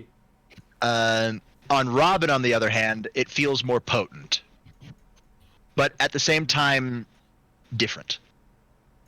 Hey, I might not know what type of dragon she is, but I'm now looking her dead. I go. Okay. She does not answer. You wouldn't know it. Let's. Now that I. She mutters something in a different language you don't know. I just raise an eyebrow like, the fuck? Something you don't know. Apparently. If she wanted us to know, she'd probably say it in a language we were familiar. Crom leans down to whisper to you, Draxius. That was Pelesian, a different area from our homeland. Fair enough. Do you want me to keep that to myself? It's a separate language. Only I understood what she said. I can tell them the language, but that's about it. I can't tell them what they said because you haven't given me that info. I'm not going to, Draxius. Fair enough. Was it anything But you bad? No. Okay. There was no insults. There was nothing about it. It was just a separate language. Well, Do you mind if I give I'm him assuming Gift of knowledge? Tongues doesn't work, does it? No. If the tongues don't work across dimensions, So I just say I just say to Crom, can I let them Tongues know don't what work across dimensions without language? dimensional resonance happening. you could tell them it's an alternate language. Can I tell them what language it is? Sure. Just Ezra's wanting just to watching remember, I what play is it? between Pelesian. Pelesian. Pelesian. Okay. So I quickly speak up. It's Pelesian. Her eyes slide over to you, and then slide over to Crom, and then slide back to where she was looking down at the floor. And I'll say this: I have no idea. I just found out what it is. That's all I know. Interesting. Ezra speaks up. Apparently, the gift of tongues doesn't work over dimensions. Thancred speaks up. So you're saying we're all part of different dimensions, yes? Yeah. Right. At least Well, this is people not the from weirdest three thing I've different seen. Dimensions gathered. But why us? How? Well, as Ezra speaks up, I assume you and your friends, due to how closely related you are to this Aether. And I assume for Crom and Robin, it's because of the dragon blood that's running through their veins. Just a hunch. I look at Crom. Do you know basic Dovizul as well? No, I do not. No. The royal line of Ylisse is descended from the divine dragon Naga. I am Prince Crom of Ylisse. For Never Robin even over heard of there, this. I'm going to say this. She managed to say what runes those were. I've been watching that at least. Ever Those are since an bonus. event that happened, well, I guess 5 years ago now. She's been able to understand the ancient language of dragons. So I ask her, how much Dovizul do you know? All of it. You're not gonna win Thamas. She's even understand the way to not activate them. That's interesting. Ezra speaks up. Only elder dragons know how to do that. You don't feel like an elder dragon. Well, I'll let Crom explain. He was explaining it to me. There was an incident a while back, 5 years ago, from our point in time. I don't know how the years work on your dimensions, but that's how it works. There was an event that happened that 65 unlocked. days for yours. Pretty similar. How many hours in a day? 12, 24, technically. 24. Pretty similar then. Then yes, 5 years ago, there was an incident. We were dealing with a cult. And they were trying to raise their dragon god. It didn't work. Well, somewhat worked, I should say. It nearly worked. It nearly worked. If it wasn't for the valiant sacrifice of 2 of our family members of the Shepherds, it would have worked completely and we would have lost Robin. However, We did not. she's here, so And they something succeeded. happened in your favor. Depends on how you look at it. I was meaning to stop them from summoning. Most of Ylisse will consider that a correct victory. The Shepherds, on the other hand, just consider it a Pyrrhic victory. Yeah, fair enough. Meaning, Weird victories suck.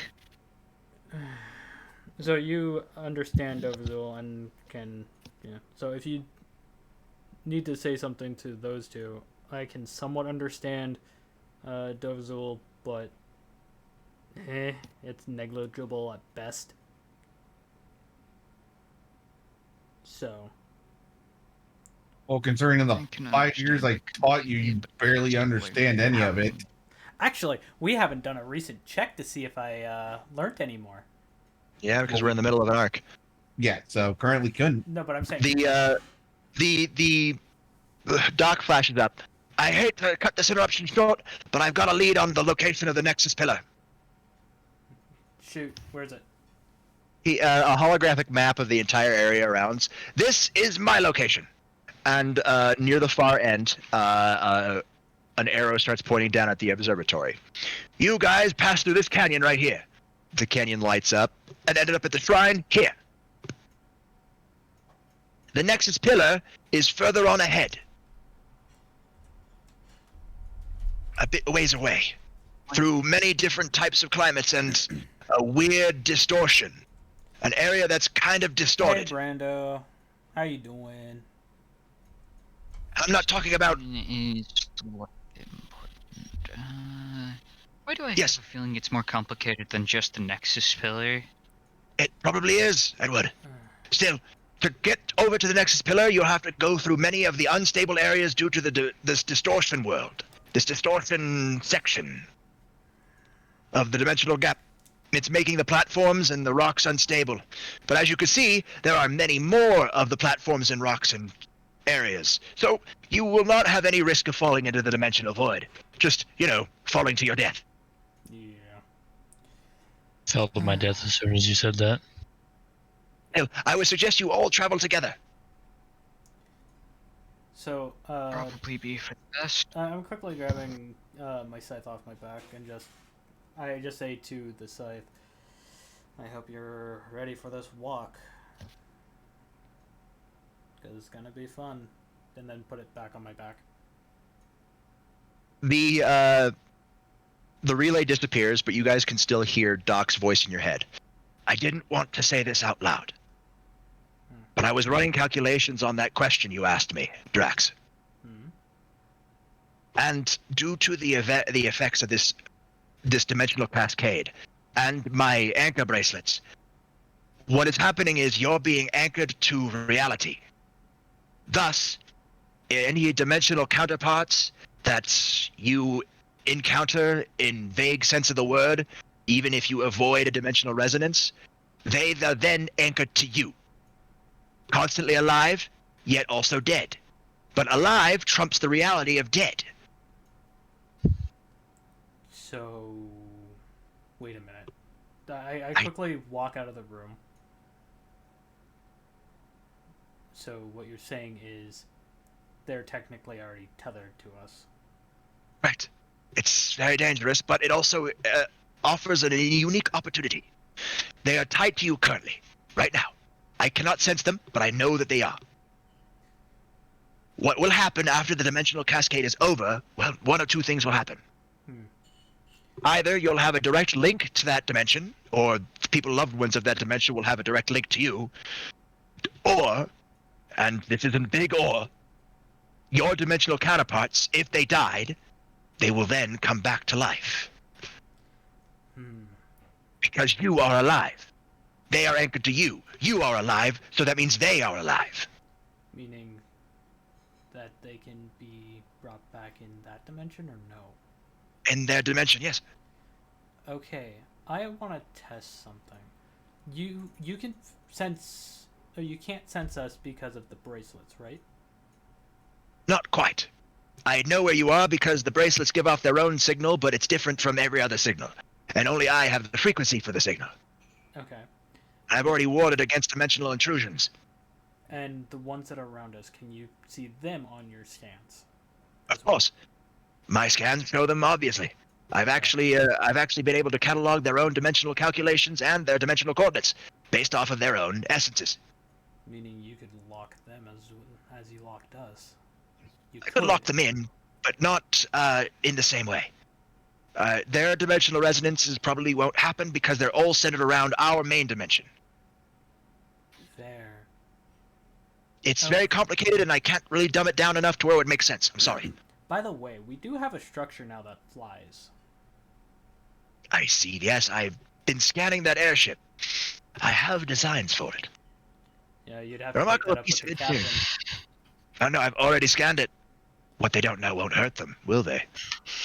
But I You mean, all hear this, by the way. Mm-hmm. Are you just still having a staring contest with a woman who's not even looking at you?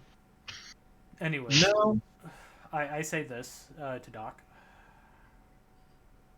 At least fill in the captain of the vessel so he's not pissed off at us, please. No. And then he disappeared. And then he's just out. And the connection gets cut. Ezra just hears me from down the hall. That fucking asshole! Welcome to Doc Brown. He don't care. All right, everybody. You all ready to move? Yep. Affirmative. Yep. I quickly said, hey, Sid, do you think your airship can hold and fly with all of us? No, actually not. I've been looking over it right now. It's that last attack before we got through kind of singed some of the aether materials. And the charging of the aetherite crystal made it a bit, well, fried. It'll be a bit before I can repair it. I have the materials, but you'll have to go on without me. Perfect timing for my fiance to call. Give me a second. Urianger speaks up. I will stay with Sid.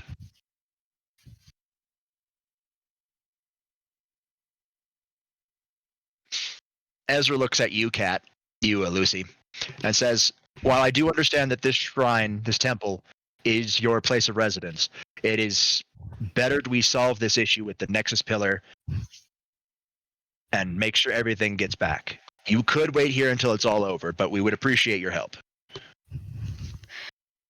Well, I suppose if I've sat here long enough, I suppose I should do something. So Any help is good. I'll do what I can. And You while see you're Ezra smile. after that, I'm asking the others. They're willing to help. Robin and Crom are already nodding in agreement. Thancred taps his chin. Oh, I don't know. Maybe, possibly. Help you stop the end of the entire dimensional cohesion, or sit here and do nothing? I don't know, Y'shtola. What do you think? Y'shtola also has that playful look on her face. You know, I think we should just do. I think you're right. One heck of a way to save the world. Or should I say worlds? It wouldn't. You see, the Alphinaut speaks up. It wouldn't be the first time. I'm smiling at them, but at the same time, they just see a twitch in my jaw, just like that muscle jumping. It's like, okay, I get it, but still. But yes, we will help.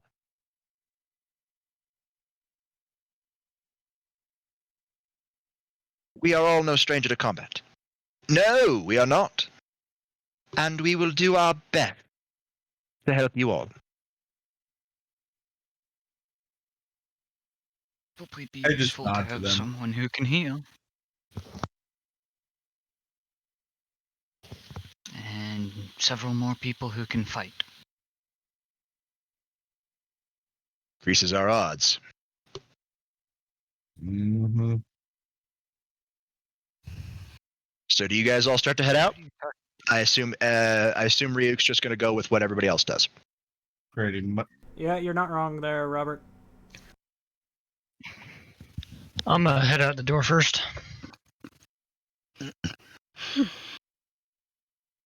Ezra follows, then Robin, then Crom. I'll go after. Mm-hmm. I'm gonna whisper under my breath to Ezra. That Robin lady scares me. You just hear chuckles. I mean, you can feel the weird dragon energy, and it feels scary. And I say for Declan to hear enhanced hearing, bud. But did Robin hear me? I don't know. Did she? I'm first. I can't turn around. You can't turn around and look. I don't want to turn around and look. IQ plays. You might come face to face with another dragoness. I think one would be Hopefully we enough for don't- you. Oh wait, we shouldn't meet the other Robin, as in the evil Robin. Evil Robin's already been taken care of. In a manner of speaking. In a manner of speaking. Yeah, evil Robin's dead. Oh yeah. I mean, it had it happened at the cost of 2 lives.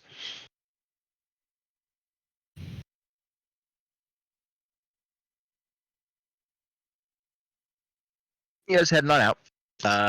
After Famas, the Aether crew, Ishtola, Thancred, and Alfino also fumble out. And I assume that Lucy and Edward and Drax are bringing up the rear.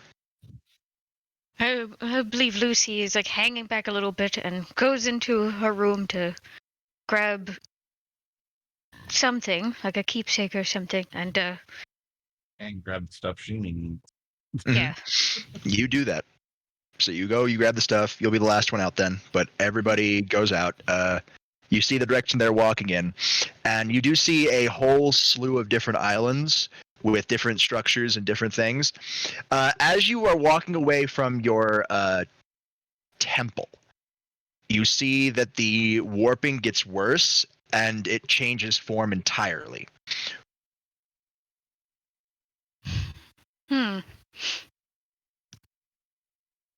What used to be what looks to be like was Japanese architecture is now kind of stone masonry, a lot of different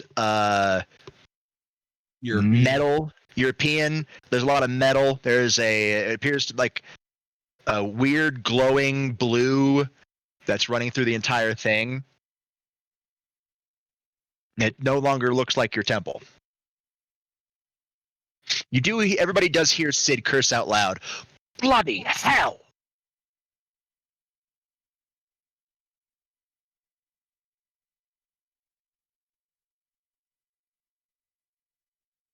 I think at that point we turn to him.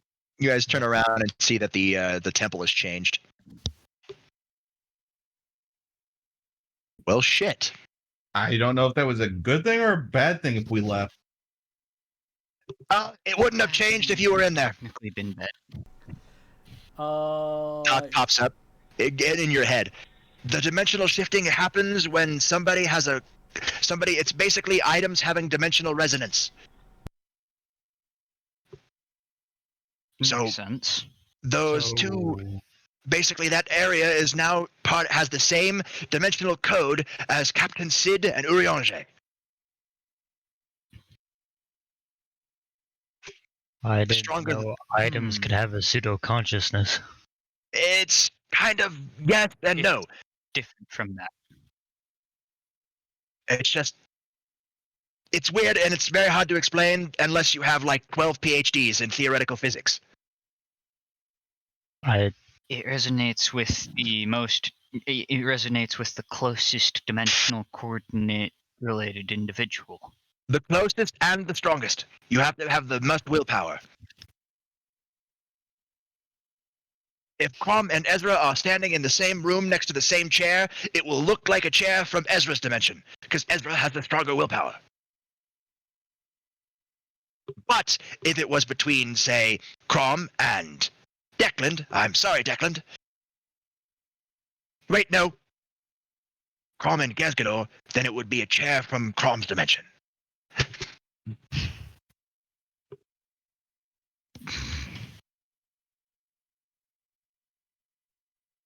I mean, whoever has the lowest willpower is what would happen. Yep. So, Declan has 3. I got a I think- 2.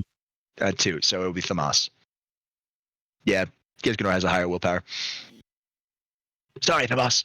It would be. He would have a higher chance of having his chair be in that place rather than yours. Meh. Hey, for me, I don't care. A chair is a chair. As long as I can sit in it and nothing bad happened to me, I'm good. It won't.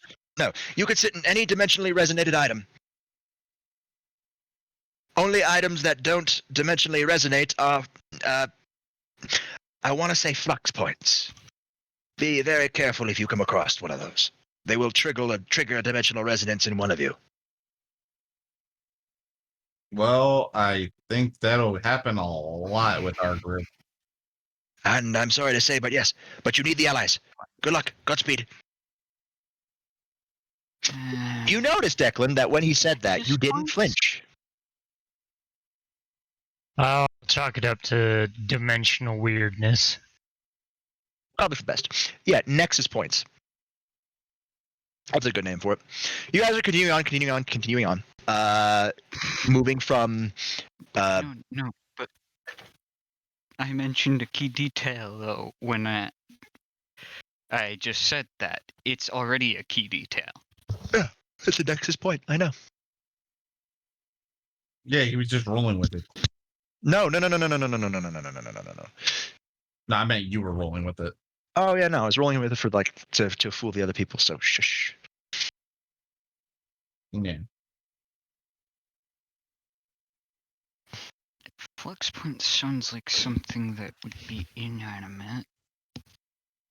What the heck would a Nexus pillar be, and would it be possible for there to be points related to the Nexus pillar that are not the Nexus pillar?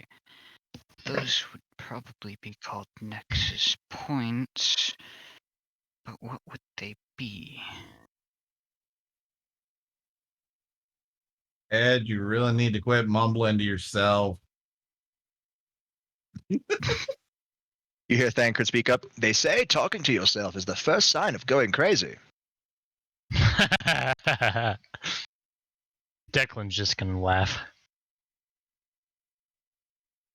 People that do a lot of calculations often end up talking to themselves when dealing with their calculations or trying to think something out. Oh, great. A math nerd. You hear a smack. I'll have you know, I look at magic like that too, Thancred. Same as Alfino, you're the only one who rarely uses magic.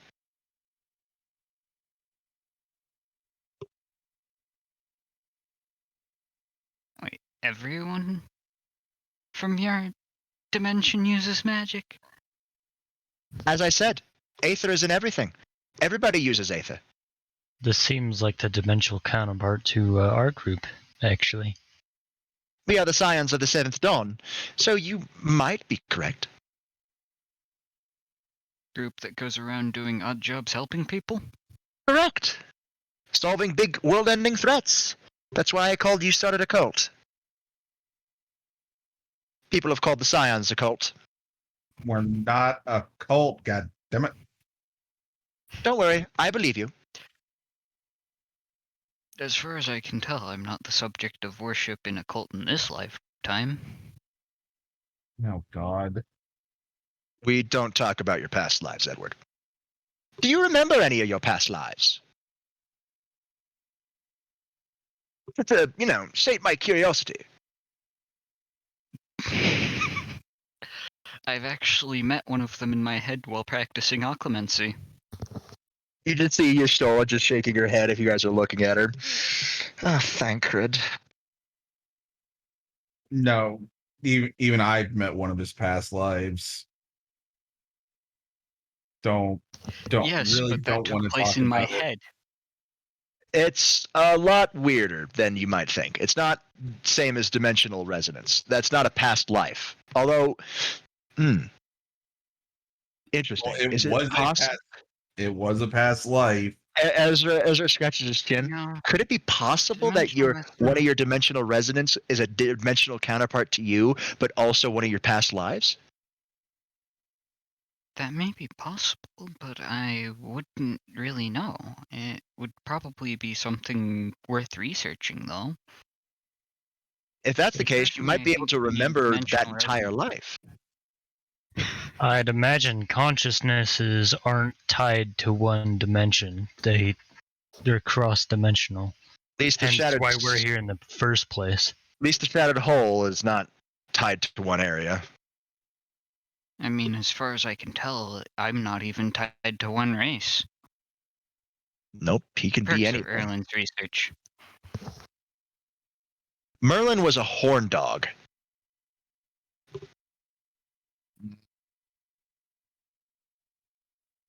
I'm talking about his research from within my mind. Oh, I thought you meant of his proclivities when he was alive. Sorry. I've been spending too much time around Artoria. You guys feel like the holy energy of the blade grow a little bit stronger as it's laughing. I just take a slight step back from it. Even though Grand doesn't hurt, it's just holy energy thing with me. If the laughing part wasn't specified, Declan would instinctively just shout, "Don't hurt me!" Don't hurt me. I mean, it didn't feel uncomfortable. It felt warm. Yeah, but again, two beings, holy energy like that, we're involuntarily going to take a step back. Yeah, it normally is like that. It feels weird because you never felt holy energy like that normally. Most of the time, it's your instincts just tell you to go run away very quickly, very fast, very far. But with that, with Ezra's, my thoughts, which could be read by the doc, I'm just like, I mean, if a counterpart of mine was brought back in a world where they died, would they resonate more with the way I am now, or would they remain how they were before? might be something worth looking into, but can't really test it without harming you. Wouldn't be the first headache I've had. Dimensional resonance is not a headache. A headache is just one of the symptoms.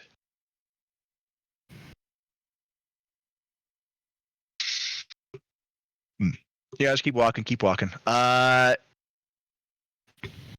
The land is now really crisscrossing. You see cathedrals, domes, what appears to be a library, an old academy, many different types of buildings, many different types of ruins, a couple tombs that are all just floating around above and below you. There are ways to get up to some of them, ways to not to get up to others, but you're heading into the direction that Doc is sending you in. You're not really walking in a single file line. It's more of like a conglomerate group walking. A group walking. And you start hearing a cracking noise. Something's not good.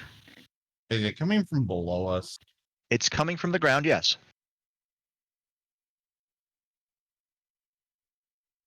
Oh god. I assume we're still walking along the cliff, the canyon. No, you're out of the canyon. You're now walking across many different areas. It's the ground below you kind of looks like broken up and rocky, like busted up asphalt.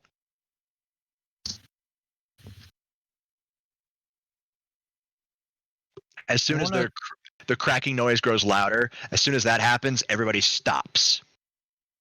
I want to take a deep analysis of the ground from what I know of Geology. Okay. geology. Yeah. All right, roll me hack. This will be structural integrity. Can you detect it? 36. Yeah, this ground is unstable. Oh, wait, roll me a 10. Yep. You critted. Roll me a 10. D10. Yeah, roll me a d10. 39. Okay. Yeah, you can tell that this ground is very much unstable. Okay, I'm going I'm to tell looking at everyone to spread out slowly and deliberately. Everybody spreads out slowly and deliberately. Ezra doesn't really move. since he was near the front anyway. Robin and Crom separate. Thancred, Yustola, and Alphino separate.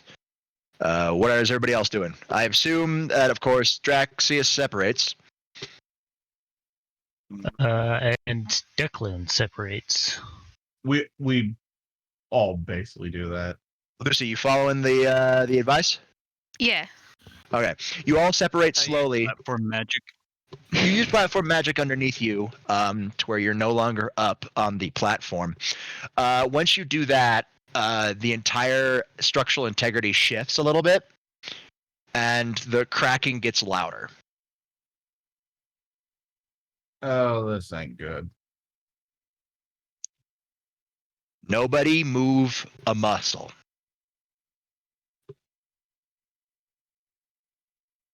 All right, Declan, you're the man who knows the structural integrity.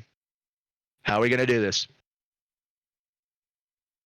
Shall we do this one at a time?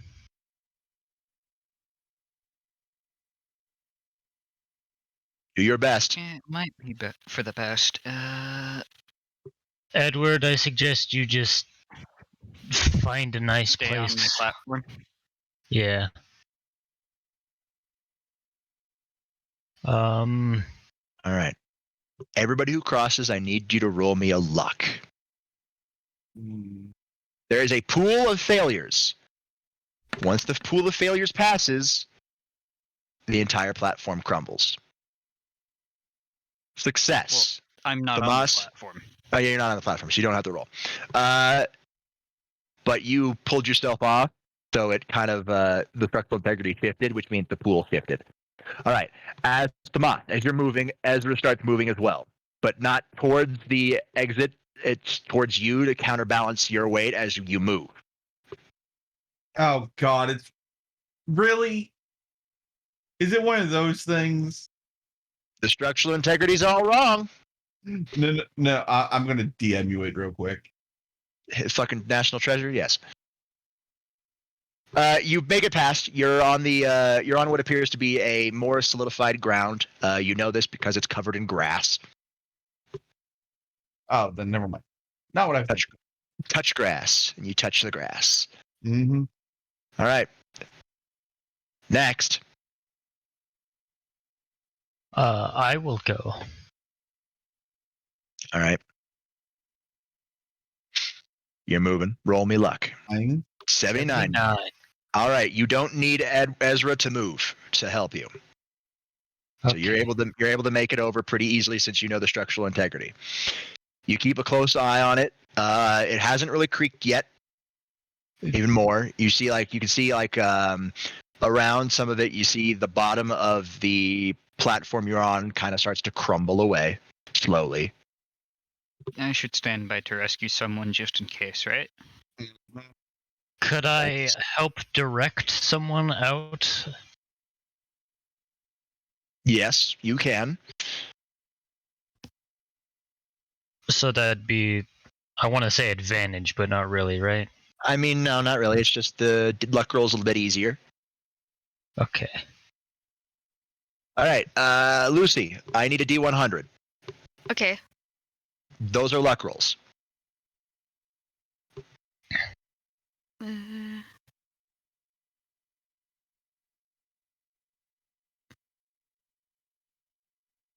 You could also, okay. All right, you're walking. Some of the platform crumbles away beneath your feet, but Edward's able to keep you on the platform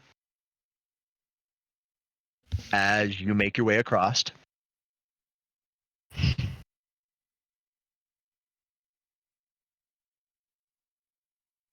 Alrighty then. Then I will make a couple of D100 rolls. 27. Oof. All right. Alfie Note almost falls over, but gets caught by Edward at the last second. Oh, 11? Oof. I don't know Ouch. how this. Yiker 49er. Yeah, I don't know how. Crom has a lead foot. That's 2 fails. Shit. He makes it over, but you feel the structural integrity get worse. 29. Yustola, she does everything perfectly, but the structural integrity gets worse.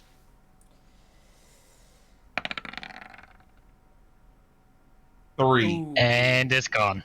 No, that just counts as 2 failures. We're close to it falling apart. Robin tries to move,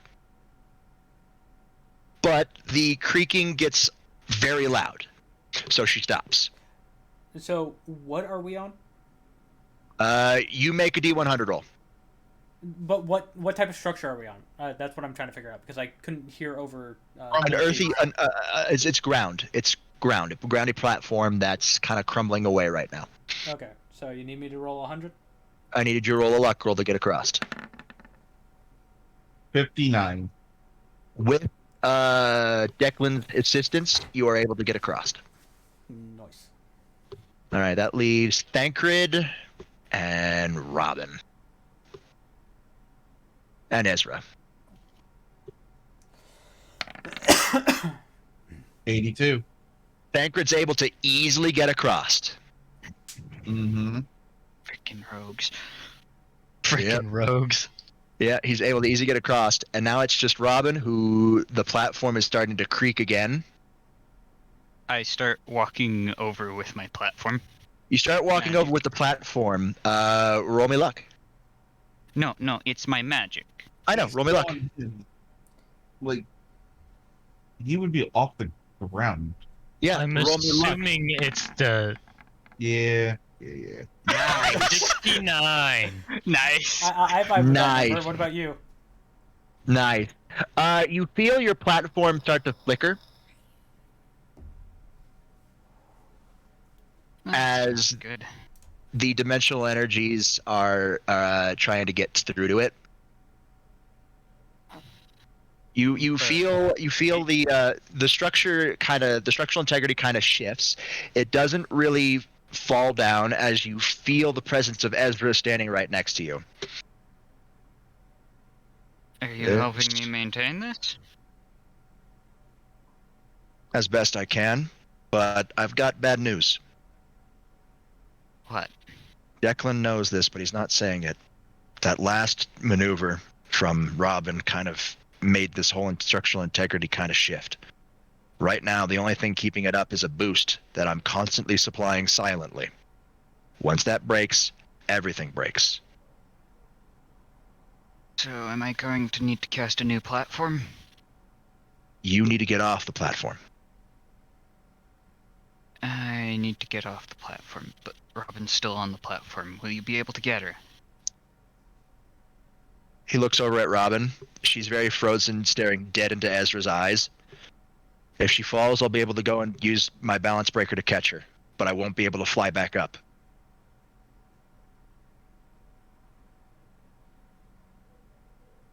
I wonder if the Cascade would allow me to halt gravity progression enough for us to be able to cross without any falling. Don't know. Ezra reaches into his pocket and pulls out a pair of keys. If everything goes falling, just press the button.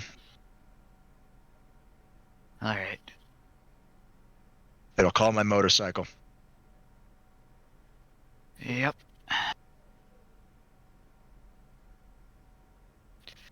Okay, out of game real quick. All I'm thinking is he says motorcycle, but I'm thinking almost he just pedal bike come flying in.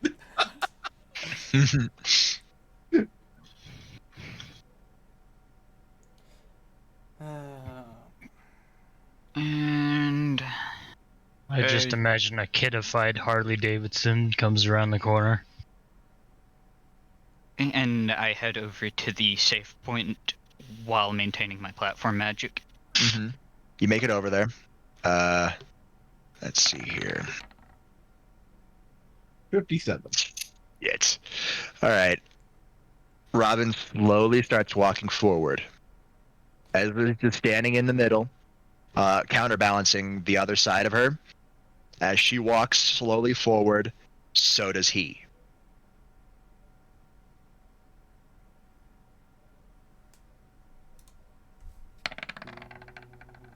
67. So far, so good. You hear the creaking, and Declan, you do see that the structural integrity that's being told to you by your artificer sandbox is letting you know that this platform's fucked. Okay. It will not last much longer. 2. And There it goes! as you see the platform right underneath Robin collapse as she starts falling backwards, letting out a screech of fear. Ezra doesn't even hesitate and just jumps off as the entire platform crumbles down. You hear the sound of Thrag saying "Jet" as they tumble down into the dimensional miasma below. And I immediately pressed the button that was with the keys. You hear a loud rumble as around you the space kind of warps next to you, and Ezra's bike flashes in like a bolt of lightning. He needs help. Go get him. Bike doesn't move. Great. Am I gonna have to drive this thing? No. Yashtola speaks up. How about this? We split up.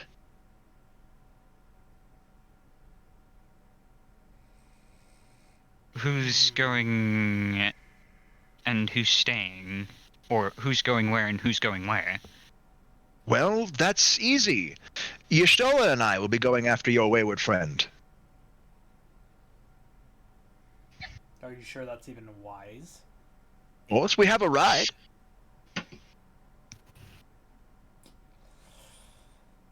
I'll stay here. I wouldn't. Anybody that's not put into the Don't war, touch that bike. it will hurt you. Yashtola just looks up at you, Edward. Oh, my dear Edward. Haven't you realized it by now? Even objects can have dimensional resonance. Yeah, but those will probably not so much. Doc, what's the probability that their plan is going to work considering the usual wards of the vehicle? Well, you want the good news or the bad news or the news that most likely happen when anything deals with Ezra? All of the above. Yeah, just all of them. Oh, well, the good news is it's possible. The bad news is the chances are so astronomically low, I wouldn't even laugh at it. Now, anything that's dealing with Ezra. Invert the chances.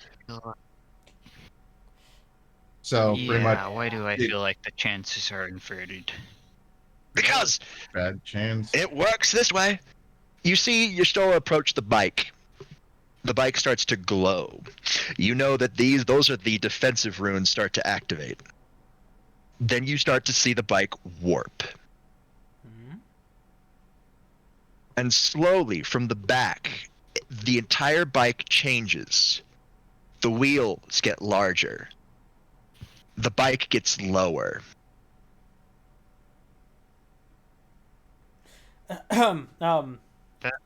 What? Don't worry about it. It's fine.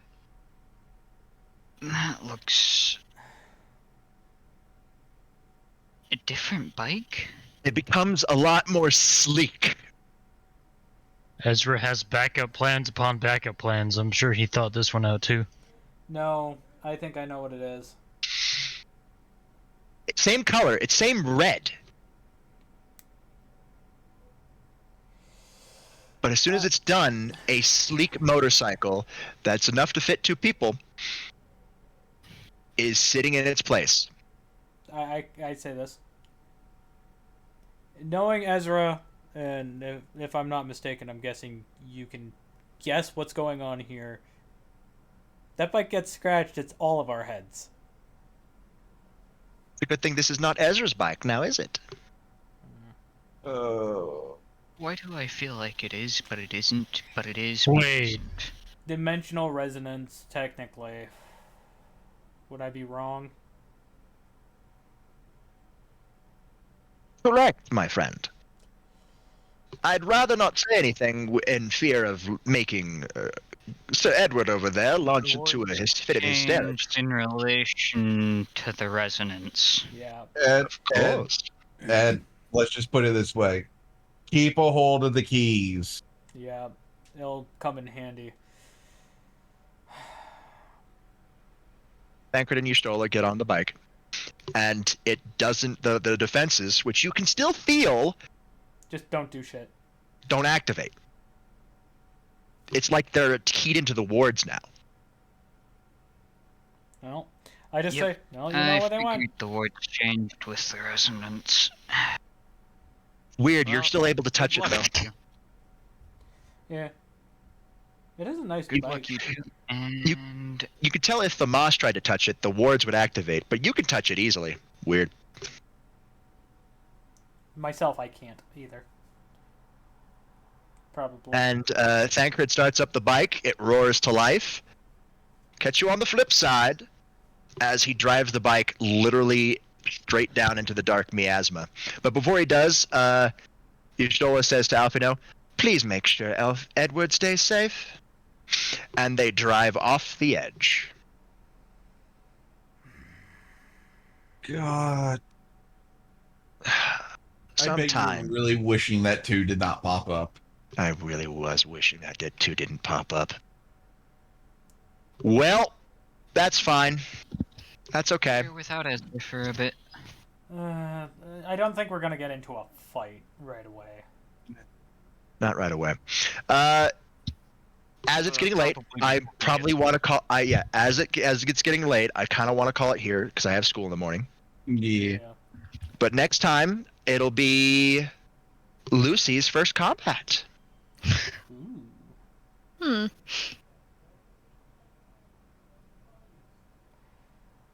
Everywhere is here at once, which means there's a lot more creatures out there than just fucking Rathaloses. Yep. Like, for example, the Void Scent of Final Fantasy. Mm-hmm. Oh God, Chaz, you say that and you just made me think of something very bad coming into play. Void Scent are here. Are you talking about Light Wardens? All right.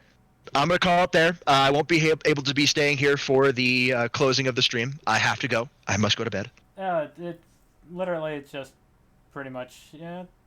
It's Yeah, been it's- fun. We got a new person to join us to be our healer, and yeah. I might change Welcome my to- token border. Welcome to R.D.I.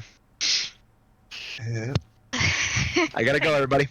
Later. See ya. Later. And for the stream, you guys are awesome. Thank you for everybody that has popped in. Even if they're lurking, you guys are awesome. So all I can say to that is, One here. yeah, like I said, there could be somebody lurking with the thing muted and it won't show them. But stay healthy, stay positive. See you in the next stream. Bye.